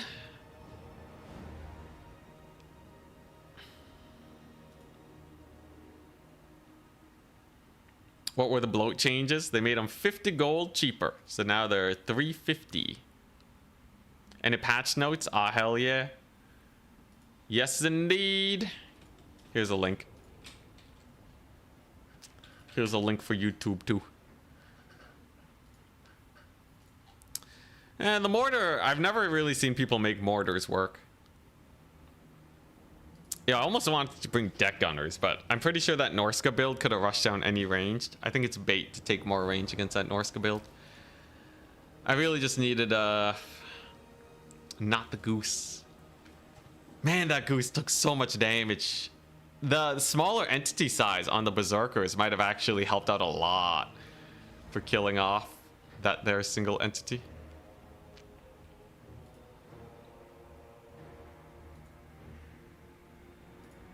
Still waiting on one more match and then we have the next round. Heard avalanche mortars are good. Oh, the poor avalanche mortars. Why'd they nerf Screaming Skull Catapult? It's actually quite good. Though, it's a weird one to hit. I think, I don't know. It's a very hit or miss artillery piece. But like in terms of like the Screaming Skull Catapult's kind of important for some matchups. I bet if I had to put on the tinfoil hat, my money is as a Wood Elf player, they got miffed by the Screaming Skull Catapult. Because the Screaming Skull Catapult is really a Wood Elf destroyer, right? But it can be hard to tell. Doom Divers. Doom Divers are great meme material, yeah. Amazing meme material. Little legs sticking out of the ground. Also, your Aranessa. They made Aranessa easier to kill, Ripperoni. You know, CE does play the game. And they do watch content creators. I think there's some things where there's like a lot of conflicts in terms of what community members are actually saying to them. So like, well, for me, you know, you get a snapshot of the meta through my stream. You know, you gotta consider land battle too, right? I think land battle already changes things so much. And then there's also the workload where they just don't have a lot of people that can work on the game, sadly. Those two things combined means that a lot of oversights. It's oversight city over there, by the looks of it. Round 3. It's begun. We're up against Pontims. Here we go. Pontims Claw. Yo, yo. I'm Vampire Coast. Let's send them the lobby code and the map. Please be a good Vampire Coast map. It's Gates of Arkund. That's kind of really bad. Could be a very bad Vampire Coast map. It's questionable. Depends on what his faction is. If we do a little bit of a searching, Pontim's Claw is indeed playing Dark Elves. Okay. That's not the worst. That's not... I can mostly manage Dark Elves, I feel. So what? The Doom Bolt. Yes, the Doom Bolt is hella buffed, right? Almost absurdly so. The Doom Bolt is crazy buffed now. Bloats time. Yeah, I can maybe get some bloats through the trees on this map. What a funny thought. Scourge Runner Chariots got nerfed, but they're still going to be a menace, I'm sure of it. But yeah, I told myself I was gonna run Depth Guard. So we're gonna run some Depth Guard. Let's see here. He can Harpy spam me. But they're not impossible to shake off. Especially with the new, cheaper Fell Bats. That's pretty hype. Yeah, sure. Alright, seems like a good enough build. Let's do it. Good thing you're great at keeping your lord safe. Oh yeah, totally. Yo, that last game, I really feel like I should have been able to win that. Along the whole taking the wrong spell, losing the lord, losing the dragon. Hopefully I make it to semifinals. I'm so out of practice with Vampire Coast, but enough scapegoating. It's a skill issue. That's all we gotta do. Skill it up. This map is perfect for the bloat. Maybe? Dark Elves they're not perfect for the bloat though. I think the chariots are so prominent. It's gonna be a pain. I'm excited to see what he brings up.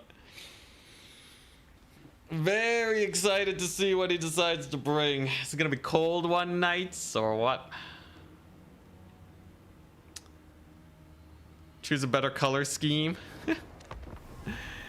You don't even have army abilities? Alright, fine. Let's see here. I'll play as the Pirates of Sartosa. There you go. There you go, Noble Naldor. Here we go.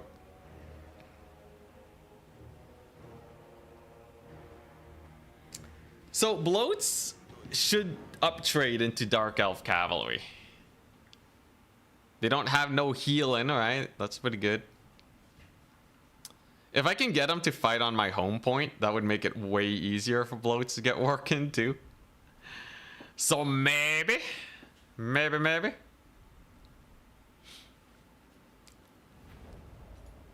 Depth guard with the buffed capture weight. Yeah, they'll help hold, so I don't need as much zombie spam. I'm still gonna zombie spam though.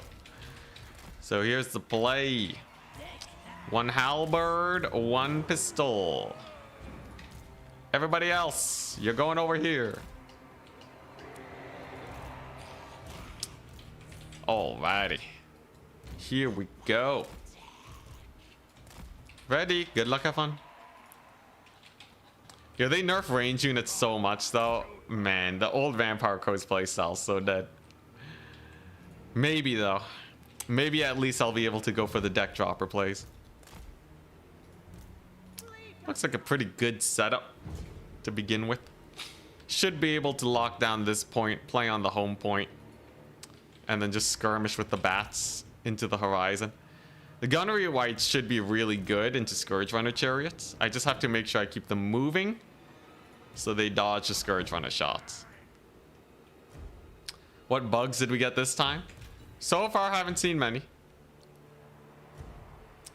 And here we go. He went for the Hydra. Supreme Sorcerer Fire. Flaming Sword. He went Flaming Sword. We got a Flaming Sword alert. Interesting. And a lot of infantry. So you guys asked for it. You wanted to see some bloat action. The filthy bloated corpse strategies. We'll give it to ya.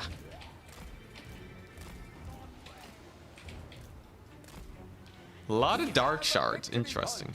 Keep it from the foe.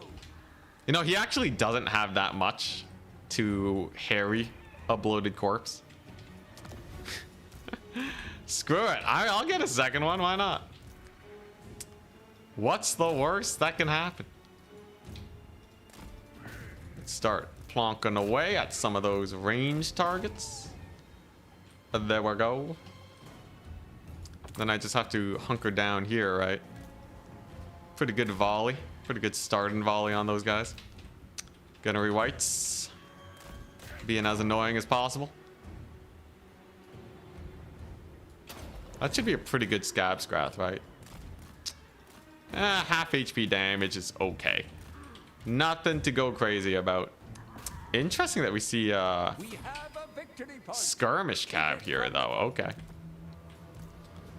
Well, let's see how he deals with the doggos then.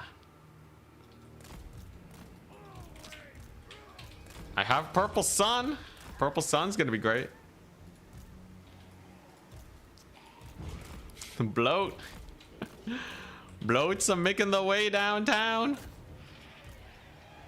Oh yeah, here we go. Doggo plays for the win. They just buffed doggos recently. They gotta be good, right? There you go. That's pretty good. Let's get our bats in there. Let's get the dogs in there. Very nice. I got Purple Sun over here. That'll just kill him.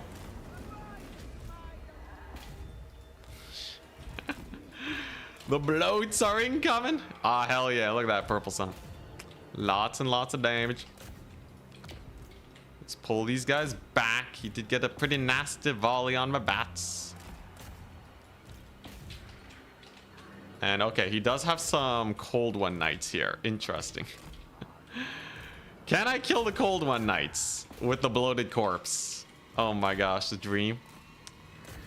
The absolute dream. Will it be possible? Look at the new cheap doggos massacring those poor dark shards. Very good. Bloat's making his way downtown. He's getting there. He's getting there. Okay. Dang, look at the dogs. Look at the dogs. They're doing so good. There goes his lord too. She's just running. All right. Is it bloating time? Is it time to get bloated in this business? White Kings are doing great. Should be able to get a pretty good double scab scrath over there. We chase her down. Bats can just run. Ooh, and I can actually land with them. Because then I can charge his harpies. That would be real nice. Unfortunately, my doggos are getting a little caught up. But it's looking pretty nice. Oh, we got one bloat. I missed it. I'm sorry, guys. We got one bloat hit. Second one coming on in for these bleak swords. There we go.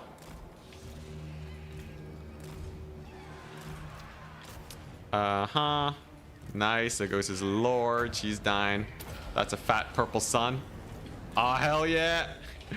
Purple Sun and the bloat. There we go. Purple Sun's doing amazing damage. Oh, he's gonna do it. Let's go. We bloated him. Get bloated. Purple Sun got 1,000,000 damage too. Hell yeah. Amazing. Now, did he only just barely pay for himself? Absolutely. Was it hilarious? Also, absolutely. There we go. And now with his lord going down, now we just gotta finish the job, right? Look at my little doggos here. They're popping off. Those are just dark riders. Not a problem. Great. Very great. Yo, the dog micro. Hard carry. And then we do this. He's gonna doom bolt my bats. Interesting. But he's pretty screwed without his lord, right? No lord. No more staying power for any of his units. Little Hydra here is just gonna get shot to pieces. Oh god, Doomfire Warlocks though. He has been holding the point for a little while, but yeah, cheaper bats really helping me out here. Having just those slightly cheaper bats means that I can kill off all those harpies that are being annoying. Very nice. He does have the Lord dead penalty, right? Yeah, Lord is dead. -10 leadership. Very nice. Doggo is gonna play it safe. And yeah, buffed Hydra is not doing too hot this game. The buff was nice. The buff was definitely nice, but oh, the leadership of that poor thing.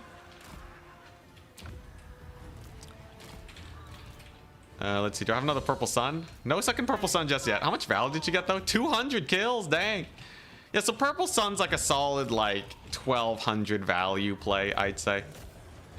It's not like a Flock of Doom that can net you upwards of like 2,000 gold. but it's not the worst spell ever, right? I think Purple Sun's fine. Nothing too special about it, but it works. Ah, hell yeah. Yo, we're about to triple cap. Yo, let's go. Oh, man. Yeah, Vampire Coast feels really weird to play nowadays. It's so different. I don't even know how my value trading got so good. Yo, if I just escort this thing off, he's screwed, right? I don't know if I have enough strength to escort it properly, though. Those anti-large cavalry should not do very well into my little baddos. Ah, but it does rally. He is completely army wiped, though. Kind of wondering how the gunnery whites did. Pretty sure they did amazing. Yep, paid for himself and paid for himself plus some. I think gunnery whites are definitely going to be new meta for Vampire Coast. Based off of their overall performance, it just feels like they're constantly paying for themselves. On top of the fact that they can also give ammunition. Definitely a unit to keep an eye out for. Terror routes abound over on the flank very soon. And all I really gotta do now is some of this. Yo, does anyone know if the army value trading is working now? Has anyone been able to catch wind of that? Does it seem like it's working properly, or is it still off? The big way to, the easy way to track it is to look at skirmisher value. Usually it tracks skirmisher value real bad. Those bloats have 1k value already. Do they? Do they? This one over here has 78 kills. You only got 250 value, man. Oh, jeez. The bloated. I don't know, man. Let's look at both of them.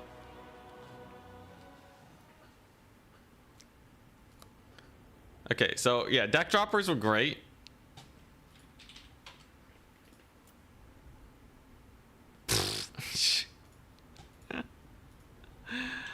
Okay, bloated corpses, yeah. Yeah. It's not the best. It ain't the best, really. Yeah, what god value, though? Yeah, it really was just the White Kings, right? White King supremacy. Always double White King.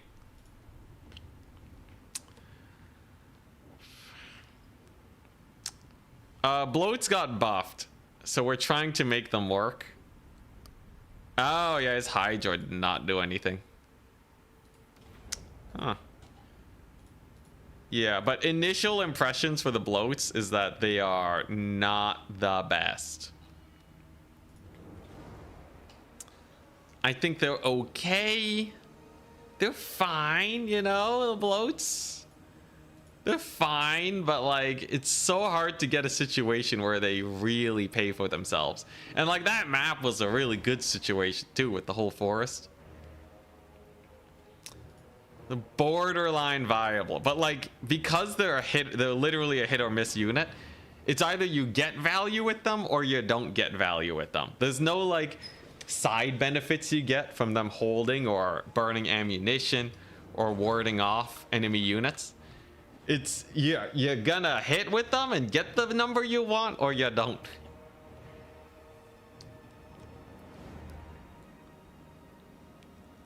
But yeah, they do cost 350 now. It's almost like Scab Scrath is Giga Broken. It used to be stronger. It used to be stronger.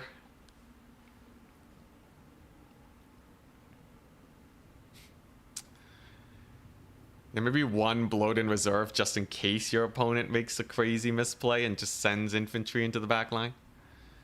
Okay, there's one very weird build you can go where, like, imagine what if, right? Let's see, what's a good... Okay, so like, let's say you're playing on like a Ragnarok lair, right? and you have like you have your cannons, right? You have like loads of artillery.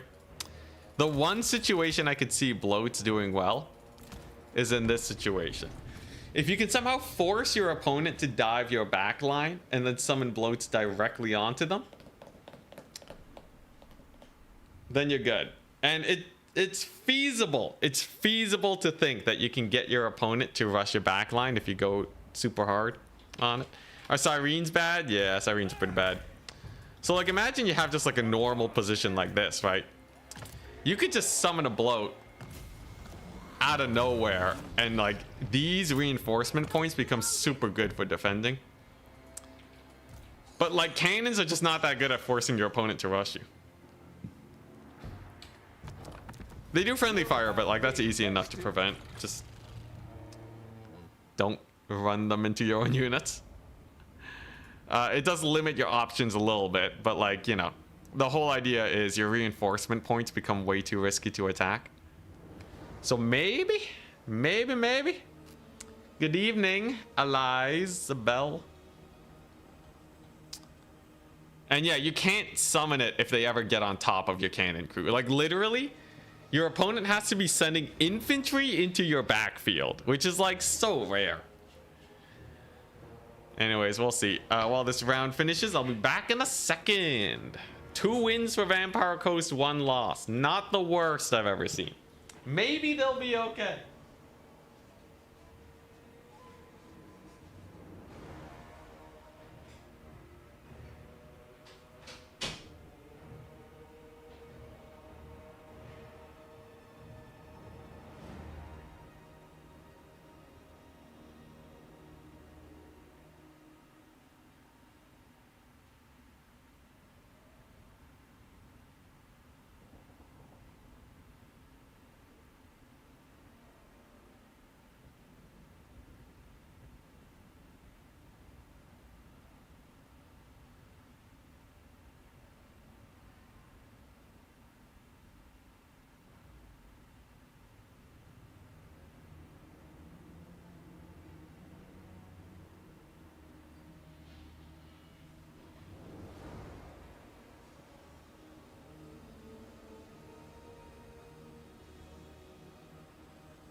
Rent-a-cat, what's up? You can give them stealth, but it's not that good. It's not the good version of stealth.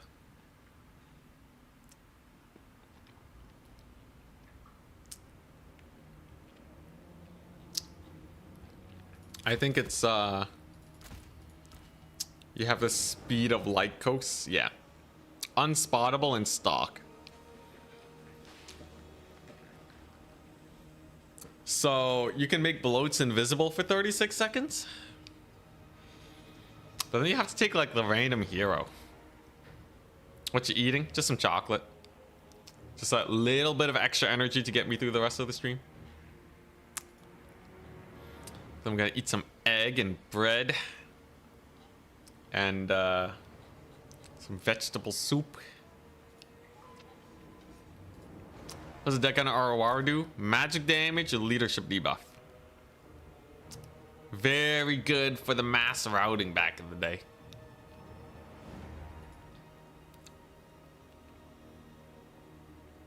Man, my poor Vampire Coast.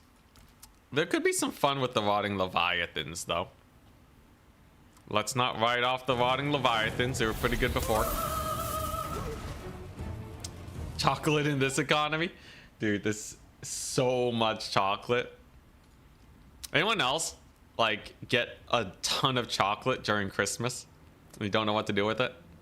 Like Ferrero Rocher boxes up the wazoo.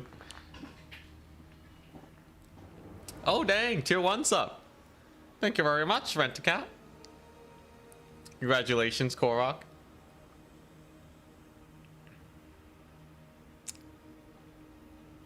I have not seen Always Sunny, no. Yo, does Rotting Leviathan... Does it beat Fimir? Because if it does, it's not as bad.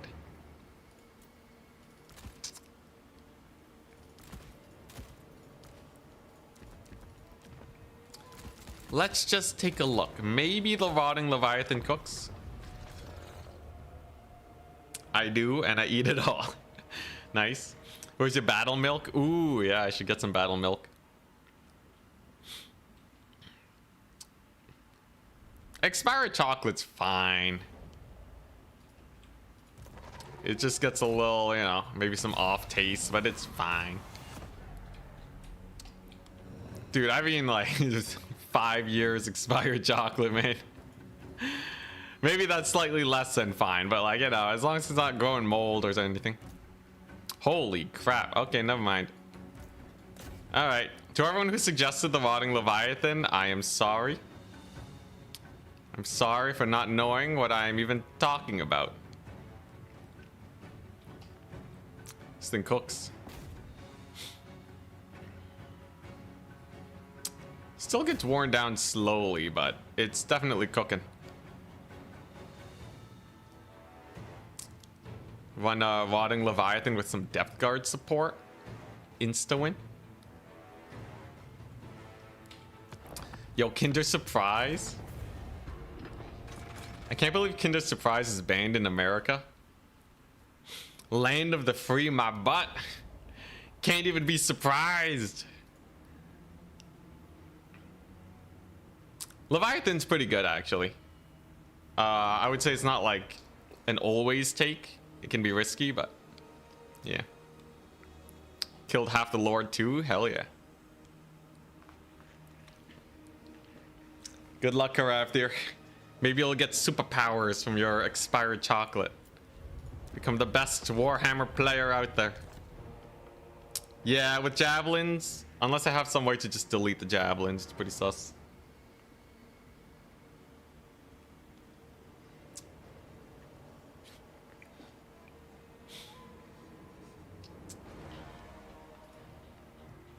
Man, yo, I can't wait to play more tournaments, man. This is so nice. Having an update after so long. Yo, why do you guys think I should play tomorrow anyways? Don't say dwarves. Don't say Queek. Which faction got like some big changes? I almost want to play Bretonnia just because it got so buffed.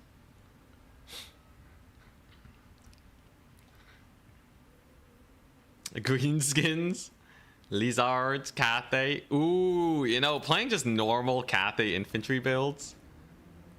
Skull Reapers. Fly, Nurgle, Fly. Druchi. A lot of good ones.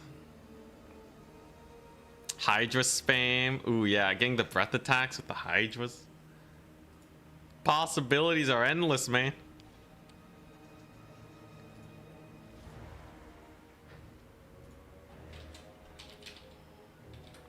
Round 4 is up. And it looks like we're against Attack Speed Enjoyer. Yo, yo. Ah, hell yeah. Attack Speed Enjoyer. I heard he's pretty good. Ragnarok Lair. Mm-hmm.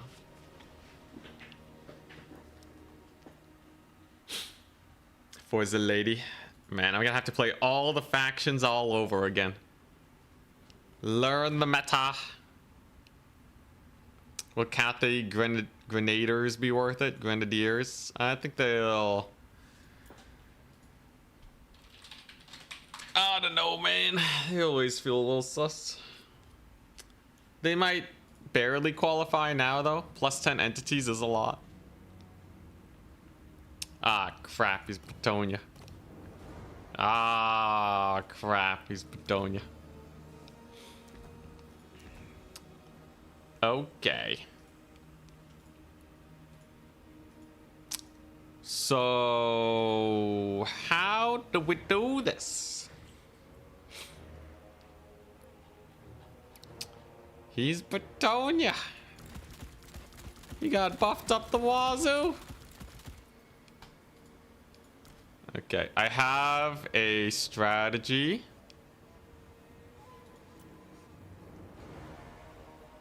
Let's see here. Yep. There we go. And then I take this. Yep.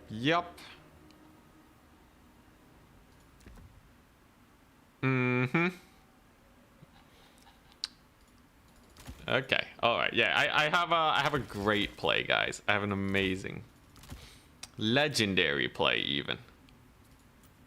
This is probably not the map for bloat, sadly. But this army composition is gonna cook very hard. Yeah, alright, so I do that. And then I have 900 gold. What do you do with that? I don't know.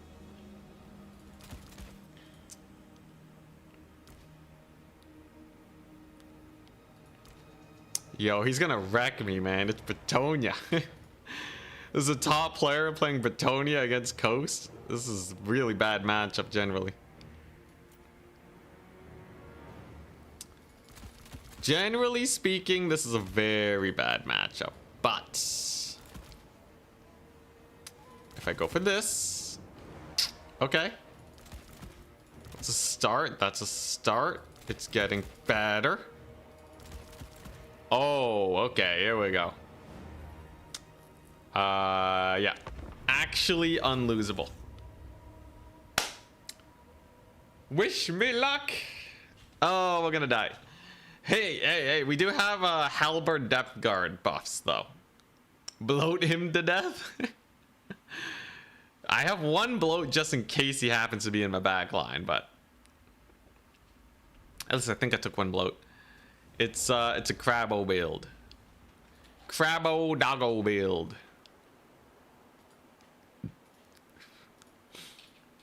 Here we go. Good luck, have fun. Bloats have to cook in this matchup. He crashed. Attack speed, enjoyer, how could you?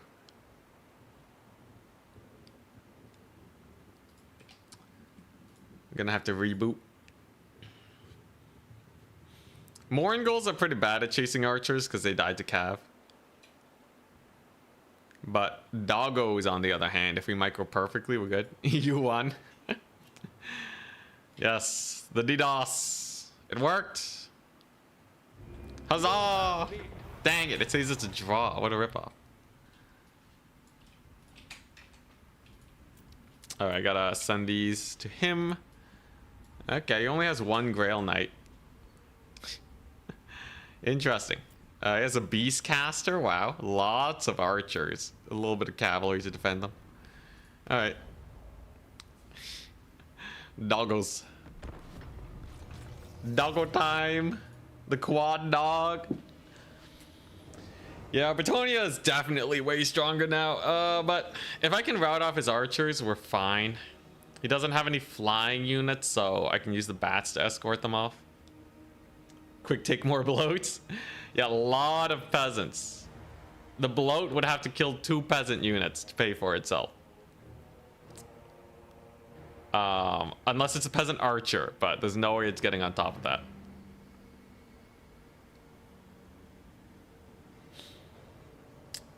He also has a Lewin. Papa Louis. I'm really hoping the gunnery whites hard carry against him. Why are we bringing a bloat? It's the theme of today. Every build has to have at least one bloat somewhere, just in case. It's also fairly cheap, so having it in reserve doesn't hurt that much. What I miss? You missed some bloated corpses not paying for themselves. That was pretty good. Otherwise, we've been doing quite well. Lost to Norska, because Fimir are actually kind of insane now.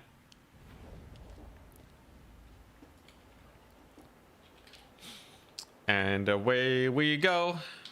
It's gonna be a man-tied Tonya build. Ooh, look at that spider. Ooh.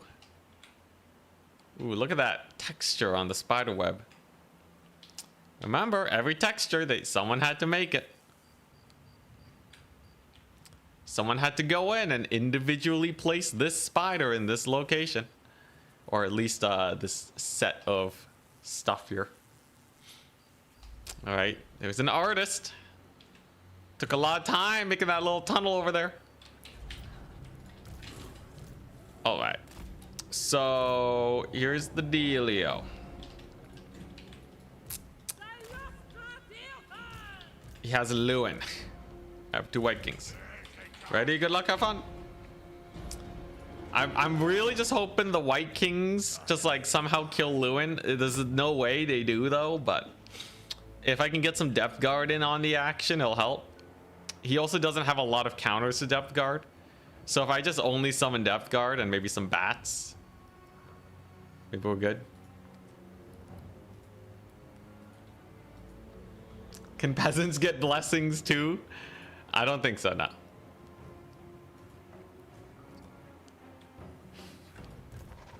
But yeah, this entire game is going to come down to can I route his archers. Kraken's Pull and Tide Cull will help. Scab Scrath will help. All very important. He has 20 units. I'm waiting for 25 cost bloats. CA they just keep nudging them in the direction of being cheaper, and they never become viable. At this point, it's going to be 2027 before our bloats even have a chance of being cheap enough. With the rate we're getting updates, my goodness.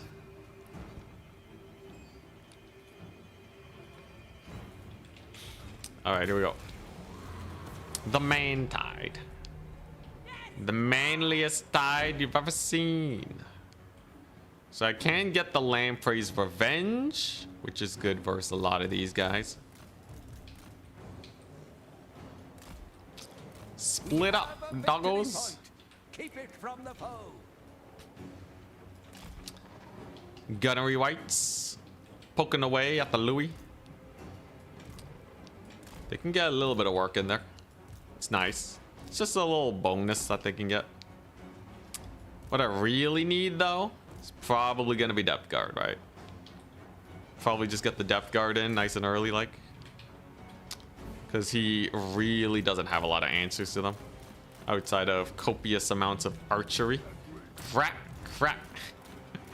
God dang it, when you left click on the point and try and drag, it doesn't drag, man. It's the worst UI. Why can't you click through this thing, man?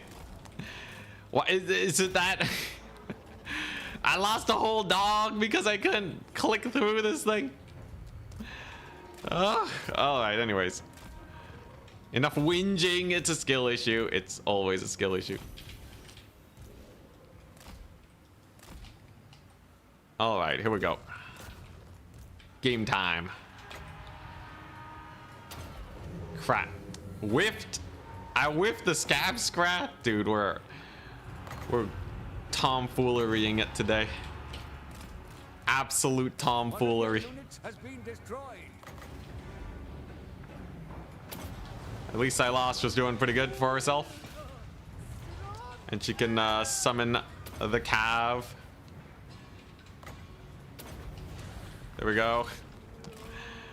Let's see here. There we go. We have our depth guard coming on in. There you go. There goes the Cav. And my doggo's gonna be trying to harass these here archers. Some of them are routed. That's great, because I gotta escort them off now. Depth guard coming on in. Big ol' route over there. And he doesn't have air units really, so as long as these bats can harass them long enough, I'll be okay. This is actually not a terrible start with a few of these guys already on the run. Should be pretty painful for him. There you go. Just gotta keep chasing them. Just gotta keep chasing. So that's one archer unit down. These guys I should be able to deal with, and those ones over there I should be able to deal with them too. And then once that's done, then it's just gonna be Silostra and friends.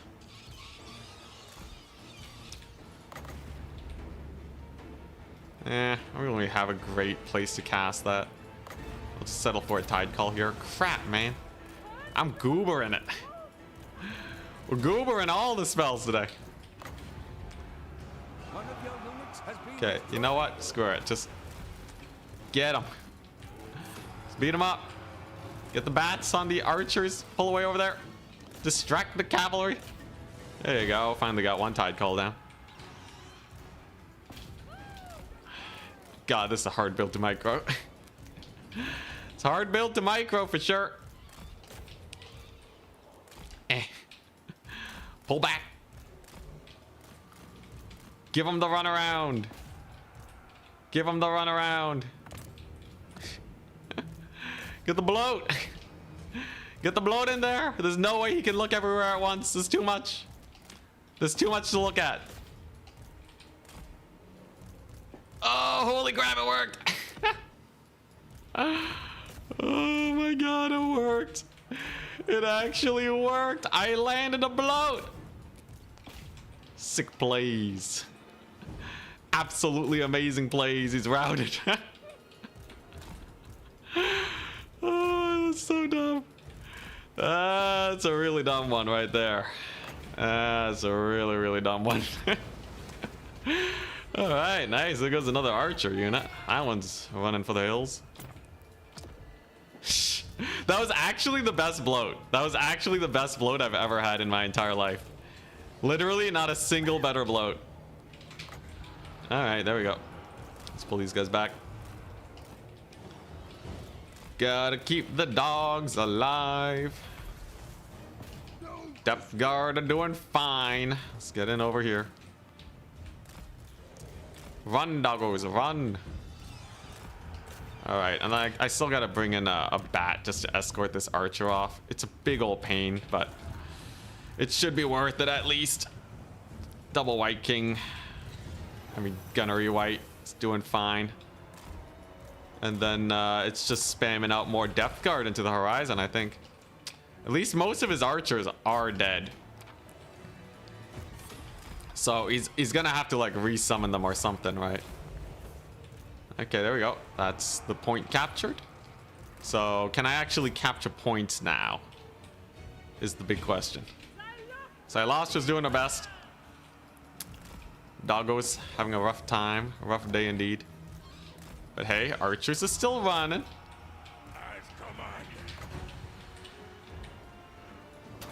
There we go. That one's a pretty good scab scrap. Kills a lot of dudes. Alright. I'd say, it's going okay, I guess. Definitely gonna need more halberds everywhere. But as soon as that's done, we should be fine. Is he really gonna fall for it twice? Shame on you if you fall for it twice. Okay, halberds are doing fine. He's kind of idling on the point though. One of your units has been destroyed. But I should be able to secure this one. Yeah, I don't want to fight battle pilgrims there. That seems like a terrible idea. Instead, we just want to kill his cavalry. His archers shall be no more very soon. And we do have some doggos on the point. But time is of the essence now, right? I have to...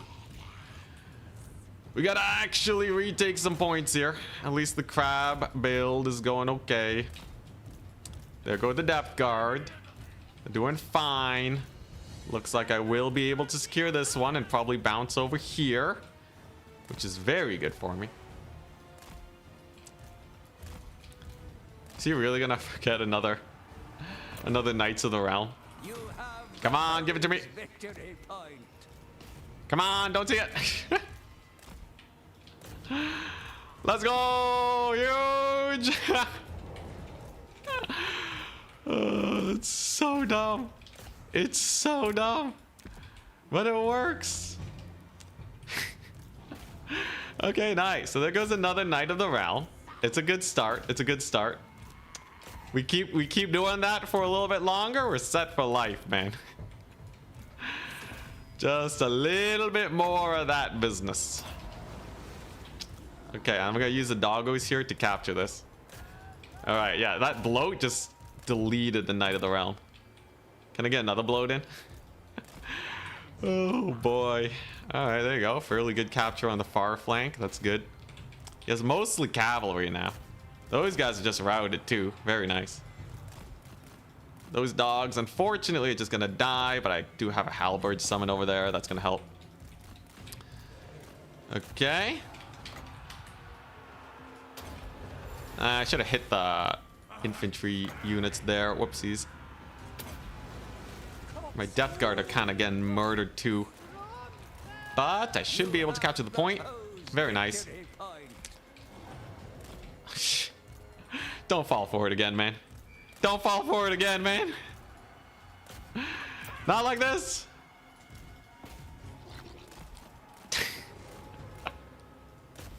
He keeps misplaying. He keeps misplaying. I can't believe it. How many times are you gonna die to the bloated corpse? He's not a paid actor, I swear. I swear he's not a paid actor. 3 times in a row. 3 times. Holy crap. That's pretty jokes. All right, let's start bringing in the boys over here. We have a solid double cap now. But Silostra versus Louis is gonna be pretty painful, right? Not a lot of gun units from a gunnery white. Has been destroyed. But looks like the fighting is going decent. He has some Knights of the Realm there, which we must be wary of. But overall, if I can get this triple cap going, I think we'll be pretty comfortable. A couple Knights of the Realm are coming on in. There goes my lord. Okay, that's kind of sus. I don't like losing Silostra.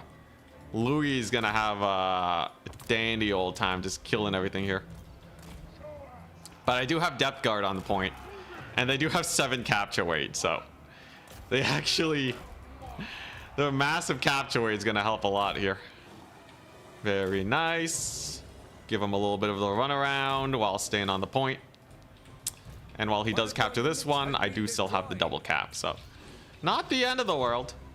I do worry about Louis' insane value, though. I doubt he's gonna stop massacring my forces anytime soon. But One of your units has been destroyed. overall, I have a lot of halberds. I have some Death Guard halberds here, you know, they're doing great. I have some doggos. I have some doggos, they're great.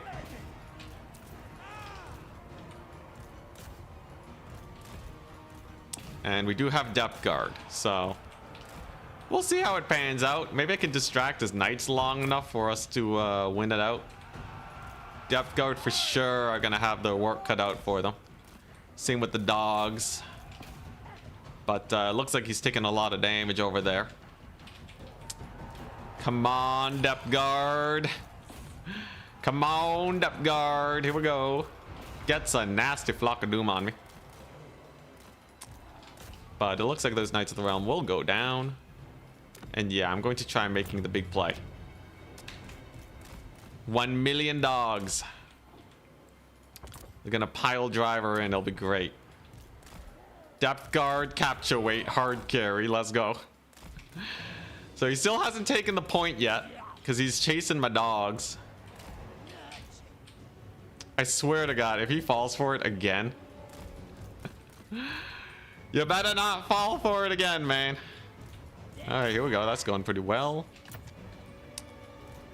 Run, little doggos, run! Come on, depth guard. They really are doing their best.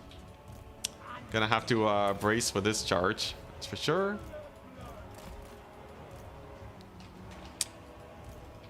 Come on. Keep running. Keep running. I need the sick bloat play. His battle pilgrims are getting too much work done here. That's pretty rough. Really want some of the bloat, but there's a lot of dudes there. Oh, God. No, I think he's gonna win. I think he barely wins this with the cav spam. Dang it. Even with the mass bloating. Even with the most valuable bloat you have ever seen. I think he wins this one. Let's get another depth guard in. Maybe they can recapture some points, but I think it's over now. Dang it. It's not really our 3-side loss strat. Like, there's literally nothing she could do against Lewin. The whole idea is she's just supposed to chill and fight for a long time. All right, here we go. Hail Mary. God, I can't kill these Knights of the Realm though. They're just so chonky. Bretonnian buffs cooking this Knights. Yeah. There's nothing you can do versus Lewin. You just have to bring in so many halberds that he can't cycle charge them. But like Bretonnia is eating well with their cav, so even though I do have spears, as long as he cycle charges properly, it's pretty over. Dang. I was really hoping Vampire Coast could cook. The bloat got way more value than it had any right to. Oh man. GG. GG, well played. There is only defeat. Brutal. Brutality. Yeah. I think Vampire Coast still isn't gonna cook. So the White Kings did fine. I did screw up a bunch of scab scrats. I screwed up some dog micro. But yeah, like I annihilated his archers, man. It's just Lewin was always going to be a big problem. Killed McCravs super hard. Bloat got 1,000 value. I summoned him like 4 times. He only got 1,000 value. I guess he did rout the Knights, but God. Oh, that's such a shame. What's the Grail value? Like $1 million. Like $1 million. The Depth Guard polearms were fine. But yeah, I think Vampire Coast just can't really do it. Yeah, he lost value. Technically, he routed off the Knights though, and I chased them off, so it was fine. But yeah, I couldn't really kill the Grails. Yeah, he routed off 4 Knights. I summoned him 4 times. Once it was a Euroman though. But yeah, I think if you're, man, I don't know. I don't know, man. I had everything. Everything was pretty lined up. I think it was close enough where if I played better, especially with the dog micro early on, it would have helped. We lost a lot of dogs and bats to the early archer kills, so the archers paid for themselves just by getting them killed. But yeah, or like maybe I box it. But like when you kill off that many archers early on and you still can't win. You didn't have Queen Bess. It's true. It's true. No Bessie. Dang. Oh, what a shame. What a shame. Oh, my poor baby. I wish you could still play Gun Coast. But yeah, so if I went mass infantry, it would have shot me to death. So I needed some sort of way to deal with the archers. I could have played it slightly more efficiently and probably barely squeezed it out, but Lewin, honestly, I'm surprised he didn't just YOLO Lewin into Silostra at the beginning. Well, he did, but I feel like he could have killed her way, way earlier. The only way to keep her safe is to have a depth guard like perpetually on top of her. So I'm sure I could have won it. But yeah, it's a pretty bad matchup overall.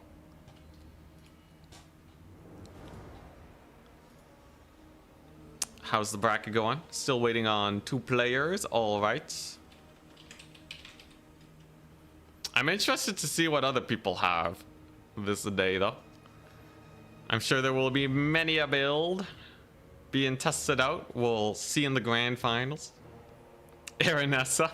Aranessa gets like 2-shot by Lewin because she doesn't get knocked down. Although that bonus versus large, pretty hype. Why does the gun coast not work? Because they nerfed it into the ground.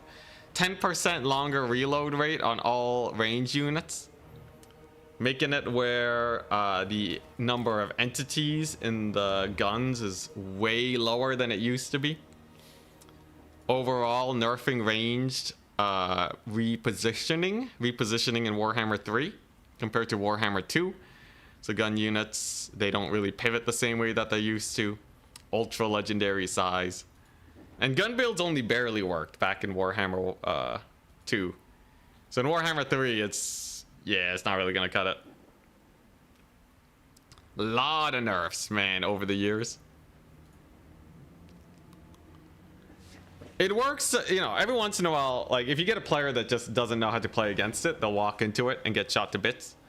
But anybody worth their salt can get a lot of work in for sure.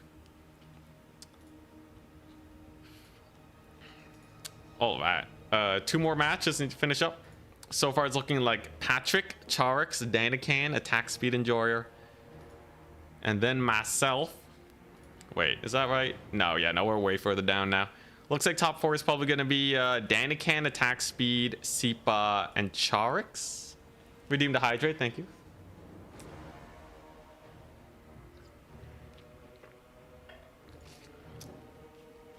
Handgunners are solid now. Wait, what buffs have they gone? What did they do to buff handgunners? You said a lot of buffs? They got multiple buffs? Wait, tell me, what are the handgunner buffs?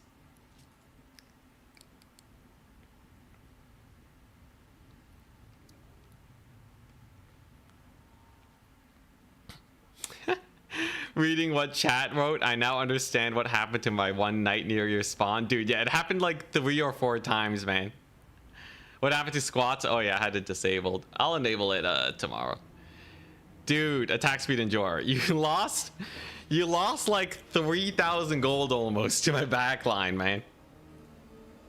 Despite that, I still lost, which is kind of crazy. But you lost so many units, bro. Any important Dowie changes? Almost none, actually. Other than their units have a little bit more capture weight.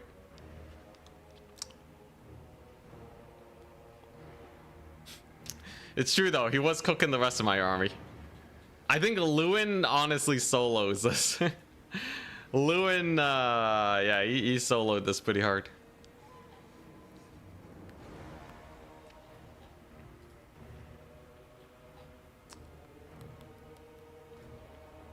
I wonder.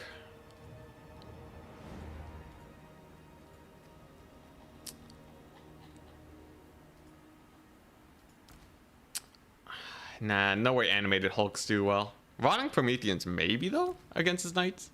Then it's just the elite knights I gotta do. Get rid of bloat? Never.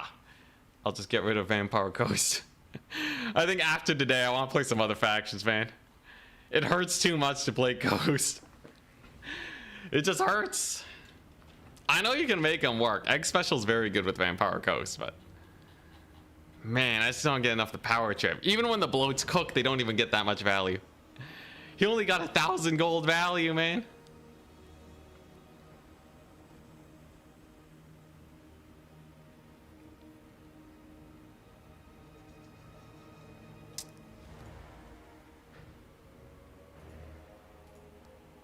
Let's see here. All right, just managing a couple things.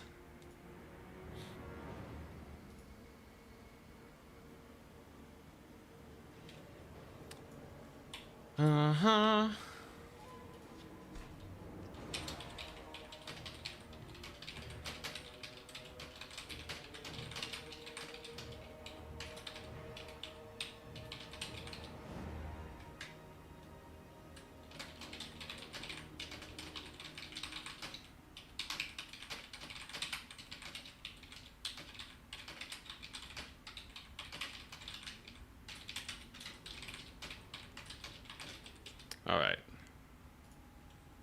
Big crab. Yeah, always have one bloat in reserve. Well, you know, at least the opportunities for misplays is pretty funny.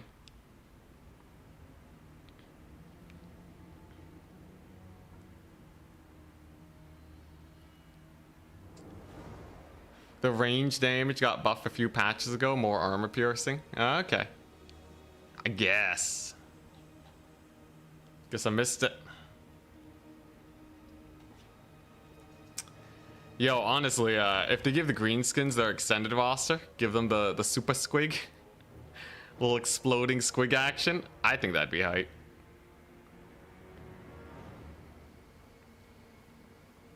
Mangler squigs also explode, yeah.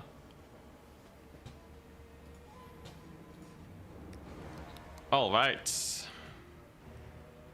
Advancing the Swiss. At goblins. Round 5. Please use the tiebreaker map. Which is Proving Grounds. Alright. We're up against Lemur's Bane. Okay. Yo. Let's give them a little bit of a lobby code. And our opponent today is playing, let's see what we got. Chaos Dwarves, alright. Got to a Mangler Squig wind farming. Man, I feel so defeated, man. Literally, I was literally defeated too, but I feel so defeated playing Vampire Coast. It's a really rough feeling when you have a lot of things that go well. Like usually, like if I was playing Slaanesh and I summoned in a 350 bloated corpse to just delete a unit of Knights Errant, I think that's like an insta-win situation, man. Game's over, all right? Oh, man.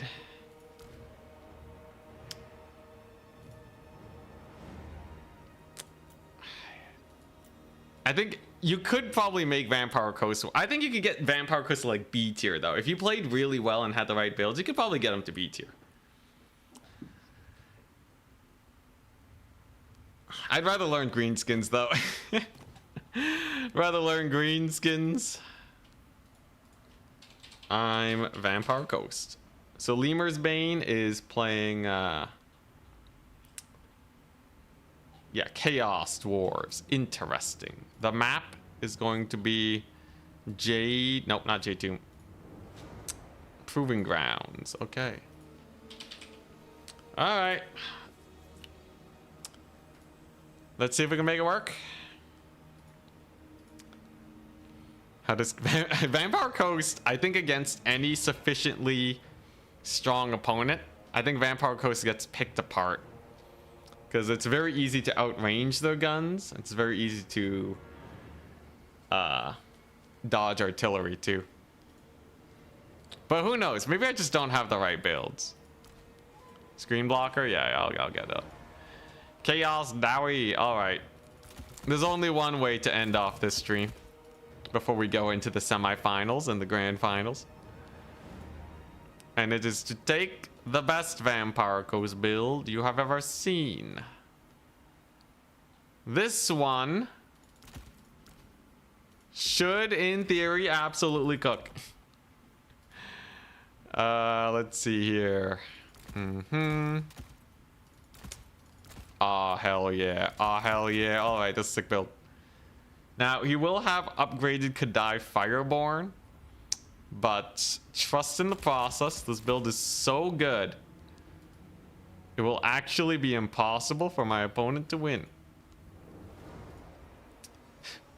Legitimately, it's actually kind of a funny build. I think it was just...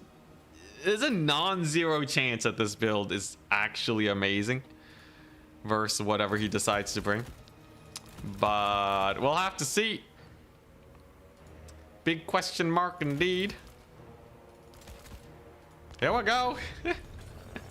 Oh yeah, banner change. You guys always want me to change banners. Let's do the bloated rebels, of course. Why would I not pick the bloated rebels? What have I been doing?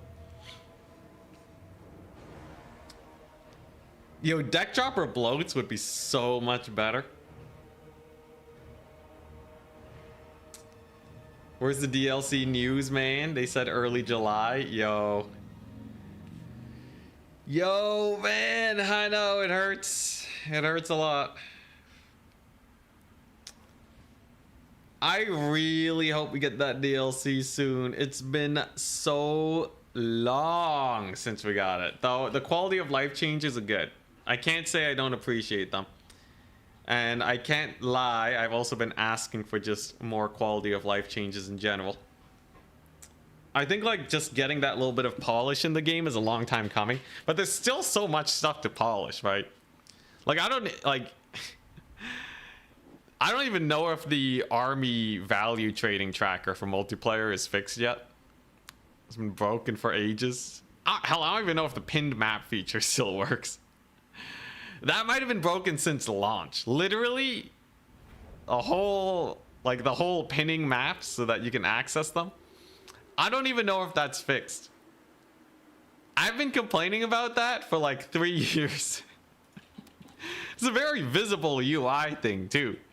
Like it's right there, but I don't know. Maybe that one is fixed. Can be hard to tell. Anyways, if we're gonna end this stream, we're gonna end it with a bang. And that means going full depth guard rush. Ready. Good luck, have fun. If the depth guard are truly good, they should be amazing here. There's not that many counters that Chaos Dwarves can dish out onto the depth guard max. I have 2 bloated corpses in the rear field.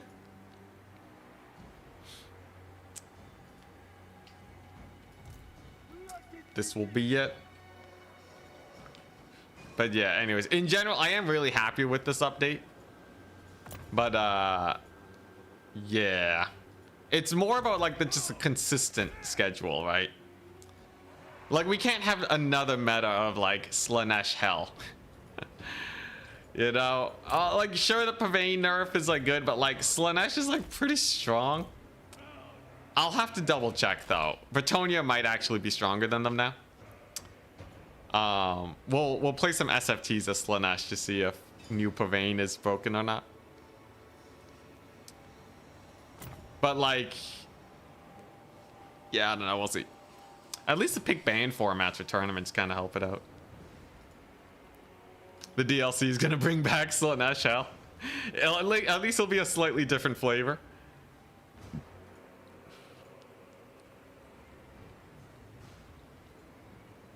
Patch notes said there's more changes coming in the next hotfix. Oh, okay. So there's going to be another hotfix coming soon. Hopefully very soon. Like, you know, the most recent 2 hotfixes did really good, I would say, for campaign and multiplayer improvements and polish. Although, actually, I think multiplayer didn't really get that many changes. There are some, like, really groundbreaking things that they tried this time, though. Like making it where foot characters are way easier to kill. So I do really appreciate that. Like that's something that I didn't really think much about. I think it was mentioned here or there, but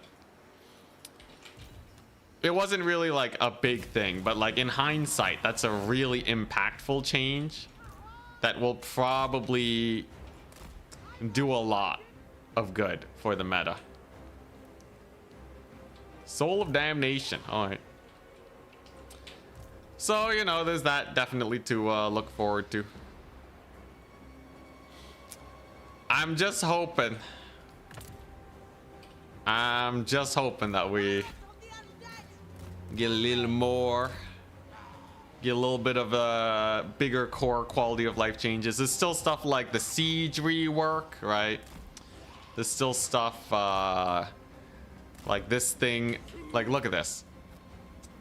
It has 107 value. It says he has 77, right? It's still broken. Right? Like, I don't know what to say. It's, you know. So as much as they're heading in the right direction, I just really hope that they're able to get in all the things that we've been waiting for. He's really pile drivering me. There's an Iron Demon. Hopefully the Depth Guard can hold against it. And plonking away. That's like 20% of their HP gone. Pretty brutal. My opponent may be lagging. Or maybe our connection overall is lagging.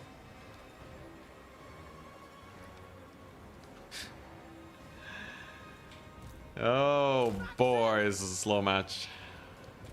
Anyways, if I just YOLO in, right? I've lost all sense of self-preservation now that we have our second loss in 20 days and then news. Fingers crossed, fingers crossed. I'm happy that at least we have a few patches in the interim. But definitely, you know, we always wish for more. Keep it from the foe. I think, you know, it's you can never just ask them to just get more work done. Like, that's just not something they can do, right? So this game's lagging like crazy, so I can talk about this. You can never just be like, you know, it's so, like, obviously, right? Everyone would hope that they get more work done. The actual criticism that'll be useful for Creative Assembly is whether or not the work they put in was useful for the time. So them working on these multiplayer changes, right? Is that the best thing they could have done with their time? In this case, for me personally, I think it feels like, you know, if we're going to get a patch for multiplayer, it seems like they addressed a lot of the things that I was looking at.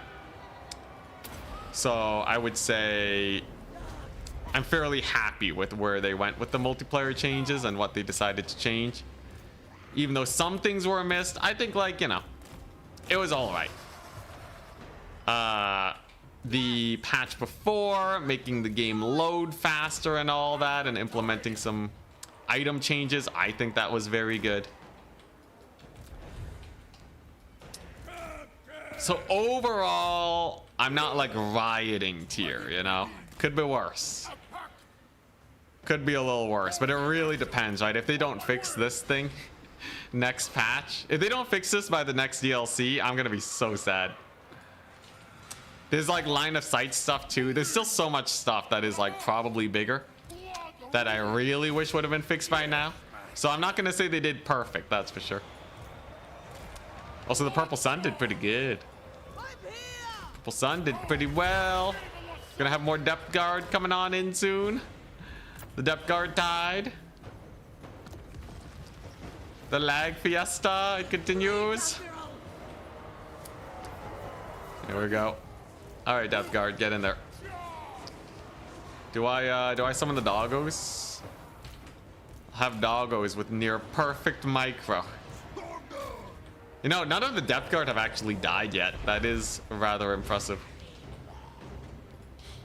And here comes another Iron Demon, though. But yeah, it seems like the extra HP is most definitely helping them out. Let's see here. So he's just beating up the Morngulls. That's fine. Get him, Depth Guard. Get him. And I got two more too. They're gonna be crushing it. His archers are pretty brutal, but they'll only be able to kill just the one, right? And then as soon as my Depth Guard get through, we're fine.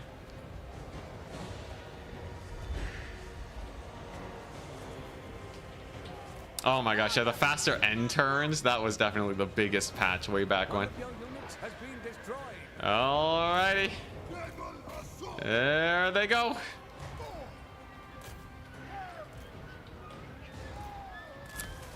He's gonna have a hard time recapturing points, that's for sure. Hold! Hold! Yo, their leadership's actually holding, insane. Pretty good. Let's get another doggo in here. How big is a 7 capture weight change? Pretty good versus some factions. Like, I think vampire counts will really have a harder time now that factions have more accessible capture weight on elite units. Because vampire counts can have a really tough time actually clearing off elite units. I think it'll be very interesting to see how like vampire counts and Tomb Kings actually fare now with that change. Although most of the time battles will come down to trading. Yeah, the potion of speed update, glorious. Total War PowerPoint, I know. It's a little rough. Just a little rough. Can he get enough damage in? I have no value. Whoa there. Where'd my value go? Jeez. Alright. A very slow death for the Vampire Coast this day. Hey, maybe if I kill the Hell Cannon though. And how much damage can his trains really get done, right? I don't think they'll be able to do much. Definitely not. I'll even have another purple sun here in a second. Depth guard are on top of his infantry. As soon as those archers are dead, I'm happy. There goes another hobgoblin wolf rider. All right.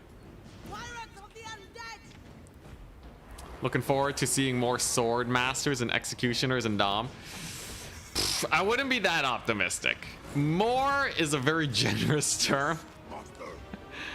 They still have to be good enough to be worth bringing. Those guys specifically have very little HP and are prone to just dying to spells, and a lot of damage spells just got buffed. So a real TBD type situation over there, I'll tell you. Tell you what.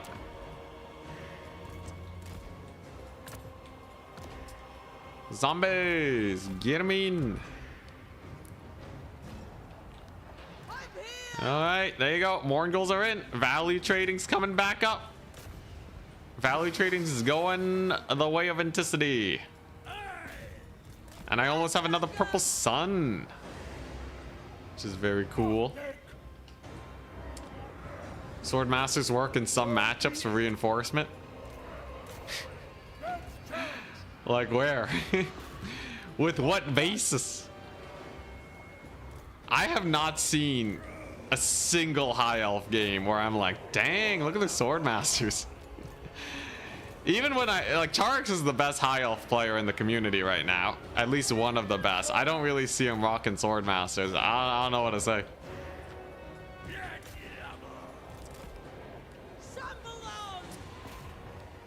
Versus Nurgle. Versus Nurgle and Dowie. I guess Dowie I can kind of see. Even then though, don't they get like shot to bits? I'll give you Dowie though. I'll give you Dowie. Dowie is definitely one. I don't know. Hulks.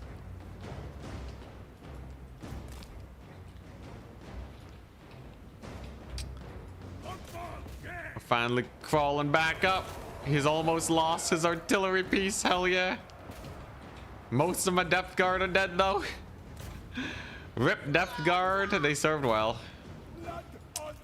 Halberd. Oh dang, yo, they got shattered. Holy crap. They got hit by the artillery. Straight shattered them. It's pretty brutal. But losing that artillery piece is definitely going to be the backbreaker. We just have to jeez, so laggy.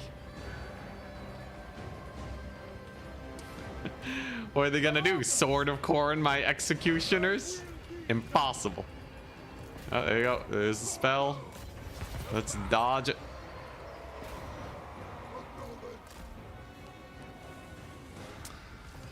They can work. I guess. I do think sword masters are probably underrated. I think I do agree with that. If we're talking just like, are they viable? I could see it. As much as I like to meme on them. It's not like they don't do work. It's just they're slightly inefficient at getting that work done. Hey, look at that valley though. Only 2,000 behind now. Very good. He will capture this point. Probably not this one though. Especially if we get some doggos. This 5-minute game's been going on for 13 minutes. I know, right? Hey, look at that. Look at my depth guard though. They're cooking it up.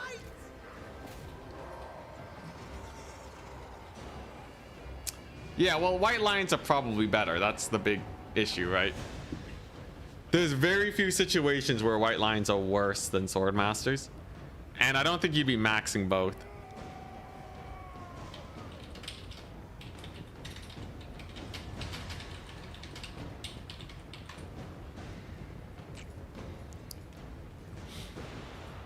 Executioners as reinforcements versus vampire counts. Does that like help versus the dragon breaths? Oh, okay, you're saying after they used all the dragon's breaths. You know, now that they actually do have capture weight, I can get behind that. You know what? I think I can get behind that. Because previously it was actually a problem using elites in the late game against counts. Because yeah, no capture weight. But I think that does change a lot. Purple Sun, let's go. He's gonna take the point. Come on. Ah. Come on. Oh, it's so close. We got one of them routed. He's gonna get the train on it though. Come on, capture weight depth guard. You got this. Come on, Lord, get on there. Oh, hell yeah, we got the weight. Oh my gosh, dude, that extra capture weight hard carry. Best capture weight change ever. Nice, so we're not triple capped. Hell yeah. I like it. Gets a pretty nasty final transportation on my face though. Pretty brutal. But I think I can kill his lord now with the depth guard. And then it's literally just 2 trains that I have to ignore for the rest of the battle. I don't think I have a lot of options for his trains. Other than that though, I think we're good. Hell yeah, zombies cooking it over here. Whew. Yeah, let's see. So it's 7 capture weight. They will outweigh 1 grave guard, but it really is just the 1 grave guard that they're outweighing. There's also problems with like mortis engines and such, but I think overall they'll be pretty happy about the way things are going. Okay, let's use these doggos to capture the middle point. As long as I can hold 2 points, we should be able to win this before I run out of units. Because I really do not have much for them trains, do I? Classic we're good moment. I think we're in a pretty good position. Well, actually, no, I might get army wiped. Well, I do have this unit of depth guard. So it really depends. Is he going to capture this point? It's going to be close. Let's see here. Nah, yeah, no, I might just be dead here. Well, we're gonna kill his skirmishers. We're gonna kill his cavalry corps, right? Lord can run for the hills and draw the train away, mayhaps. Depth guard will annihilate the fireborn, so I don't have to worry about that front. Let's go ahead and see if the top 4 has been decided yet. I think some people still have to play it out. Yeah, very low micro battle we have here. Very low micro. Not a lot going on in general. Okay, so I'll be able to capture that point. Can I hold 1 capture point for the next millennia? Oh, the lag, it sucks.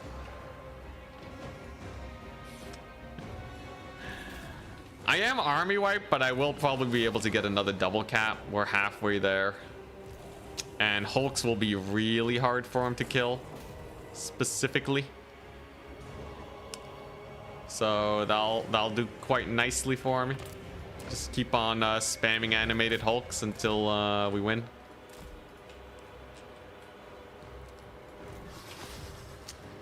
Yo, Charks on High Elves. Yo, you think the 50 gold reduction on Sisters of Avalorn? You think that does it? Yeah, this is Vampire Count slow territory. Hit the goblins with the purple sun. All right, there we go. Big routes. Big routes. And then I just have to hold them now. There you go. Middle point is ours. I just hope these hobgoblins aren't strong enough to kill animated Hulks. We will see. Depth Guard versus Kadai. It turns out they actually do not win that. Yo, that's so sad, man. Oh, God, I can't play Coast like this, man. That's very sad. The enemy has slain our lord. I think it doesn't change anything. Alright. Makes sense to me. Oh, dang, they kind of dying. More Hulks. Hulk spam it up. Hulk smash. Alright, so how is the top 4 panning out? Because I can actually get them to start matching into each other. So Tim the Wilder and B6 are very close right now. And Tom is also there. So if we take a look here, Tim the Wilder is still playing against Tom actually. Oh, okay. Okay, so we actually have time. People are still finishing up their matches. Very nice. Jeez, dude, Depth Guard sucks so much. Oh, God. There's like nothing to micro either with this faction. It's painful.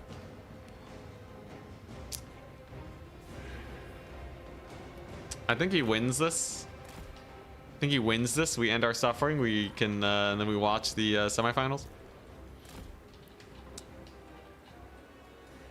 Yeah, there's no cavalry. There's no way to win any fight that you want to take.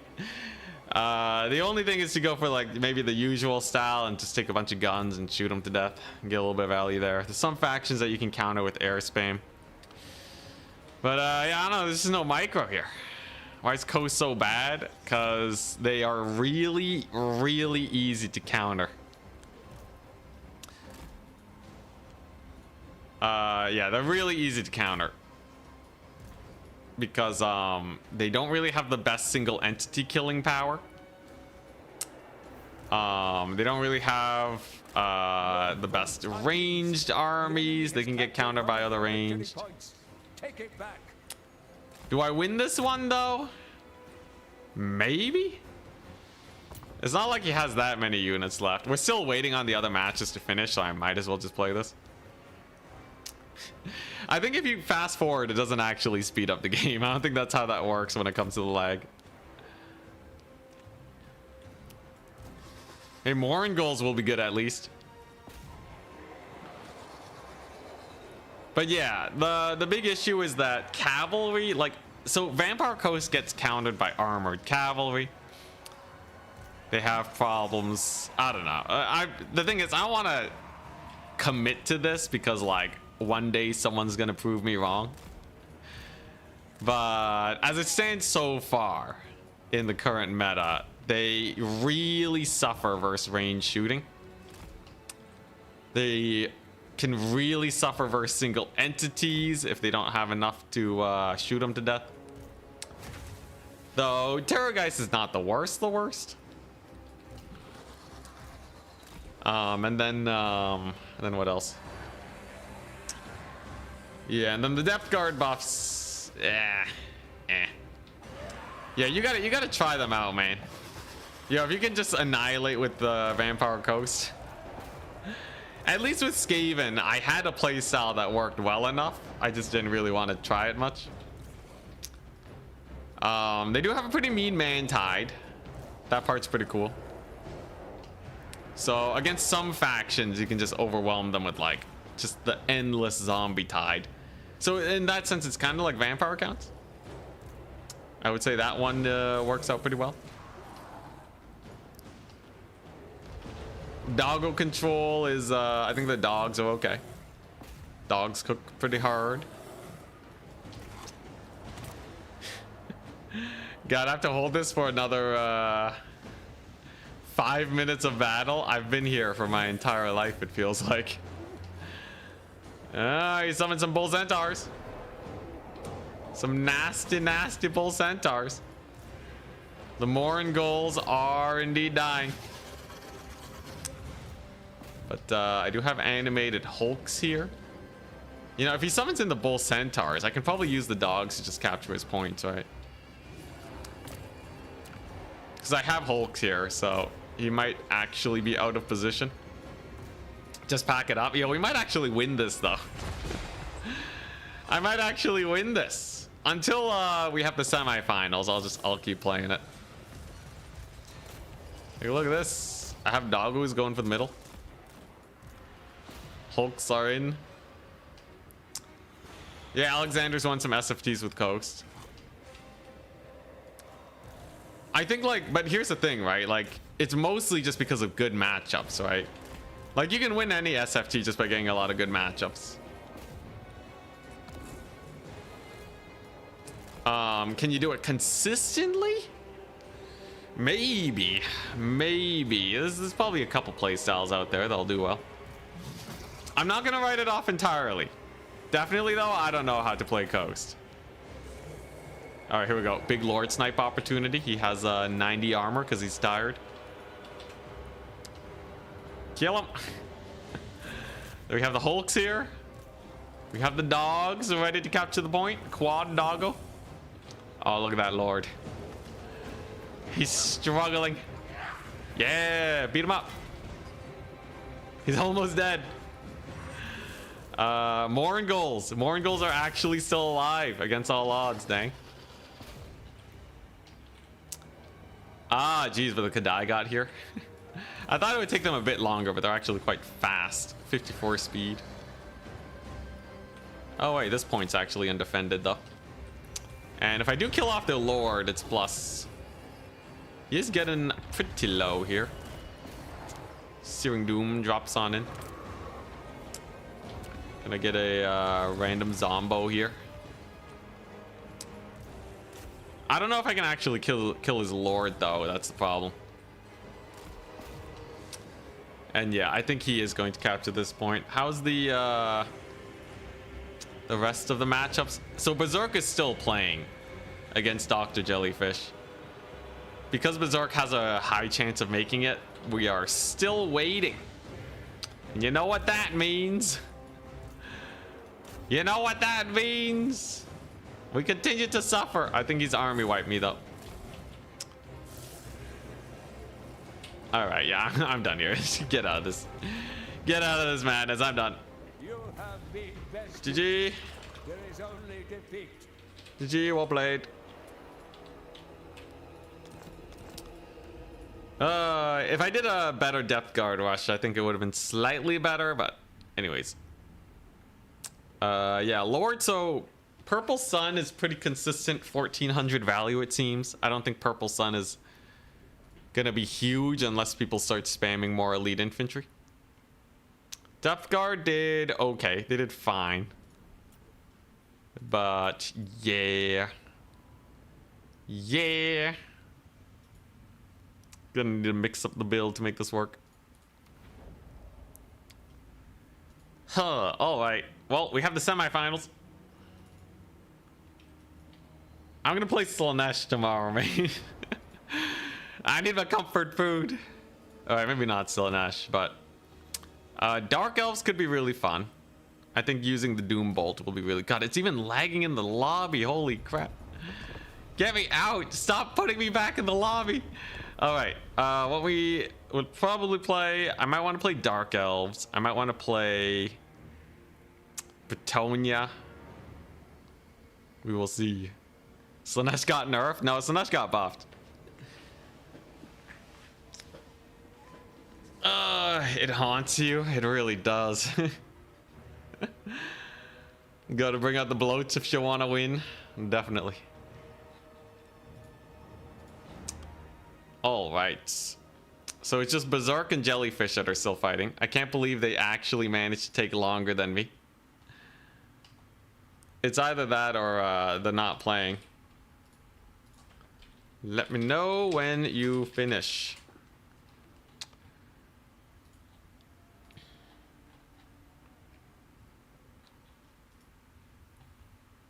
Alrighty.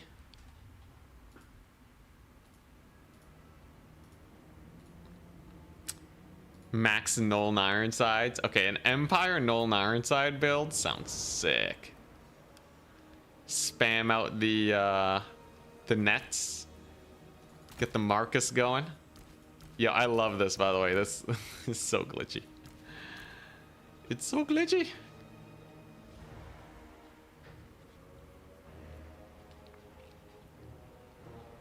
Oh, 100% we're playing Tau. Tau is so up my alley. As long as they're actually playable.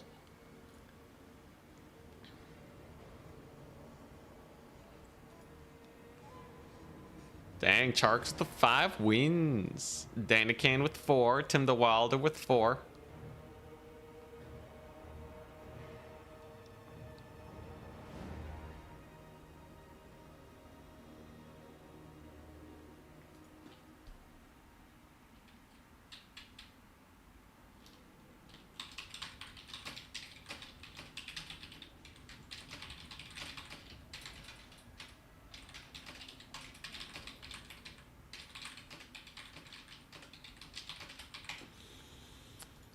All right, and it looks like, yeah, it's gonna be Charix, Danican, Tim the Wilder, and Killian.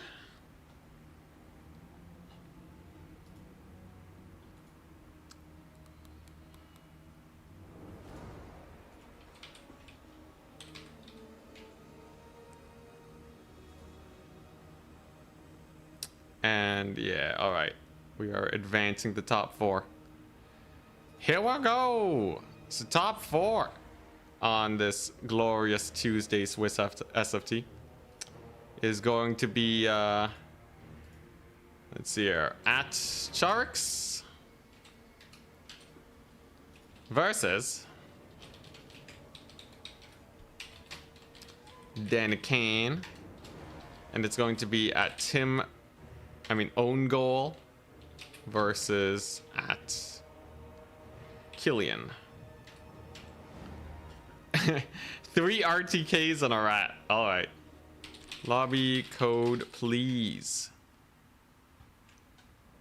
Alrighty, here we go.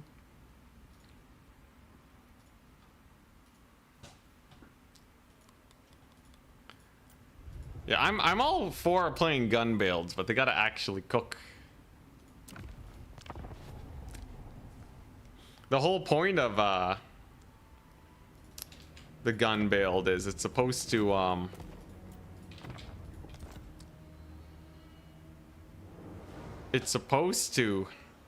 be a power trip.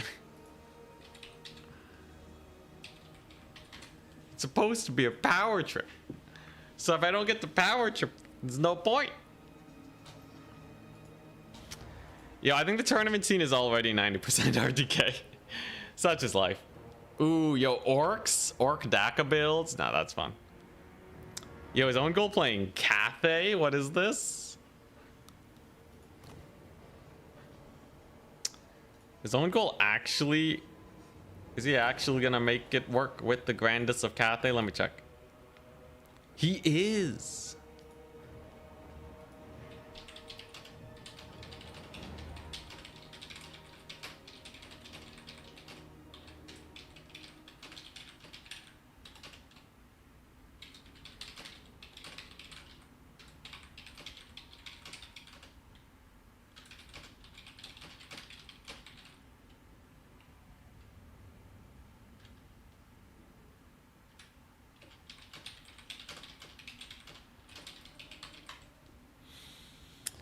And it's gonna be Killian's vampire counts.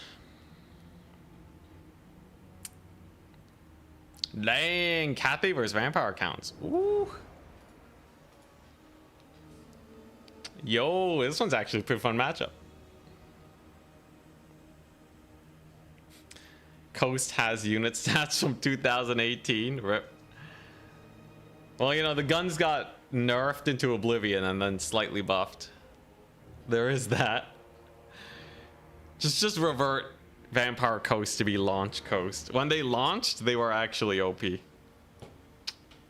A faction before their time, clearly.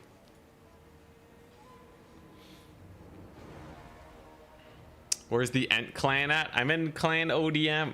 We represent ODM. There are dozens of us, not even. There's twos of us. Twos, I say. Yeah, Cathay got some pretty good buffs. I'm really interested to see some Celestial Dragon Guard.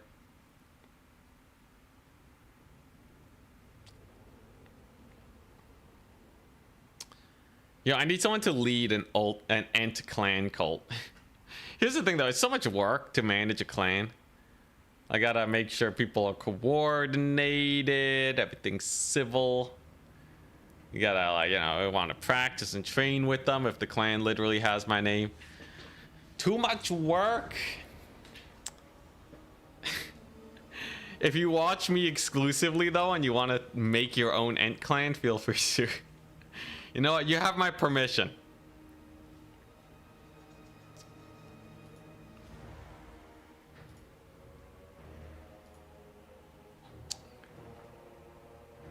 Oy, oy, oy.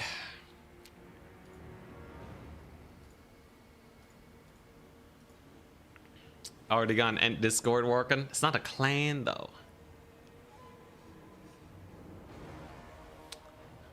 Your headcanon is ODM stands for Old Dirty Manfred. Yo, a lot of the OG ODM members hated vampire counts.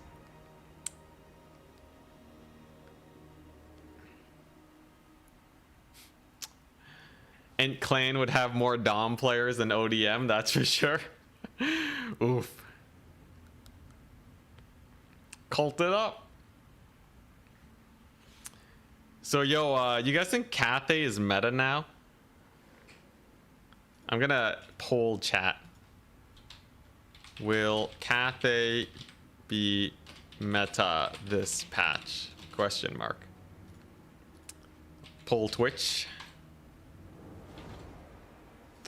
Will Cathay be meta this patch? Oh, I think I spelled it wrong. It's fine. I missed an A.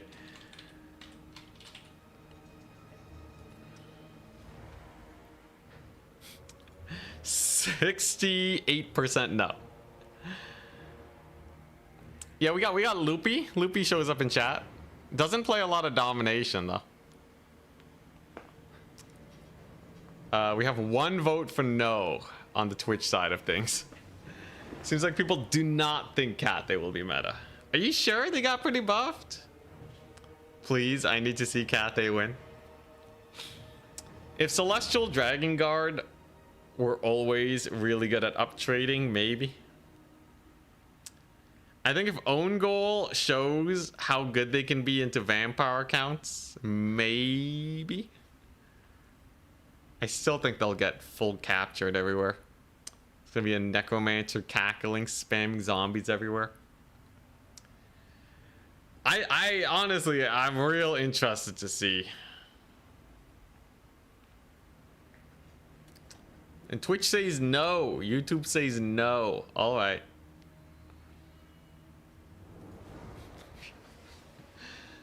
Mass Air Cathay YOLO. It didn't even get buffed.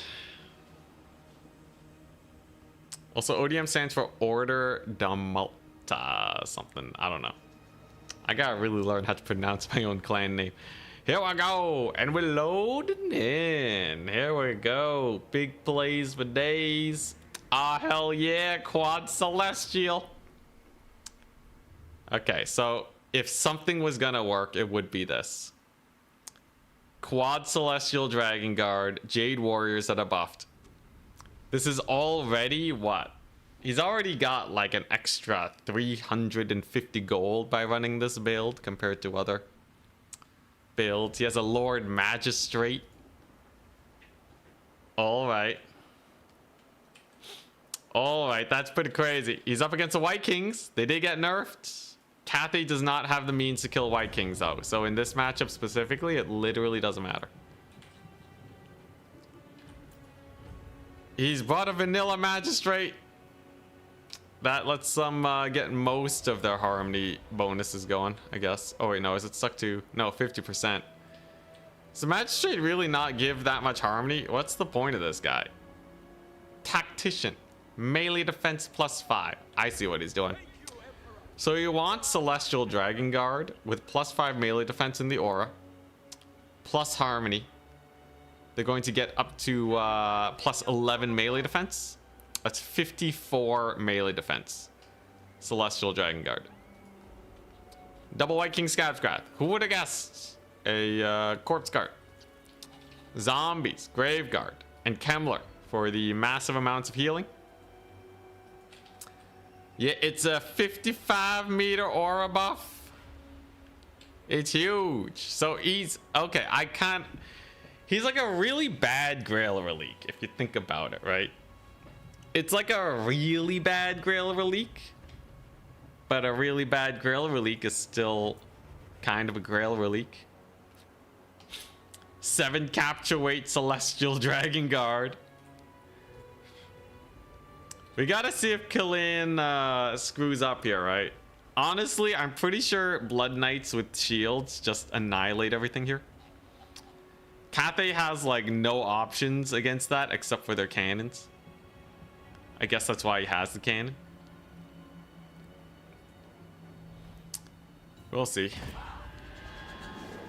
How does reload skill work? 5 reload skill will make you shoot about 5% faster, roughly. Or I think it removes 5% off of your time to shoot, very roughly. But you can think about it as a 5% damage boost to these units. It's okay. What is RTK? I don't know. But the battle begins. We got some crypt ghouls over here. We got the cannons pushing on up. And they are still pushing up. Oh. And they're in range. Grave Guard about to eat it. They can't even see. They can't even see the cannonballs. Or the cannons. Oh, and it whiffs. Double whiff. Gets 4 Grave Guard for his trouble. 1 cannonball per Grave Guard. You might think that is worth it. Strategically. But not really. What are these? Some Jade Lancers. Alright. Oh, there you go. Another cannonball shot. And whiff. And swing and a miss. Oh. Wow. Alright. Great cannon. Not looking too great this day. So 800 gold just chilling there, doing its hardest to do anything. Switches over to the Blood Knights. Now, this is where it could potentially get a lot of value if he doesn't micro this well. Oh, God. Oh, jeez, a humanity. Oh, there goes another 3 Blood Knights. All right, well, that's all you really need to do with the Grand Cannon. Yeah, it's paid for itself now. It's done what it needed to do. And then some. Oh, right down the pipe, bro. Wow, this is the only expensive unit you have on the battlefield, man. He's feeding it. He didn't even need to summon them in. Grand Cannon's doing its job, yes. Absolutely. Frontline fight gets underway. Fiend of Death. Goodbye, Celestial Dragon Guard. That's a 500 gold Grabberino with that Wind of Death. Fairly nice, but nothing too mind-blowing. Just a solid amount of damage. There's the Peasant Archers. I expect a Scabscrath to come down on them very soon. Blood Knights are in the back. Okay, so in theory, with a misplay like that, Cathay should have a 100% chance of winning, right? given the misplays from the vampire counts, you know, and a pretty lackluster Wind of Death, it should be. Like, he's even, I don't know if his Scout Scrat is on cooldown. Okay, it is. But, this should be a dumpstering for Cathay, right? Like, that was crazy good value. You know, he has the Celestial Dragon Guard here. He's kind of screwing up with the harmony on them, though. But we'll see. We'll see. There's another Celestial here. Maybe they can capture this point real fast. A little bit of a Plague or Rust. I mean, Final Transmutation on the Gambler. Holy Final Transmutation. He does build up his healing abilities, though. But if Gambler straight up dies, that would be bad. But hey, who knows, right? This is kind of the whole point, right? Cathay has been making some massive plays against the undead here. In theory, they should just be able to army wipe them and clean up, and it's over. White Kings kill off the cannon, but it's already got lots of value. This will be the true test of whether or not Celestial Dragon Guard can actually capture or not. Kemmler's healing up a storm too, so he's not too worried. I think that's a zombie summon. Yep. Classic stuffing them up strats. The Celestials aren't really getting any harmony. It's pretty bad. Mortis Engine has arrived. White King's distracting some Jade Lancers. They're kind of distracting each other. And overall, vampire counts are sitting mostly comfy, I would say. Hey, look at that though. Capture weight. Let's see here. Mortis Engine. It's beelining it though. Most of the range units are dead. But maybe the Dragon Guard will cook. Holy crap, the White Kings though. Remember, these guys are nerfed. Doesn't really matter if you can never get them below 25% HP anyways. Solid bombing from Cathay though. But the healing is about to go through the roof in this area. Let's take a look at this unit of zombies. It's getting Master of the Dead and Reliquary Binding. So that's 0.1 every single second, along with the Chaos Tomb Blade anytime Kemmler's in melee. So they're going to be healing up a lot.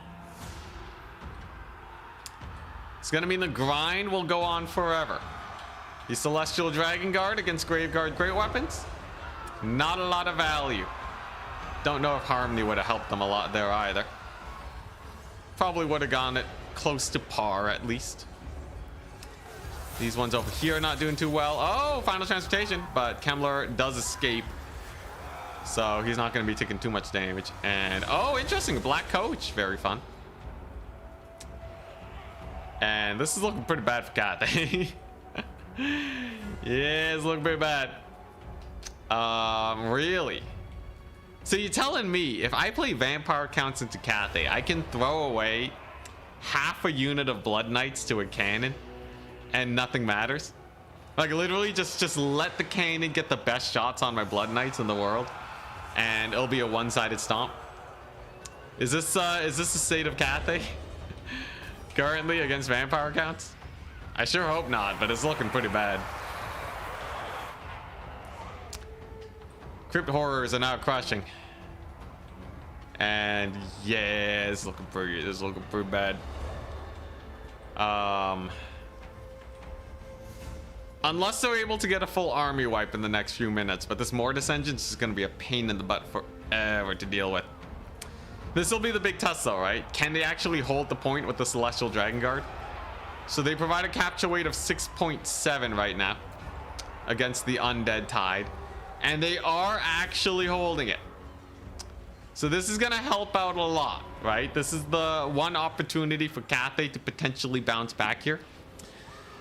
Because if the Vampire Counts can't get this capture and Cathay starts to uptrade viciously, potentially this could be it. Oh, holy crap. That's a brutal Wind of Death though. Doesn't matter if you are dead, but killing the Mortis Engine is definitely a worthwhile trade. I think Cathay might actually be able to bounce back here. Vampire Counts are really running out of steam. A little bit of a Crypt Horror action here. But these archers are cooking. One White King does go down. The nerfs helping out just that little bit. All right, all right. You know what? Maybe. Lord's kind of suffering though.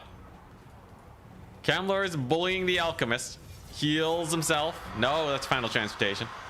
Does it get canceled? No, it does drop. Kemler gonna be hurting just that little bit. But okay, all right. Notably, Cathay does hold on this point. Yeah, Mortis did not last long at all. Neither did the Lord Magistrate. So let's see that glorious Cathay capture weight come on in now, right? Unfortunately, most of the Dragon Guard are dead, but they did help hold the home point ever slightly.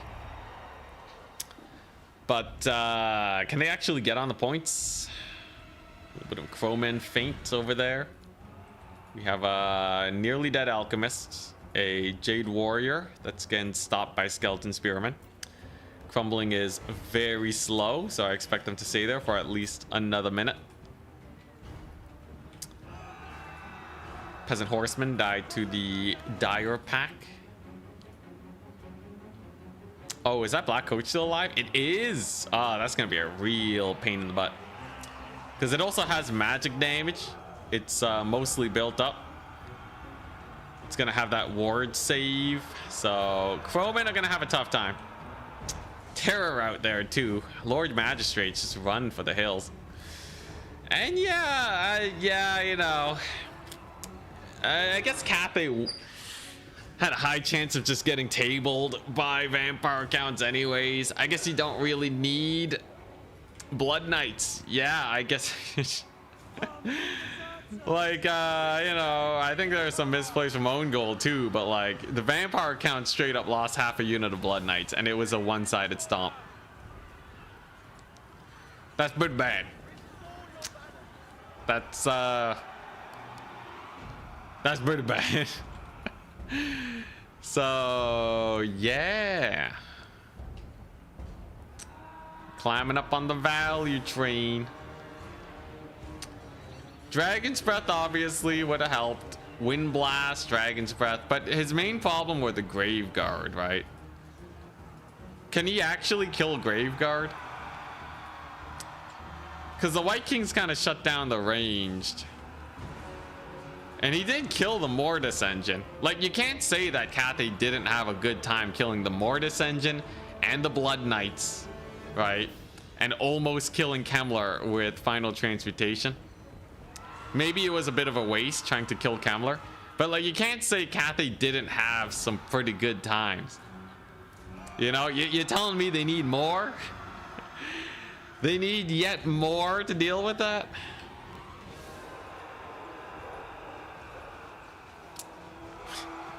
Is it as bad for Cathay as that Coast vs. Bretonnia game?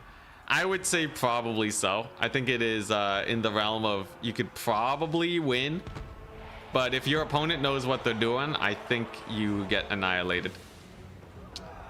Kemler is gonna die though. He's really close. Like the thing is, if Kemler died right now, it's still pretty doomed, right? Like what are they gonna do to kill a zombie and these Graveguard? Like they got triple capped. It's true though, it may have been enough to swing the tide. But like this is own goal, man. You're telling me you're really gonna judge this the player that got second place in the last grand finals, right? Maybe he's not a Cathay main, but like you can't say that like you're asking for more. I think the faction definitely needs a buff. I'm not saying this is the most optimal Cathay build or playstyle. I think there's a lot he could have done to do way better, but you know, I don't think the vampire counts played it perfectly either. So if both players are kind of non-optimal, it seems like it's a one-sided stomp for vampire counts. Rough.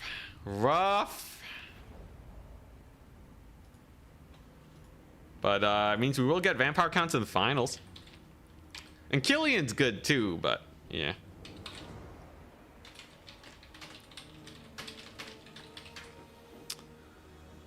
Brutality. Who got first again? I don't want to rub that in. Yeah. I think the Graveguard great weapons are the big issue, right?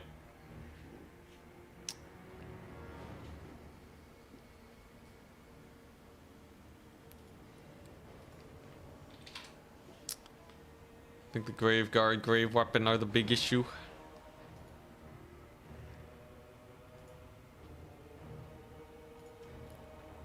Because I think maybe if you can get the Harmony and the War Drum, I think maybe the War Drum could shift it. If you can just get the Celestials to beat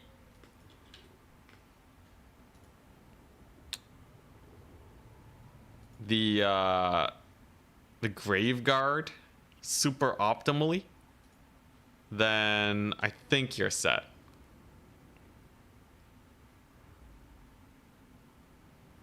Yeah, bringing non-crossbows too is pretty rough.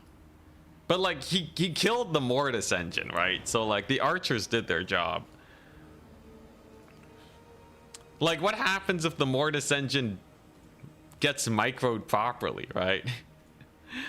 What happens if that goes down? I guess you'll still have the archers to ward it off.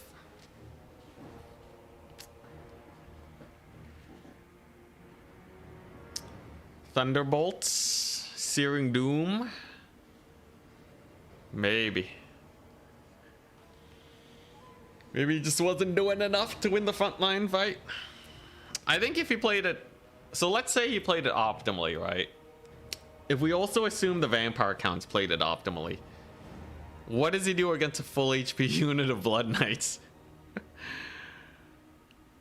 Because you can keep it away from Thunderbolt too. You can't Thunderbolt the Graveguard and the Blood Knights.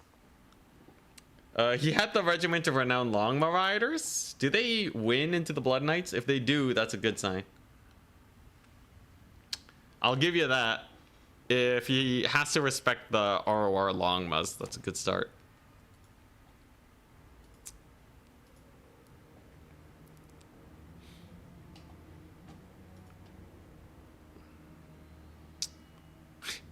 You've been prepping the Cathay versus Vampire Counts matchup for so long. Look, I'm sure you have a pretty good build. I'm skeptical. If you can beat Maximilianaire consistently with it, like that's great, you know. But like that's kind of like the standard that I'm working with here, right?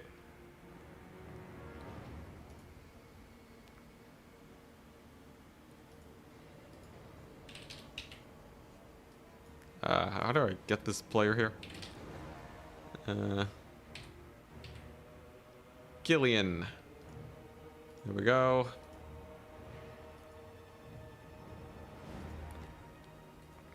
But yeah, color me skeptical.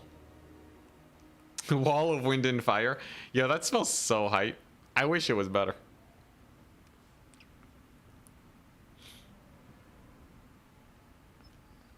Yeah, I think the big deciding factor is how well the Blood Knights do.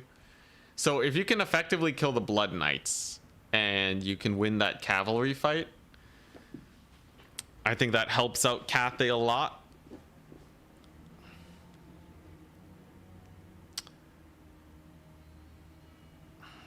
I'm willing to leave it open that Own Goal didn't play it perfectly, but I think the vampire counts.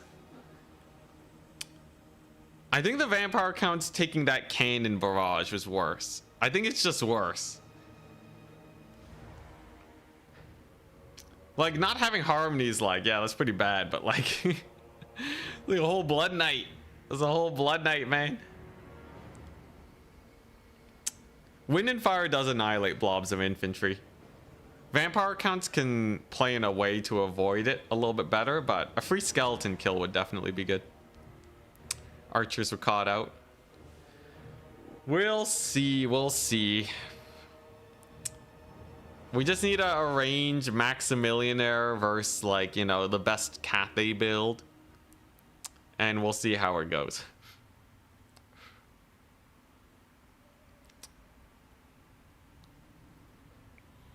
I think he definitely had the tools to win that fight specifically.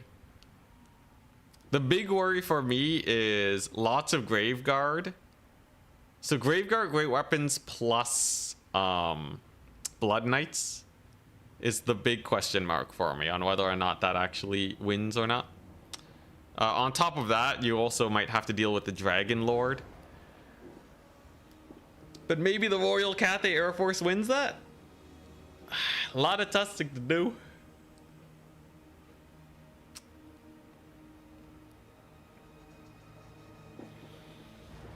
So what are we cooking today? We were trying out bloated corpse builds, but it didn't work out too well. At the moment, we're waiting for Danican and Charix.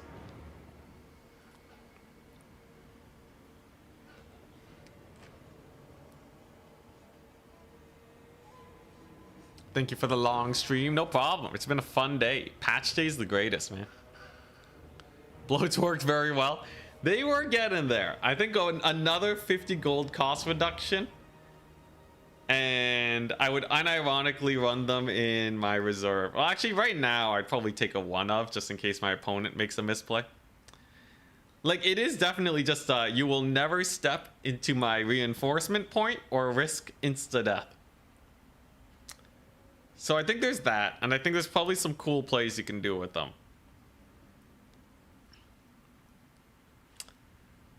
But yeah, it's gonna take ages though, if we just have to wait each and every single time.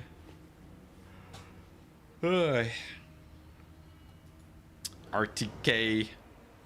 It's an RTK bloodbath we got going on here. Charix. This day is rocking. Was he rocking Lizardman?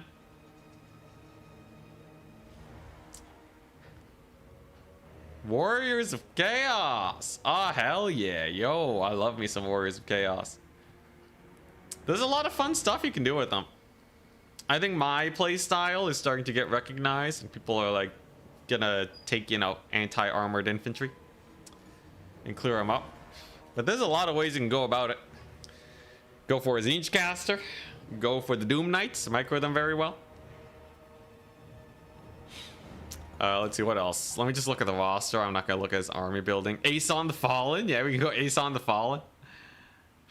You can go very elite on the infantry. There's a bunch of fun lords you can take. Be'lakor used to be pretty fun. And he got buffed. So who knows, man? Maybe Charix is about to treat us to some sick Warriors of Chaos building.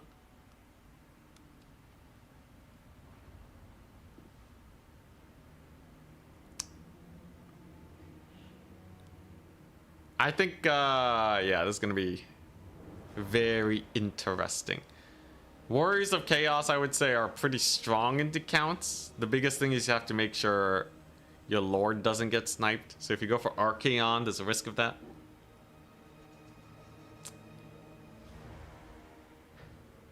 Yeah, Bloated Corpse is the backfield nuclear deterrent. You can just chuck it out, but it only works if you hit something expensive.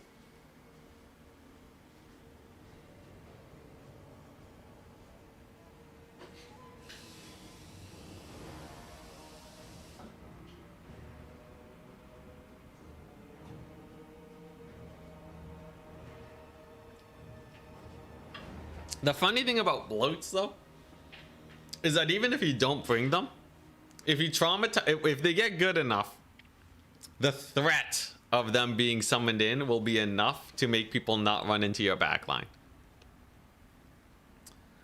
And that is a value that will become intrinsic to Vampire Coast. It's just a buff to the faction as a whole, because people are like, I don't want to go back there. You want me to rush Vampire Coast? What if they have bloat summons right on top of it? That could just make me lose the game instantly. But as it stands, I still think it's pretty sus. Haven't seen Lizardmen in ages. Charix has been championing them quite a bit.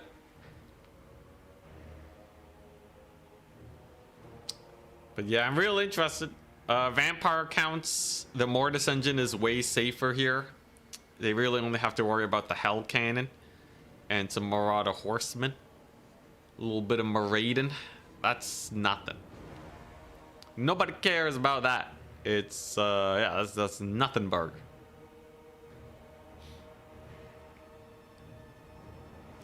So what'll it be?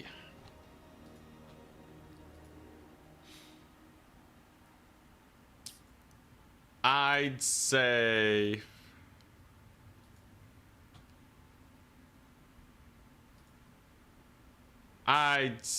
that I don't know. I think the advantage is still for the Warriors of Chaos. Blood Beasts are really high DPS. They also can outmaneuver vampire counts and capture points. Does anyone know if Aspiring Champions? Does anyone know if Aspiring Champions actually cook it up here?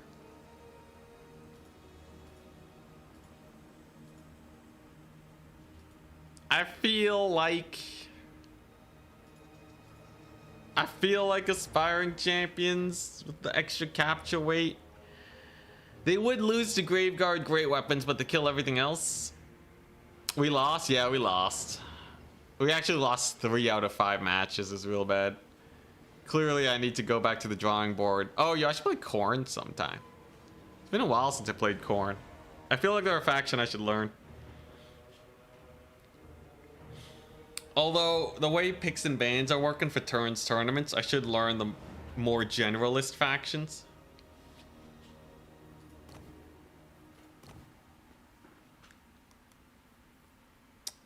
Oops. Accidentally clicked army setup. I should not have.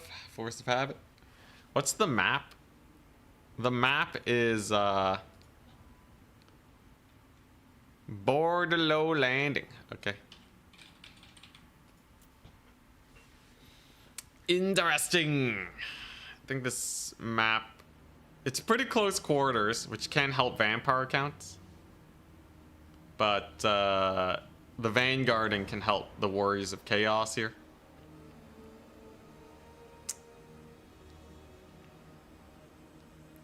Chaos Shrine, Aspiring Champions.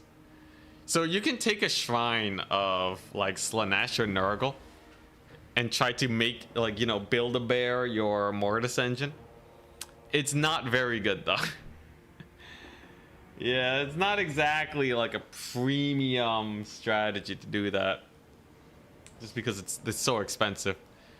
The Coronate one doesn't work out too well either. Thoughts about the Pavane changes? I think they're great.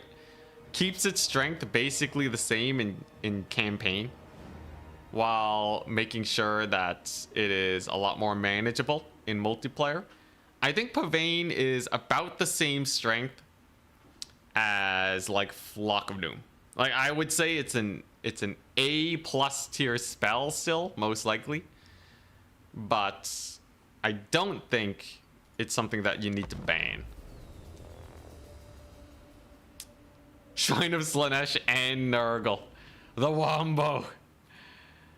Holy crap, Charix, you are a mad lad. So he brought Harry, who routes off undead.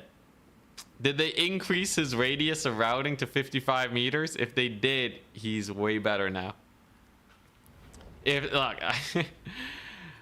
if he actually has a 55 meter route instead of like what, a 15 meter route before, that'd be good.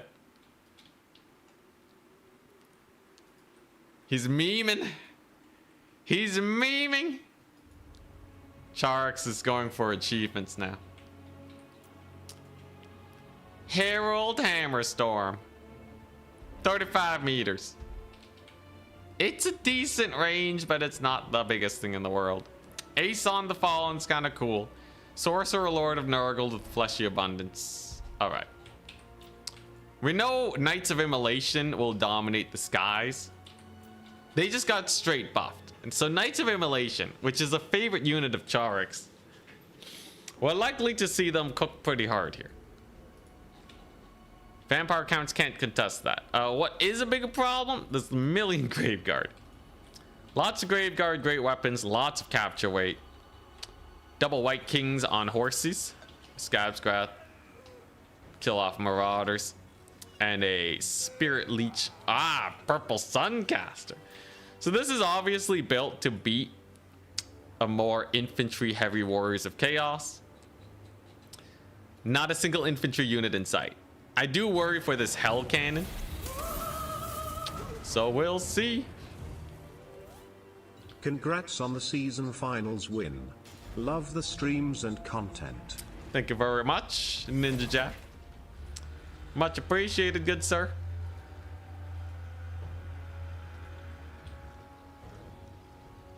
Oh no. Not again, why? Every vampire counts player. Why do they all lag? Let's hope it's temporary. It looks like it's starting to speed up again.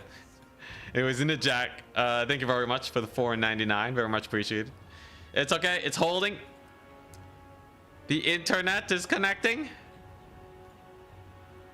Now, seriously though, these Knights of Immolation, they can get the bomb drops and stuff, but like, they're probably gonna get bullied by the White Kings, right? Look at these ghost skeletons with no AP, rip. Okay, we're back. It's all goodies. It's stabilized. Well, is he gonna summon Scylla and Fingrim too? Full Mortis build? I don't know. I sure hope the vampire counts brought like anything to kill single entities though. Honestly, the whole like spamming foot characters, I feel like vampire counts should take a Dragon Lord almost every game. In this case, it would be sus against the Knights of Immolation, but it's not like you can't Buna them, right? Marauder spam for the capture weight. Oh yeah, I know, Sam. I also get my Doom Knights killed 24/7. It's that. Now, the biggest thing is, can Aeson the Fallen actually do anything? He did get a price reduction of 100 gold. Look at that bad boy. Spawning tentacles everywhere he walks. Yeah, so he did get a price reduction of 100 gold, but that's not a lot, right? That's just like you get 1/3 of a Marauder for that. So will it actually cook? Maybe the 1/3 of a Marauder will make the big difference. We'll keep an eye out on that. Harry Hammerstorm though, I don't know about him. He's generally thought of as a pretty big meme, and he just eats a Spirit Leech at the beginning. Is he Coronate? No. No resistances. So he just eats a Spirit Leech. Loses 600, almost 700 HP. 650 HP. You do that 7 more times, he's dead. Possibly gonna go for a big ol' route on the zombies. That'd be pretty jokes. I want to see some zombies one. Oh geez, okay. Hell Cannon whiffs, and Double White King is on Aeson.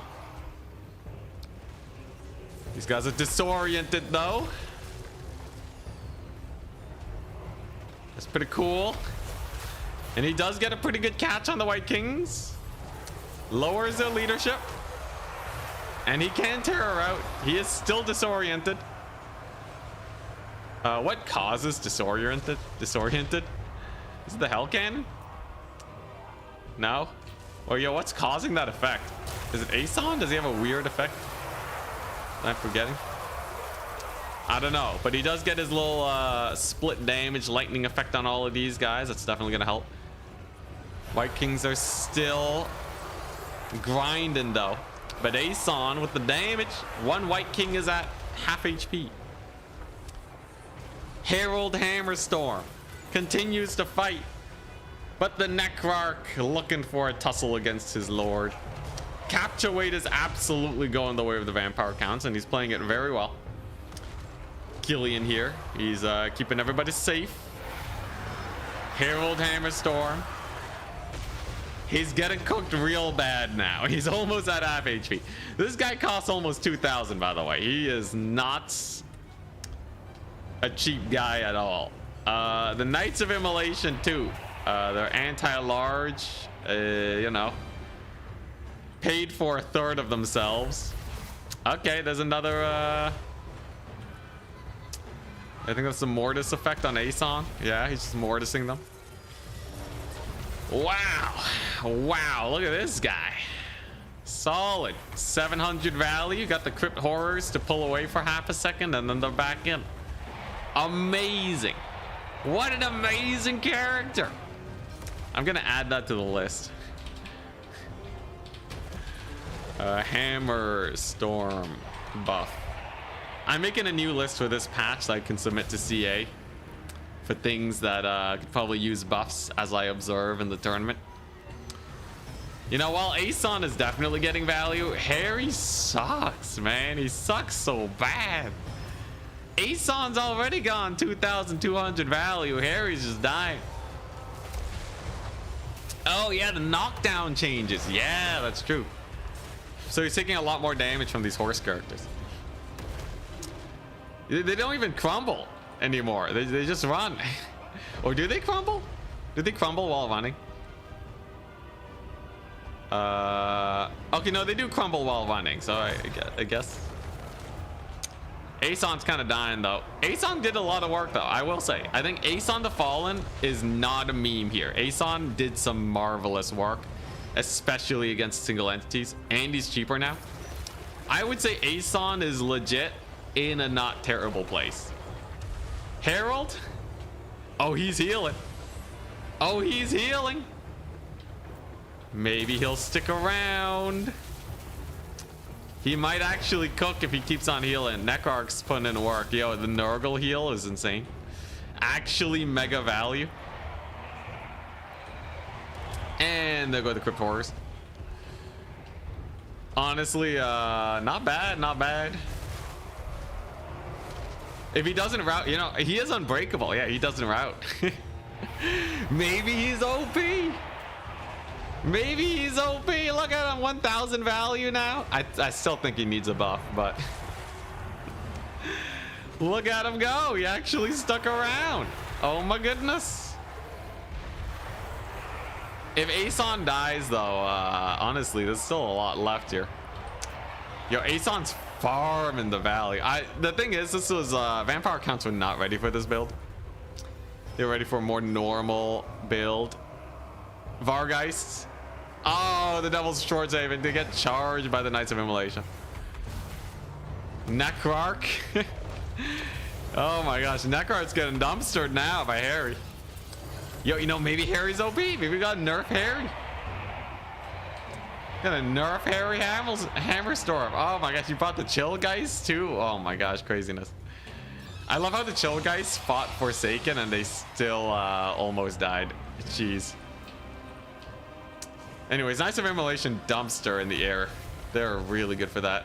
Necrarch will live, and he does have full vigor, so there's a good chance Aeson actually does die here, and things can get a little sus. But with the Bile Trolls here to reduce leadership, we'll have to see. Aeson getting a pretty good swing on the White King. The leadership is high, however, especially with that corpse cart nearby. But yeah, if Aeson doesn't die soon, it's gonna get real rough real fast because he has almost 4,000 value. Almost 4,000. Oh, laser beam on the White King. White King gets annihilated. This is what happens when you don't bring a dragon, man. Hex rates are okay. I think they do finally kill Harry. Although Harry the Chad. Harry the Chad, he's sticking around. Necrarch doesn't even want to tussle. Chill guys get routed off by the Hell Cannon. Oh, and he whiffs. He still has 45 melee defense, but he dies. Harry Hammerstorm dies, but at what cost to the vampire counts? Necrarch is getting murdered now. If there's another heal on Aeson, if he just normal casts Fleshy Abundance, I think the vampire counts are donezo. Hex rates are not doing well. I'm really surprised he didn't just like kill the Soul of Damnation with the hex rates. It's really underdefended. I'm really surprised. Like he should have just ran the White Kings and the chill guys and just kill this. Okay, yeah, this Khorne chosen dual weapons now, but like they're not even participating. Like, I'm surprised we did not see that earlier. No Blood Knights either. No Blood Knights. Honestly, he brought 0 things to deal with single entities aside from double White King, which was definitely quite sus. There's the Fleshy Abundance too. So Aeson is back in action. His Mortis engine is actually the same as a normal Mortis engine. Makes him quite good. Melee attack aura. Very nice. And his Maelstrom of Change got hella value. And even the Knights of Immolation are still around. They actually paid for themselves. 2,400 gold value. Now, could he have won without Harry Hammerstorm? Absolutely. Harry did not do that much. He could have taken a normal Exalted Tzeentch Chariot Lord, and he would have crushed it either way. But I'm happy that we got to see him. He was pretty jokes. The routes were pretty funny. But the real winner here is Aeson, right? Aeson the Fallen for the win. Actual full Mortis engine. 5,000 value. Healing up like a mad lad. He almost routed too, but he stuck around. Warriors of Chaos for the win. Khorne chosen dual weapons are out for blood now. And yeah, not a Vargulf in sight, man. Gripghoul's got buffed though. Yeah, that's pretty funny. Look at that. It killed one of the Knights of Immolation. Killed another one right there. Gripghoul's OP, right? Look at him. Yeah, get him, Gripghouls. Get him. Beat him up. Man, look at them. Their posture's like mine. I think they'll get another Knight of Immolation very soon. Aeson's just cooking in the distance. Come on, you guys got this. Stream of Corruption. Ah. GG. Well, there you go. So, Harry Hammerstorm, 1,400 value. He did need healing to get it, but his Unbreakable definitely helped out. Nurgle Caster, very nice little tech pick. I like it. Hell Cannon, completely undisturbed, massive value. But let's be real. Aeson the Fallen. The age of Aeson the Fallen has arrived. Actual insane single entity. Only 431 losses. Oh my gosh. Yeah. Although the White Kings did pretty good. I think as vampire counts, you need to have like a Terrorgeist or something to deal with these types of builds. Doom Knights actually cooked pretty hard too once he killed the Vargeist. That was a misplay, summoning the Vargeist. But it's not like he really had that much to bring on in. Chillgeist did okay, but definitely did not pay for themselves. They needed to get a big pick somewhere. And yeah, the starter build. Yeah, really nothing to deal with this stuff. Very fun game. Congratulations to Charix for yet another victory. Congrats on another victory! Exclamation mark. I need a break. It's been a long stream. Been streaming a little while. This is one of the longest streams. It's been a great update patch day stream though. Hope you guys got to see a lot of cool things. Hope you guys are excited for CA's future of Warhammer. Hopefully they keep on updating thingamabobs. But for me, I really need a break now. I could really use a break. Oh boy, I could really use a break. We'll be streaming tomorrow though. Or do I take a day off? Nah, we'll do a mini stream tomorrow. Tomorrow I want to win. I want to play as we're gonna play as Bretonnia maybe. I gotta try with this new age Bretonnia foot squire shenaniganry, and giving all my guys the blessings of the lady. I think that's gonna be the theme tomorrow. Blessings of the lady for all. It'll be great.